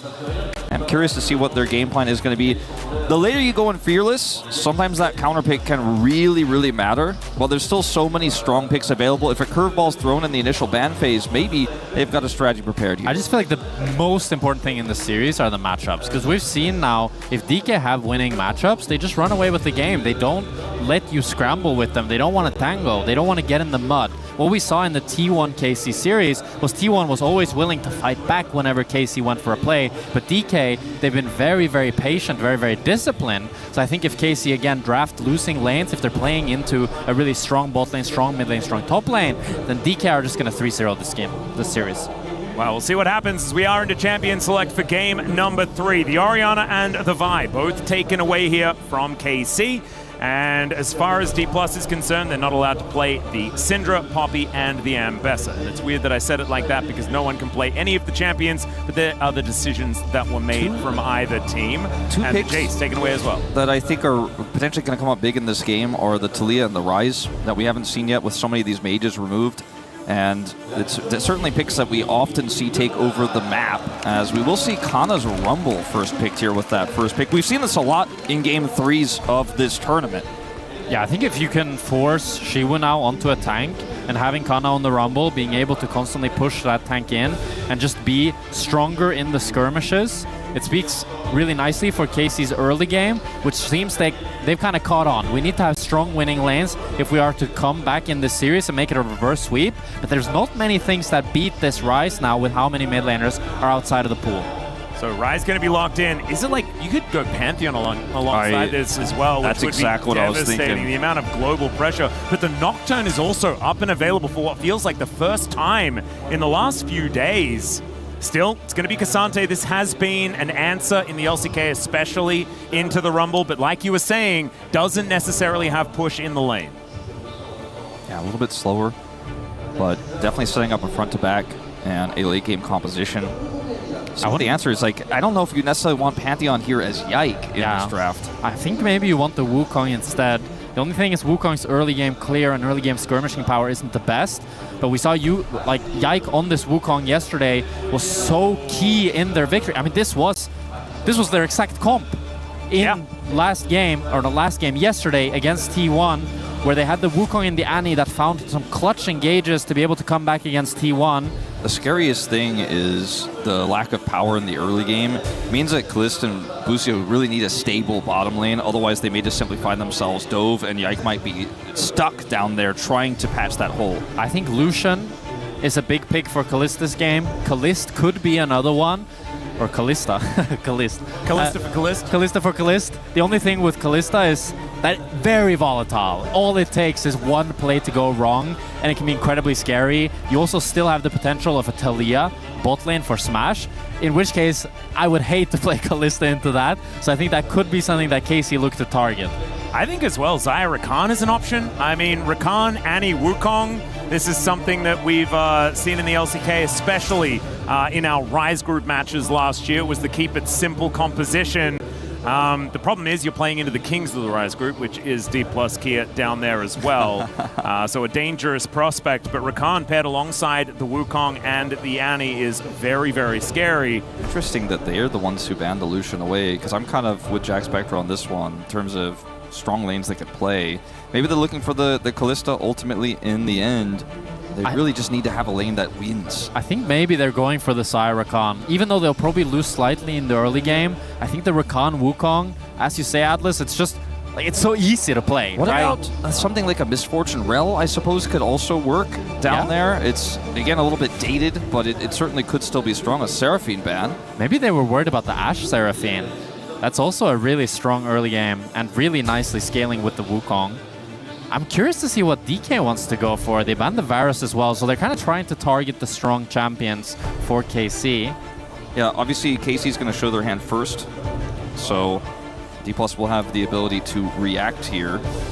And I wonder whether it's like, if you see the Xayah locked in, do you pick away the Rakan? I think that could be really dangerous for D+, just because Rakan into the Wukong and the Rumble can be so hard to play. So we are going to see D+ locking in their first half of the bottom lane. And it's a Nico for Korea. Champion that he's found a lot of success on, but this could be very difficult to pilot against what we've already seen here from KC in this draft. But they're doubling down. DK won't have a winning matchup no matter what, unless they go for the Rakan. Seems like a last-minute pivot. Rakan is so good with the Wukong. I was thinking, like, Rakan is super, super good, but now... It feels like denial rather than anything else, though, right? Exactly. The only thing now is KC should, on paper, be pretty easily able to find a winning lane, because Rakan... he can survive the lane quite easily with the healing on his Q and how safe he is with all the mobility, but he's not going to be winning into most matchups. I'm pretty okay with the Misfortune lane here, but they want to split the Xayah, and I think they think the Xayah is so safe into what they're running here, but I think they have so many tools that Xayah's ult is only one way to escape. They lock it in anyways. So is it going to be the Xayah Nautilus that we've seen as being the most popular? Or Rel? I like Rel a lot, because then you have kind of the wombo combo. A lot of circles. Yeah, a lot Leona, of circles. Maybe a consideration to the Rakan's always a good matchup there. It's a lot of Merc Treads value, though, with Leona, Annie, and Rumble. I like the Rel a lot here for KC. And I like the Saya. The Saya ulti doesn't have crazy value, but DK's comp is very short range, which allows her feathers to have so much value if she can stack those up. We'll see what DK goes for last. I think just a hyper carry for Smash to match up into this, because it should just be kind of a stable, normal lane. The Sivir or the Seri I would expect here. Sivir's so good here, can spell shield so much. Obviously not great at the Wukong's ultimate, but if you know the Annie's trying to set up a Q stun in a team fight, can spell shield that. And the wave clear is the main thing for me. You're going to be able to push so hard. You certainly can, but ladies and gentlemen, we have Lou standing alongside with the KC fans. Yeah, indeed, it's a bit cold here now in Paris. The arena was on fire at the beginning of the series as I'm standing by with some KC fans. Je disais, la clim qui est un petit peu forte ici à Paris, donc je suis avec vous pour essayer de réchauffer un petit peu l'ambiance. Moi déjà, je voulais te demander, pourquoi est-ce que tu penses que le river sweep est possible? Parce que Kana et Caliste, ils n'abandonneront jamais. Kana and Caliste won't ever give up. Moi, je voulais te demander, pourquoi est-ce que tu continues d'y croire? Parce qu'on n'a que 3 games à gagner depuis le début. Là encore, on a 3 games à gagner. Yaru va tout déchirer. On a confiance en Carmine. Et voilà, c'est tout. On va tout déchirer ce soir. We only have 3 games to win and we can definitely make it. Et un petit avis peut-être sur le Rumble de Kana? Je pense qu'il va réchauffer la salle aujourd'hui. Est-ce que vous êtes chaud? Confident on the Rumble from Kana. Et justement, j'allais vous demander peut-être, pour hype un petit peu les joueurs, les gars, ne me laissez pas flop. You ready? What's the color? What's the color? I said, what's the color? Let's go back to the game.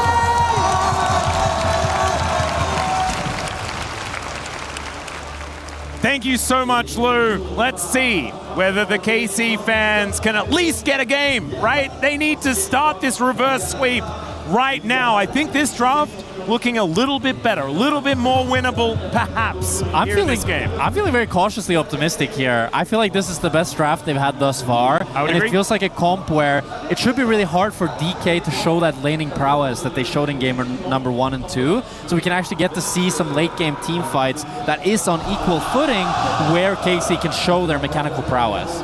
And it is just a composition that's simple to execute, as Atlas mentioned earlier in the draft.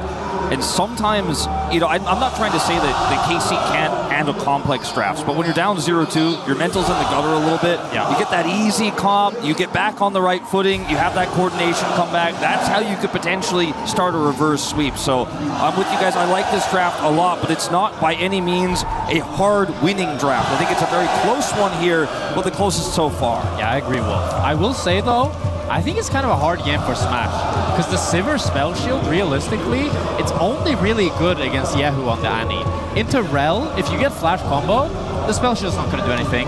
If you get flash ulted by Yike on the Wukong, the spell shield's not going to do anything. If you get Equalizer from Kana, spell shield's also not going to help you out much.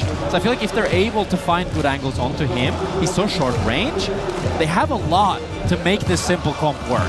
They do have on the hunt move, and I do think that the extra movement speed, especially for a champion like Ryze, for example, getting into a position in order to get these prisons down and take out these KC members one after the other can be devastating. And Xiu, on the Cassante, being able to separate a single target and sort of ruin this wombo combo that KC has also could be instrumental. I think there are a lot of things that DK can use, but you're like, I agree with what you're saying. I think it is narrow. I think it is more difficult for DK to find the angles in this one. And they're going to have to use the extra momentum that they've picked up from these first couple of games in order to get them over the line. Do you guys think we'll see Showmaker take Ghost in this game on the Rise? Do you think he'll take TP? I think it's a really tough call. With the rotational power we've seen from D+ today, teleport, obviously a higher value around the map, but the Ghost into this comp feels so good. But you have the Sivir, you've got both the mobility to get away, but also to chase down and secure those kills. It's a really tough call, I'd say. I think Ghost is not bad. I think he has 2 good options. And it's also it's a nice Rise game to play with how much, like both team comps are very short range. So that's nice for all the carries involved, because all the carries are short range. So it really will come down to execution and how both team comps play out. Well, Well, let's see how it goes as, ladies and gentlemen, match point for D+ Kia. KC, the beginnings of a reverse sweep have to start here. There is no other option. Their backs are against the wall. A nice looking composition though as we get onto the rift for this game number 3. And I feel like with this comp, we can finally see Yike and Busio really linking up and making plays happen together. They both can start the play on their own and have the other one follow up, which allows them to be much more creative in how they play it, while before it felt like it was just Busio needing to make a miracle happen with the Bard ultimate. It's now a lot more equalized as we get to see some early laning phase between KC here. Busio just wants to all in. Yeah, there's the crash down. Is avoided by Smash quite nicely as the ricochets do dance through. There's the heal out from both of our supports. And Korea needing to hit these Gleaming Quills. Yeah. Right? Like that is the way you're going to play this one. Exactly. You're going to need to hit those to get the sustain needed to make these favorable trades, but still already pretty favorable for them at this level 1. Now have control of the wave. Yeah, early laning phase, Sivir pushes faster than the Xayah, and with the sustain and the range from Rakan, you can get that push. And the worry I have is I feel like DK has shown such good laning phase in this best of 5, and even a small lane lead, they've been able to transition that into making the game pretty much unplayable for KC. So we need KC to not give them that avenue, not make that mistake, because if DK get it, they will not give you the comeback. Yeah, the difference maker could be Yike here, rushing towards that level 6 to get that Cyclone. We saw just how pivotal he was in their previous matchup. An option here for KC to play around, but they do need to buy some time in order to let the Wukong reach that point. As on the other side, it's Lucid on his Xin Zhao. He's been very comfortable on this pick for a very long time. Shove is looking good here towards the bottom side for DK, but Yehu is having such a good time on this Annie in the mid lane. You can see the sustain gap on bot lane. The Gleaming Quills are landing from career, and Smash is staying full HP. But Kallista's half used both of his potions, as Yehu is getting some good trades. And Kana, while he's losing push in the early laning phase, eventually he will start to get pushed, but it's level 3 on bot lane. Yeah, there's a Shattering Strike. Good crash down does connect onto Career, who battle dances his way out of the way. Bliss does get that feather pull, but it's not too much. And it's going to be another one trade here for D+ Kia. Lucid's down here, and obviously they have a lot of prio, and it's a Wukong early. They're going to need Annie's help. See who comes over here if they want to control the Scuttle Crab. Yike has Smite though. Lucid used his, so he can smite the crab and get away. Showmaker also chose to invest the TP there, but Kallista's really chunked.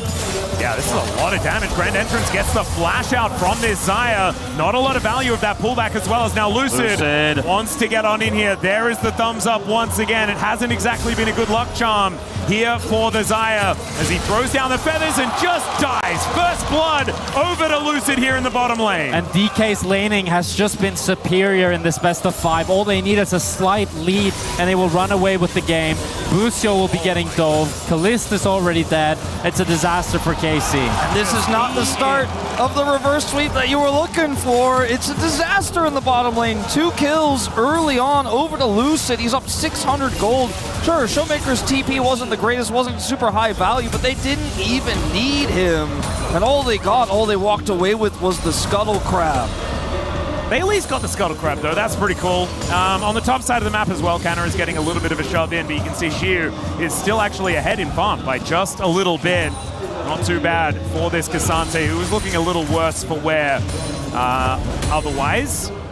In the mid lane, though, it is still Yehu with a bit of a shove advantage, but the CS has not really mimicked what we've been seeing in that laning phase. And so 1,000 gold is going to be the resulting advantage here for D+ Kia. And credit where credit is due. I mean, Smash has been so damn good all this tournament, and he's showing the laning prowess alongside Career. They have a slight winning lane, and that's all they need to take down Kalista and now build up such a big gold lead. Ashiwu now getting some really good trades on Kana here.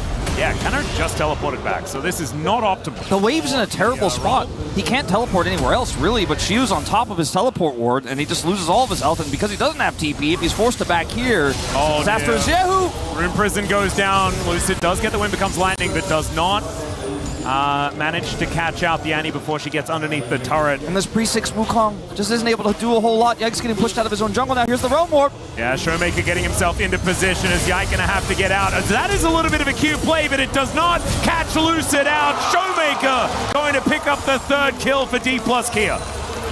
DK have full control of the map. They utilize Showmaker's prio. Yike wants to try to bait them a little bit. Is not willing to flash immediately, and he ends up dying for it. Lucid trades the flash.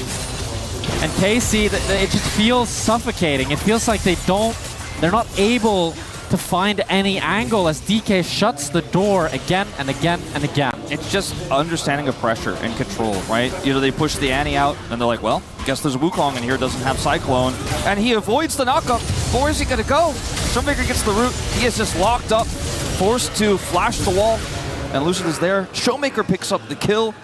So you got 2 kills on the Zen. Now the Rise is starting to get online. I also think they saw the Warrior Trickster go on cooldown, so they were never actually tricked out of position. You could see like there was no hesitation. Like Lucid was in there with that audacious charge, and as soon as the Wukong was in range, it's a little bit unfortunate that Yike was on vision when he did press that button.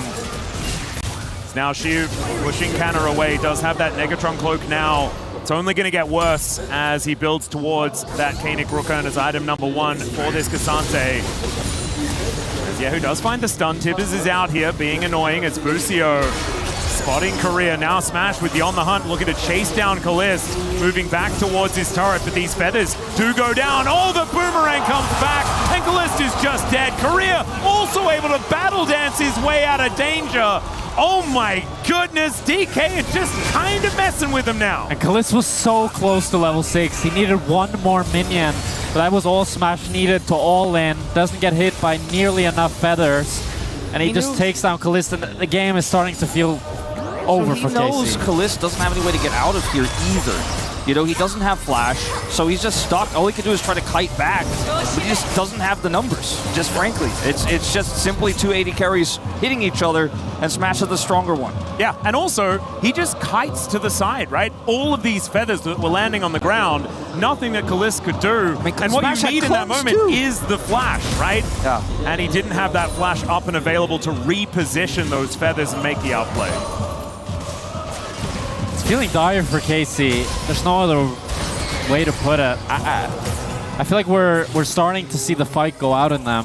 They're not able to play the matchups how they would want to. This bot lane, it should be stable. It should be a chill matchup. Not looking very chill. It's only Kana who's got the control. It's only Kana is the lead. It's a 14 gold lead. it's something, Wolf.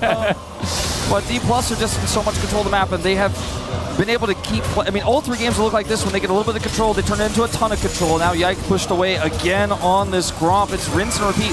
This is where Lucid started his career, with prio in challengers. Yeah, in the enemy jungle. That's where he started his career, Wolf. You're exactly right. Like the Elise in the past, he would just say, all right, well, my bottom lane's pushing. I'm in your jungle, and I'm going to kill you, and I'm going to dive you. This is his bread and butter. And he was already stealing away the blue buff. He didn't need to also take the Gromp. What about taking the bot duo? Well, that's what they're looking for now. Let's see whether Lucid can find the angle. And Busio, he's going to be his first target. Here comes Showmaker. Comes in. There is the Realm Warp that you were talking about. Connects the cube. It doesn't get too much more, but the Ghost has to be invested from Kalist. And this entire time, minions are just dying underneath turrets. There's just not a whole lot that can be gained here from this bottom lane. Get the grubs, I guess, on the cross map. What else can you really get? What else can you really do in this game? A little bit of a push here for Yehu as well. Trying to get some plate gold back while Showmaker Realm Warps over. He has a little bit of extra free time here. It is a dominant early game for D+ Kia. Yeah, Kalist is bleeding. At least they get the 3 grubs, but it's not the cross map that you were looking for. It's 4 kills for DK, full control of every lane. Shiwu getting that 14 gold lead back. This is not the D+ Kia I was expecting to see this tournament. And even after they managed to get the upset over BLG, I was like, well, it's D+, you know, consistency doesn't really happen. This has been pure consistency throughout this series so far. And DK just looked a class above KC today. But KC looked a class above T1. They've looked a class above so many teams that they shouldn't have. AGAL just crumbled at the hands of this team. And it felt to me like this was going to be a little bit more of a back and forth, but as we've seen so far, D plus Kia just absolute dominance. And it's a game that leaves you a little speechless, I think, if you are a KC fan, because I think many KC fans didn't expect them to beat T1. We got hyped by it, looked into the finals thinking, well, maybe lightning strikes twice. But after game 2, it felt like everything was just down to the wire, down to one more chance, one more desperate game. And now you're 2K gold behind at 10.5 minutes, and your bottom lane's in tatters. Feels like there's no hope left. This arena is silent. Yike is pushed again off the Grop 3 times in a row. Oh no, Q looking for the all-out here as he pulls Canner away. Can Canner actually escape? That is the question, or does he need to as he equalizes a decent spot with the flash to follow there, gets the flash out of Canner, and he will be able to make it out alive. No flashes, no ultimates up and available for our top laners now. Flash for flash on top. I think it favors Shiu. Now they can look to dive Kana more easily. The problem is, due to how bot lane is going, it's so easy for DK to just push mid, have Showmaker roam, and then Kalist is continuously losing minions. The gold lead hasn't ballooned too much though. He was down 500 gold 5 minutes ago, and the fact that that has stayed at only 500 gold, it is some positive silver news. Lining. Silver lining. It's some strong copium. Yeah. I want it too. I want more games. I want this to be a better series. I mean, when I came into today, I thought, okay, maybe it's like 60-40 for DK. I didn't think we get a 3-0. I didn't think that was like I would have thought any other scoreline on either side. I just thought no matter what, even if KC popped off with the French crowd there, they were the ones up 2-0. I thought there's no way the series is 3-0. And we're looking at it right now. It's not over. But we need something to change here. There's so much wave clear for D+ to control the map too with Ryze and Sivir. You're always going to be first on the play. You're always going to be first on the objective. And it empowers Lucid so much as well, right? He's got his Titanic Hydra now. He will be evaporating the jungle over and over again. And it means that that lead that he's put together already is only going to compound because now he can get into Yike's jungle and put him further and further behind. There's a Malignance dump. There is a Trinity Force here for this Wukong, who has found level 8. So the Cyclone Tibbers combo could be coming in here for KC, but they're going to need to get that one done as quickly as possible. Find themselves an angle to fight for something here in this game. It feels like DK, they're just building the snowball, and KC either need to smash the snowball, make them stumble, melt it. You can melt it. Yeah. I mean, he's got so much mid control. He's trying to decide: do we want to make a play on the Rumble? Do we want to make a play on the bottom lane with my Realm Warp? So much control. Trying to get information on where Yike is to make that right call, to be able to defend anything he wants to set up with this Cyclone. I think we've even seen a Cyclone this game.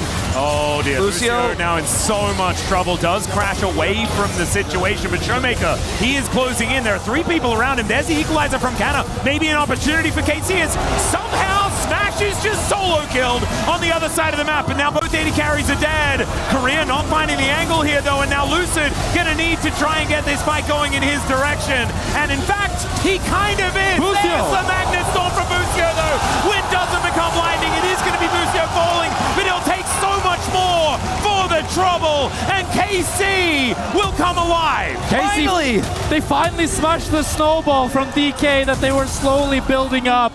And so much of it came from Kalist somehow finding the 1v1 against Smash. Yeah, we're going to have to take a look at that replay for sure. And it's Busio closes the door on the fight after initially being the one who was caught. So some serious redemption there, but it's all about Kalist. If Smash is alive for that skirmish, there's not a prayer for KC to win it. Kalist pulls it off. Walking into Yike's jungle, trying to scare him away. Neither top laner wants to be in top here. Yeah, Shiu just kind of on walkabout at the moment, and let's have a look at how this one all happened. Maybe he gets the... No, he just wins the 1v1. Auto for auto. Ulti. Spell shield on the ulti, but just has the damage. Yeah, it's a bit of a weird situation there from Smash. Unfortunately, missing that initial boomerang really was problematic.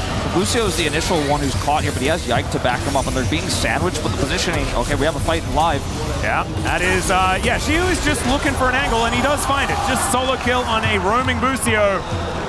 Shiu's the secondary jungler in this game, I suppose. Yeah, we got River Cassante. I've heard of River Shen, haven't heard of River Cassante before. But that is looking a little dangerous. Smash is getting the mid tower as well. Still a big lead for DK, and they're still remaining in control of this game as they're going to continue now pushing in. They're getting bot tower, they're getting mid tower, picking up a lot of the standing gold. And That's going to be first turret going over to Showmaker here as well. Nothing Kana can really do.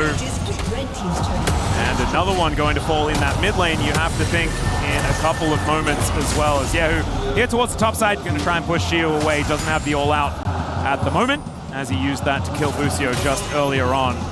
Look at this, just a tiny bit of health left on this turret and is basically dead to rights. And the Rift Herald has now spawned.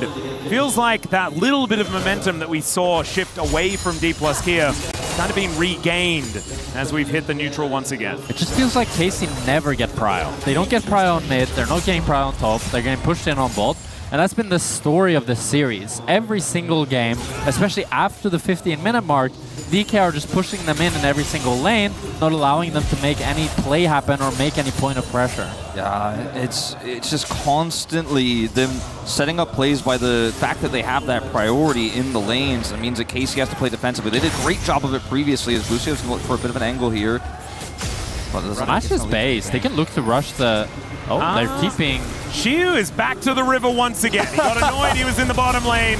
There's the Pathmaker, all out, back up and available in 5 seconds time as the feathers get pulled back. See Shiu still wanting to do battle here as we're having a look at the top side of the map a little bit as well, as the Annie and Ryze are still fighting one another. And D+ will be able to push them away from Shelly. That Cassante is absurdly tanky. He just TP'd into 4 members and he did more damage to Busio than he took himself. And if his ult was up, it was like Atlas mentioned, was not quite there. He could have actually taken Busio through the wall there. Yeah. As Yehu used his ultimate to push Showmaker back, Showmaker's going to have to TP back into this fight if there's going to be a late contest here. But without the Tibber stun, I don't think that KC should actually commit further, and that's going to be Lucid picking this one up. Because the Cassante is so tanky, he actually went for the Kanavi build here with the Hydra, so he does so much damage and gets on top of any of these squishy targets. KC always going to have to respect this Xin that's got the largest gold lead in the game right now with the early double he picked up. Yeah, such a good win more build out from the Xin Zhao, who's clear of the jungle, has never been really the fastest. Who needs help for this one. And that is the focus on this turret as the teleport is coming through. It's a little bit of a slow one here as Kana will show up. Gets the big old shield though. Shiu just tanking this one up. Yehu is just dead before he can really do anything. And Shelly takes down the turret. And now Shiu's flashing forward, looking to get on top of Kalist. That is going to be the Realm Warp in. And the quickness picks him up. Smash takes him down. And now KC's bodies are littering the floor of this top lane. Shelly gets another charge. Busio and Kana trying to get out of there, but Lucid will not let them escape. That's another kill going over to the Xin Zhao. And D+ Kia, yes, there might have been a little fight there, the little hiccup earlier on, but now it's looking all business for them here on the Rift. And what do? You know, you got a TP to save him, but if you commit the TPs, you commit the fight, and D+ are faster on the rotation, which they are, and the turret is this low, it's just not going to work out as Yehu is just caught in this desperate situation. There's a Rift Herald here. I think maybe the play should have been to just let him die, but you're so far behind. I think you're sick of giving D+ everything on the map, but they give them the turret, they give them multiple kills as a result. The Realm Warp to follow from Showmaker, and this feels like the beginning of the end of our EWC finals. And both Kalist and Yehu there got CC chained before they got to use their ultimates. Both carries got shut down by DK without having the impact that they needed to try to make a comeback fight for a KC happen. You can see the desperation, the frustration. The frustration. It's almost like, you know, what am I supposed to do here, you know? Yeah. And with Featherstorm not really having an angle of all that effective use anyway, and this org is so hard. Has lost the finals last year to the LCK at first stand. They were one of the underdog stories there. Yeah. And here coming in, a lot of momentum. Not even getting the game they got over Honolulu Life Esports last year. Oh, Greer looking for an angle here. Does just get on top of Yehu. Once again, down without the bear. And Yike trying to do some work here. Bear will fall. And a little bit of a lie there. The Tibbers was released out as now Equalizer goes down. But look at this. Kana is just limping towards this inner turret. Lucid making his way over. And at least KC will not lose any more than that. But the bounties are up. It's an 8,000 gold lead as we crest the 20-minute mark. D+ are looking for a clean sweep here in this final. as they'll grab Soul Point as well. As Mountain Soul comes up, and man, if Mountain Soul is ever picked up by this team, I mean, it's already looking pretty over. That's really over if they get the next break in 5 minutes time. DK have shut down all the hopes of KC, and especially now with the Nash respawning as well. It's so easy for them to just... They can kind of do whatever they want, to be honest. They can go into KC's jungle, they can take all of Yike's camps, they can stop KC from ever entering, they can start the Nash if they want, or they can just stall for the Soul. There's really no wrong play for them. And KC needs to be the one to... Trying to make some proactive play, but with no vision, with no control. D+ basically have map hacks so they can see everything you're doing. Look at the wards they have. And Career can just walk up like this with no threat on him. From the bottom lane to the top, there's just a line of wards halfway from Baron to the base of KC. There's no flanks, there's nothing allowed. And D+ can put their eyes on the Baron here at 21 minutes. They have so much damage. This Ryze doesn't have third item just yet. His Rod isn't even completed, but they do just have enough, I think, at this point to start considering that Baron take. Yehu here trying to stay and look for a pick. Yeah, he does throw the bear down, but Lucid just ignores it. There's the Crescent Guard, as now Yike feels like he's a little bit too far forward. The Realm Warp as Showmaker is going to join the fight as the Feathers get pulled back, and KC will be able to hold them at bay at least for the moment. Teleport up here from Yehu, but you can see Shu, he's on this bottom side of the map. KC going to have to go back and deal with this Cassante as well. And it feels like KC just needs to be too many places at once. It's really frustrating to play this one out. Can't find anything. DK are just a step above. They've shown their skill in the laning phase and how well they were able to transfer it into the game, not giving any angle. We've barely even had a real team fight. We had like 2.5 over the course of this series because it's just been DK dominating. It's never been a fair fight. Yeah. Never, ever a fair fight. Apart from that weird moment where Kalist solo killed Smash. That's true. That was the best fight they got. And even that wasn't a huge win. And now Smash is 2 levels up, or at least was a few moments ago, has his 3 items completed. And D+, I think it's Baron time. That's what they're considering, and Smash's Sivir just does so much damage. The rest of DK, they can just play defense. Shiu has TP advantage. Kana can't even TP to this Baron if he wanted to. He's just going to have to back normally. Here's the Cassante to hold the line and keep Yike out with Career and Showmaker on this flank.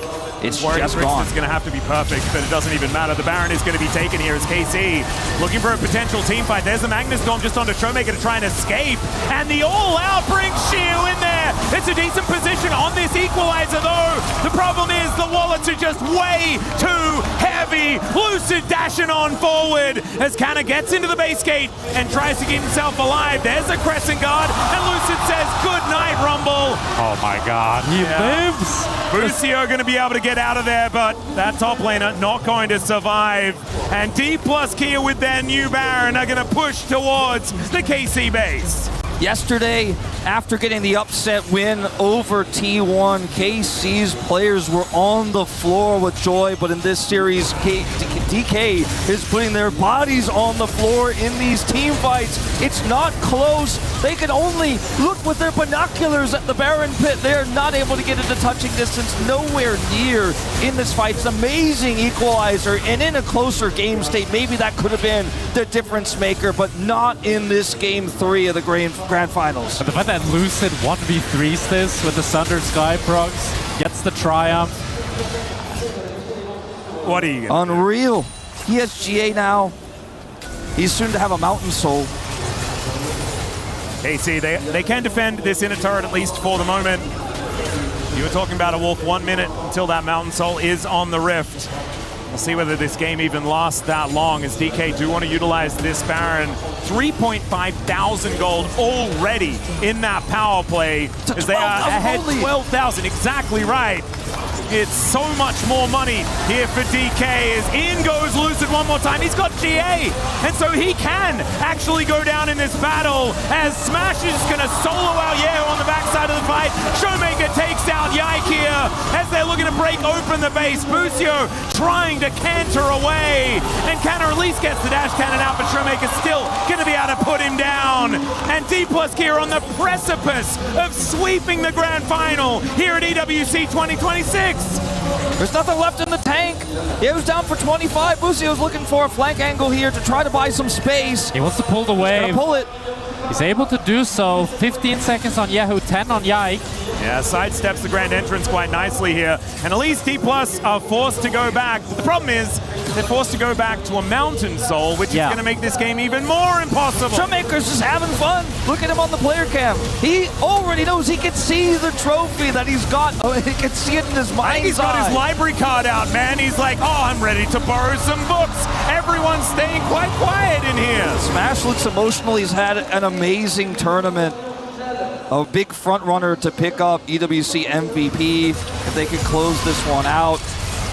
And Smash is level 16. He's so massive here that when Yehu shows up to try to look for the flank, he says thank you for the freebie. He just turns around onto Yehu and deletes him. And Casey, they want to abuse the fact that DK was playing on all 3 lanes, but Lucid lives so long. He has the GA and buys so much time with the Sinsao ultimate as well. And then as you say, Wolf, the fact that the Andy loses 1v1 to the Sivir, they're just having fun. This is the most terrifying version of Showmaker, by the way, everyone. I don't know whether anyone else's memory goes back the 6 years to when he was the world champion, but that's what he was doing then as well. Just cackling on the stage while he's breaking the dreams of his opposition. Xiu now pushing in towards this top lane inhibitor turret. And in theory, Casey's Nexus is still up, but it feels like it's only a matter of time. They cleared this wave. D+ Kia are just going to knock it down. The super minions are crashing into the base in the mid lane though. Now they're looking for a pick on the Busio. Yeah, Busio gonna get that Magnet Storm off. Yehu's still a little ways away. Busio going to fall, but they've taken down Kalista already. The clone is going to fall. Yike is gonna get caught in the offside of the fight though. Showmaker gives him another thumbs up. It's a triple and an ace here for D+ Kia, and they have done it just before they were celebrating that they made it to 5th place in the LCK, and now they are the EWC 2026 winners.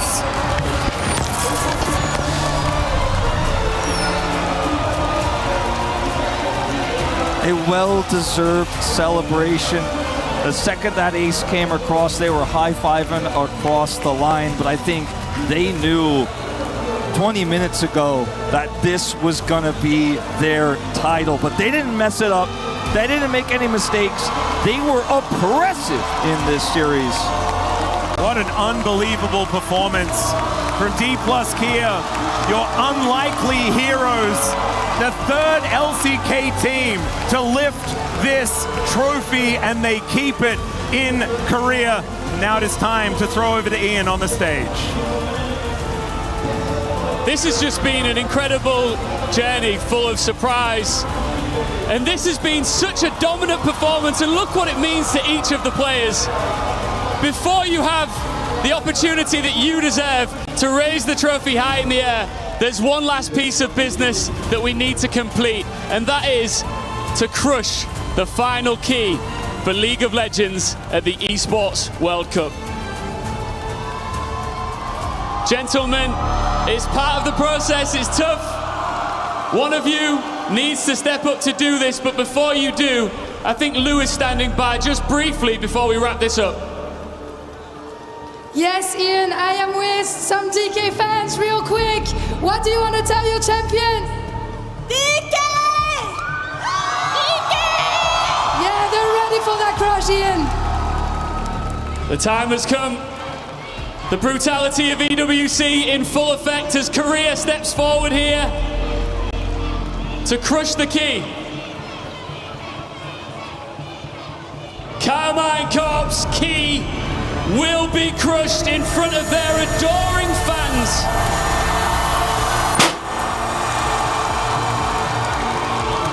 A harsh result, but such a dominant performance from DK. In front of this sold-out crowd at the STC Arena, there's only one thing left to do, and that is lift the trophy that is rightfully yours. Place the key inside of it, and shoot it high in the air.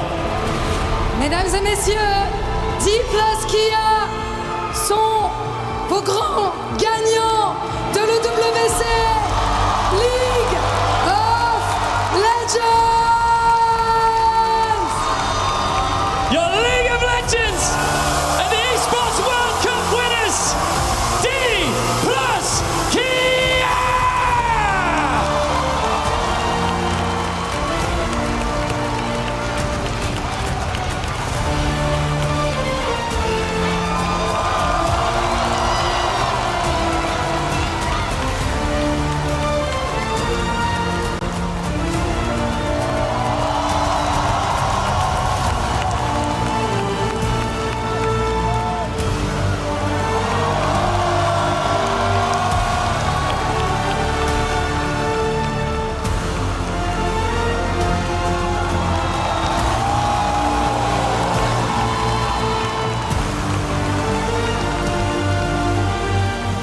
Congratulations, évidemment, encore un grand bravo à D-Plus Kia, qui sont vos grands gagnants de l'EWC Showmaker. Wow, Chukaeo, congratulations. Since 2021, you couldn't reach an international final. You come back here in Paris 5 years later, and you lift the trophy. So what does it mean to you, and what are you the proudest of in this journey? 일단 쇼메이커 선수 우승 정말 축하드리고요. 질문은 21년도 월즈 이후에 5년 만에 다시 결승에 올라와서 우승을 다시 한번 들어올리시게 됐습니다. 지금까지 정말 고생이 많으셨을 텐데 지금까지 왔던 순간 그 여정 중에서 정말 가장 자랑스러운 그 면모가 무엇인지 궁금하고요. 순간이 무엇인지 궁금하고요.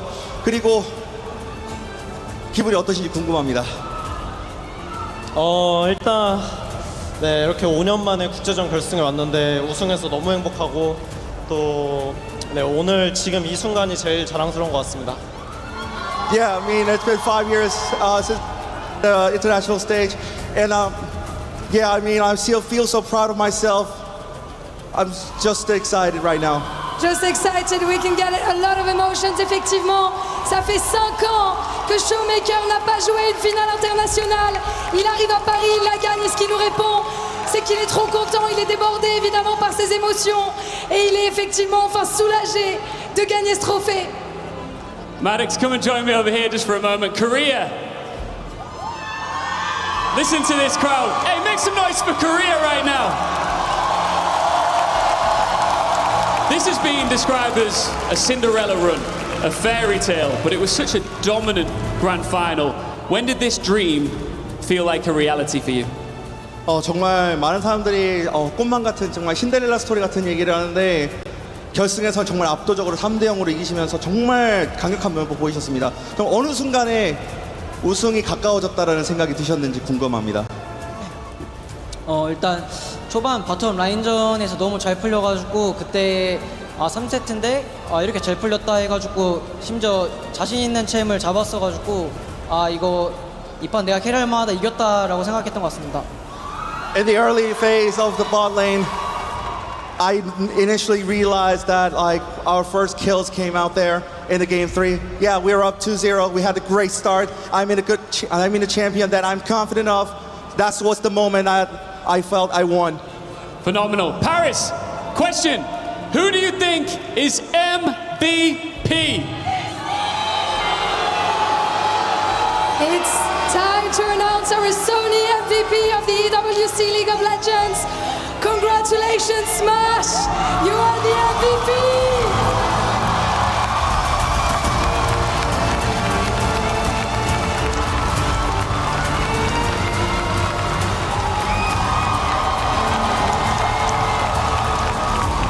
Congratulations for such an incredible performance. I want to know, how do you feel right now? How did you manage to reach that top level of the world in League of Legends?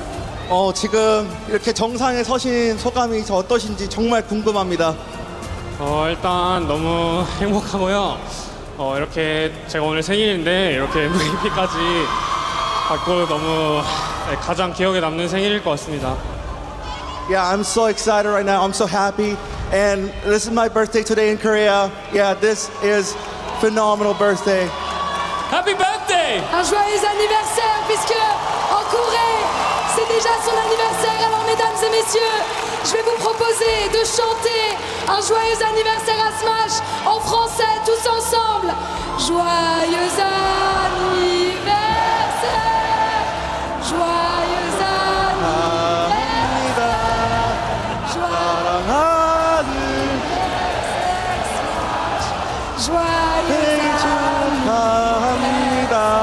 Congratulations! Wow, talk about a birthday gift. 20 years old. Congratulations, Smash, once again, our Sony MVP. Now we've crushed the key, we've raised the trophy. There's only one thing left to do, Lou.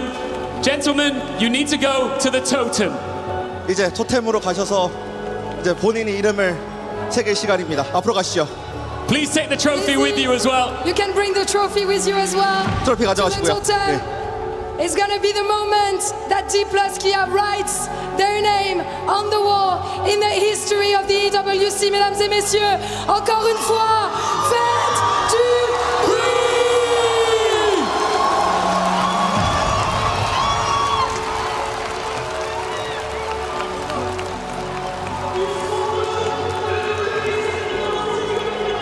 And finally, potential realized here for D plus Kia in a dominant 3-0 fashion. The players on the Rift, the Blue Wall themselves, could not stop this young squad with their superstar veteran of getting it done and becoming the third ever winner at EWC of League of Legends. And I think there was a lot of doubt for this team, for this organization coming into this tournament. But today there was no doubt. A 3-0 victory, so decisive. And for this young squad alongside this veteran in the mid lane, this is really such a huge achievement for these players. It feels bad for Fresh, but I gotta speak out. This is the moment where we waiting for DK. And now they're here to mark their words, mark their team name in the history. So what a perfect day for Smash. His birthday back in Korea, gets the win, puts DK back on the map for internationals, gets the MVP here. What an insane performance throughout the tournament, and also shutting down, going through some of the strongest bot lanes in the world, from BLG to Gen G. And now in the finals as well versus KC and Kalisha have been doing so well. They've taken down every single strong bot lane in the world.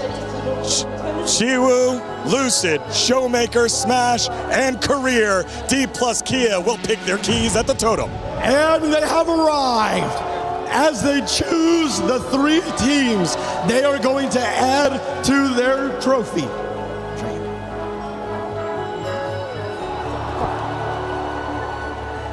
Congratulations. Happy for you guys. Which 3 teams are you going to be adding to your trophy?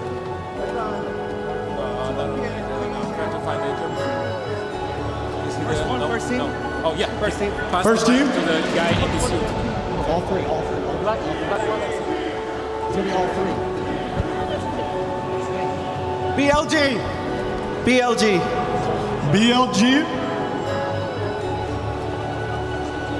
And the next 2. And who will be the next 2? Gen G.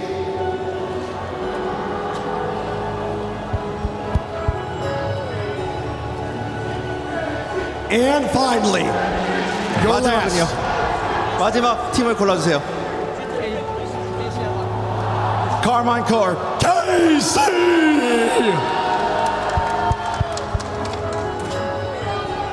Now, why were those 3 specifically the ones you chose to select? 이 세 팀을 고르신 이유를 일단은 듣고 싶습니다. 저희가 토너먼트 8강전부터 만나왔던 팀들이었기 때문에 그래서 BLG, 젠지, KC 순으로 골랐습니다. Yeah, those 3 were the opponents on the playoffs from the start. So yeah, we chose BLG, Gen G, and KC in a row. Now the fans really showed up for you guys here. I know you were getting booed. There was a lot of KC fans. Your fans were almost as loud as they were. Little in numbers, loud in voice. How do you feel about that? 사실 정말 많은 KC 응원단 앞에서도 사실 기죽지 않고 정말 D+ 기아를 응원해주신 많은 팬분들이 파리의 현장에 계셨거든요. 그래서 그 부분이 좀 어떠셨는지 궁금합니다. 경기장 들어올 때부터 KC 팬분들께서 야유가 심하시더라고요. 근데 뭔가 그런 부분에서 저는 저 팬분들을 이제 DK 팬으로 만들 수 있다는 자신감이 있어가지고 그래가지고 좀 뭔가 마음이 계속 설레면서 게임했던 것 같아요. You know, there were a lot of booings before the entrance. However, I just enjoyed it because it's so exciting to just feel that turning the KC crowd into us would be possible. And I was confident with it. Absolutely. Congratulations to you guys. And with that being said, you can now place your trophy atop the totem. 이제 토템을 바로 새길 시간입니다. 바로 앞으로 가시죠.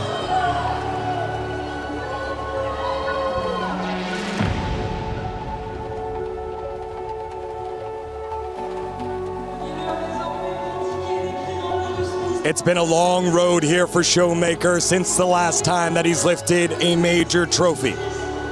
Time and time again, he's risen up alongside multiple different teammates and has fallen short. They've rebuilt with Lucid, with Career, with Smash, and with Shiwu. They come in to EWC 2026 as major underdogs, even in the qualifiers. But the ingenuity through draft picks, through grit, through comebacks, and now through class has led them to this moment, to the totem of the Esports World Cup. In 2026, they etched their names in the echelons of history. D plus Kia, your 2026 EWC winners!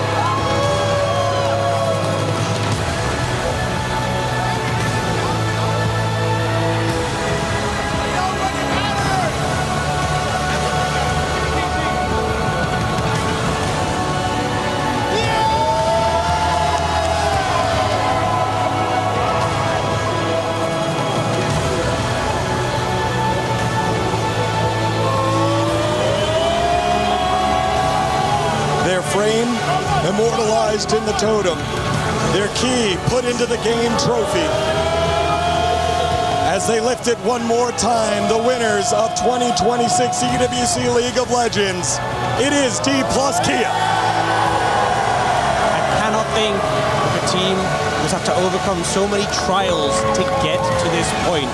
Moments like Career, tears in his eyes when they went up against T1 in the LCK Cup, but managed to overcome that and fight back. And this is a team of fighters who've gotten to this point, who've gotten to the finals and won this trophy on the back of grit and determination. This is probably the ending of D plus Kia. Like they were thinking about it at the beginning of the season, but maybe it's another start of D plus Kia rising up once again with Showmaker with this wrestler. Redemption then for their perseverance, for bringing this squad together. Showmaker sighing a big sigh of relief when it ended. And also big props to Lucid for always being so confident in his picks of the teams, of the pieces that they left behind, that D plus Kia made them leave behind. Once again, your 2026 EWC League of Legends title winners, alongside their staff, say their name, and it will say on for history, it is D plus Kia.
We were there for every click, every clutch, every respawn.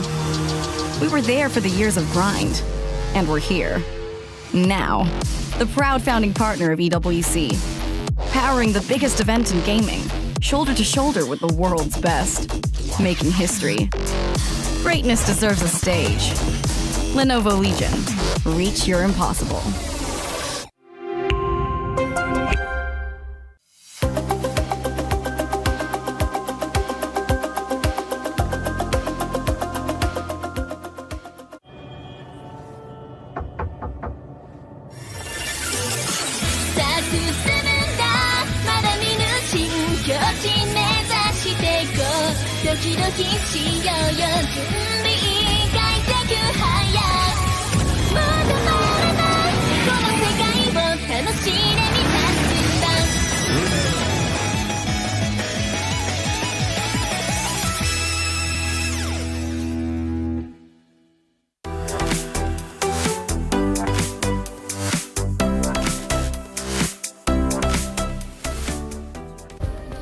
Play is in our DNA. Whenever we let it out, it becomes our superpower. Now imagine an entire city being built to supercharge it. Kadir City, powered by Play.